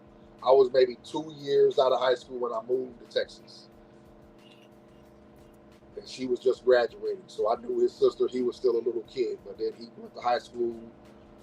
He could play. He went to Baylor. Got brought into the league. Shit, we had a few guys like that from Killeen. Mm-hmm. But the thing I think about is like, damn. But we've had so many good damn players that come through Killeen that were better than that. That were actually better than that. You know what I'm saying? That was making it even more crazy. Hey, I gotta ask you this question: do they still got Cowboys out there, man? What you mean? They still got the Cowboys Club that's right across the street from the gas station by the Silver hood. Wings? I want, man. Remember the club? Remember the club Cowboys? And they used to have. Okay, you remember that 25 and up club I told you that my family members own? Yeah. That was next to the Cowboys that used to sit right there on the corner. Oh, you talking about like City Lights and all that over there? Yeah, City Lights by City Lights. Yeah. Nah, all that shit, like I'll be driving by there, and that shit is like dead. Like, so I don't know. Wow. I don't think anybody has purchased any of that shit. Like every building is dead. Man, I that don't used to see be nothing on over there when I drive by. that used to be the spot, bro. 'Cause my cousins always, bro. my cousins used to be like, man, cuz I know you don't like going out and everything. Let's go out. I'm like, well, I want to go out. And it was like, man, and then when I came out, I had my It used to trip jersey on me and out when everything. we would go out, and when it would be motherfuckers from like Houston, Dallas, coming to Mhm. Killeen to go out. Like we would think about coming there, man. You don't want to go there. We want to come here. And what Man, was this that? shit is popping. And what was that one club is? I'm trying to think of it. It used to be inside of a hotel. My cousins always used to take me to there, but it used to be popping too. No, you're talking about the one across the street from, because there's one there's a nightclub in Killeen Mall. I think that's El Fuego. But you're Yeah, talking Fuego. about I went the there. hotel across the street from Yeah. Killeen Mall. That's like the old people's club. Yeah. I don't That's want what to say we- old people, but the more mature, like Yeah. 25 and you'll up. catch somebody anywhere from 35 to 55. Right. And everybody looks good. You know what I'm saying? And you got to dress to impress to get in there. And I you never gotta dress forget to what my impress. cousin Yeah, you gotta told me. look nice. You can't be just wearing jeans and I never forget what my cousins told me, man. You got to dress to impress to get in here. I was like, let me go change my clothes. I'll be out in less than 10 minutes. But I came in, I was like, going in there one time, I'm like, damn, ain't nothing but. Man, you and then I'll never forget I that, didn't know man. they had shit like this in Killeen. Yeah, I didn't know they had clubs like It that. looks like it Indiana has clubs. reminds you of a hole in the wall, but it's not a hole in the wall. Right. But it's not because it's inside a hotel and it's clean. Man, it and used to be smells popping clean. though. When I was out there, bro, it was popping, bro. The couple times I went, it was popping. It's just I was kind of young, so it wasn't. But really my cousins crowd. always want to take me out. But then at the same time, they was the biggest cop blockers in it. They was the biggest blockers of women. Like, I mean, why you blocking for? They was like, cause you ain't talking. Like, why you gonna tell me to come out and everything like that? And then you see a woman talk to me, you can't talk to her. Ain't nobody cop blocking you over no dude. Like, what are you doing? Like, I'm not going. Like I'm a grown behind. I'm older than you. Well, what are you talking about? How you gonna take me out and tell me not to talk to nobody? It's a bunch of crazy dudes. It's a bunch of crazy cats out here that'll do some shit over a female, dog. So I understand why they did your that. cousins knew something. You know what I'm saying? So, I think they knew some too. That's why I never took it to heart. yeah. Because then I ended up finding out there was a lot of crazy girls, a lot of crazy people. I've met a female and hollered at her. Some other dude she been hollered with, been messing with them, pulled up on us like, damn, I didn't know shit was like this. Right. I'm blessed I ain't never had that shit. Like, yeah. So, yeah, I get it. That's probably what they were doing. I wouldn't say they were hating, but it's just shit like that happens. I ain't gonna say they was hating, but I know one for sure was hating, and she admitted that she was hating. But I respect it for her. Like, you could have told me that in my face. I would have respected you better then, but now I can't even be mad at you now. Right. All right, bro. We go get up out of here, man. Like, share, subscribe, y'all. We're gonna be back on 9 o'clock in the morning, West Coast time. I've been on here 8 hours. Hit the like button, share this video, like this video. You want to donate, it's pinned in the chat. If not, deuces. Shout out to Lions Den basketball community, man. Shout out to Trey. Shout out to my boy Trey, man. I see my boy Greenleaf in here earlier. Shout out to my boy Green. Salute, Greenleaf. Salute. Hey, Greenleaf, your Houston Rockets should be something this year, bro, because Sagoon is balling overseas right now. I just hope they don't Yes. depend too much on Kevin Durant. That part. I don't think they don't have to. They don't have to. I didn't think they needed him. I didn't think they needed him either, but we're going to see how it works out. I knew they were going to do it anyway, but I hope. But how you feel? Oh, okay. This is my last question. I still feel like they'll make the playoffs, but I don't think they'll be like a top 3 seed. How you feel about Jalen Green and Booker playing together? In Phoenix? Yeah. That's something I don't know. I don't know. I gotta see it. From what I've seen, how both players played, I don't like it. I think it's like gonna be. But I gotta see. Maybe they come together and figure some things out. So Booker can play point, even though he can initiate offense. Yeah. He can handle it, but he's just not a facilitator type of player like that. That's not fact. At least not on a consistent, like what they need on a consistent basis. He's not that. He's a scorer. All right, man. We're gonna get up out of here, y'all. Though, like, Right, share, subscribe, though, man. I'm about to get up out of here. Y'all have a good night. Be safe, man, and rest in peace to everybody who lost their lives in 9/11. You know what this day means to a lot of prayers out to the families that's still grieving and going through it. Prayers up to you.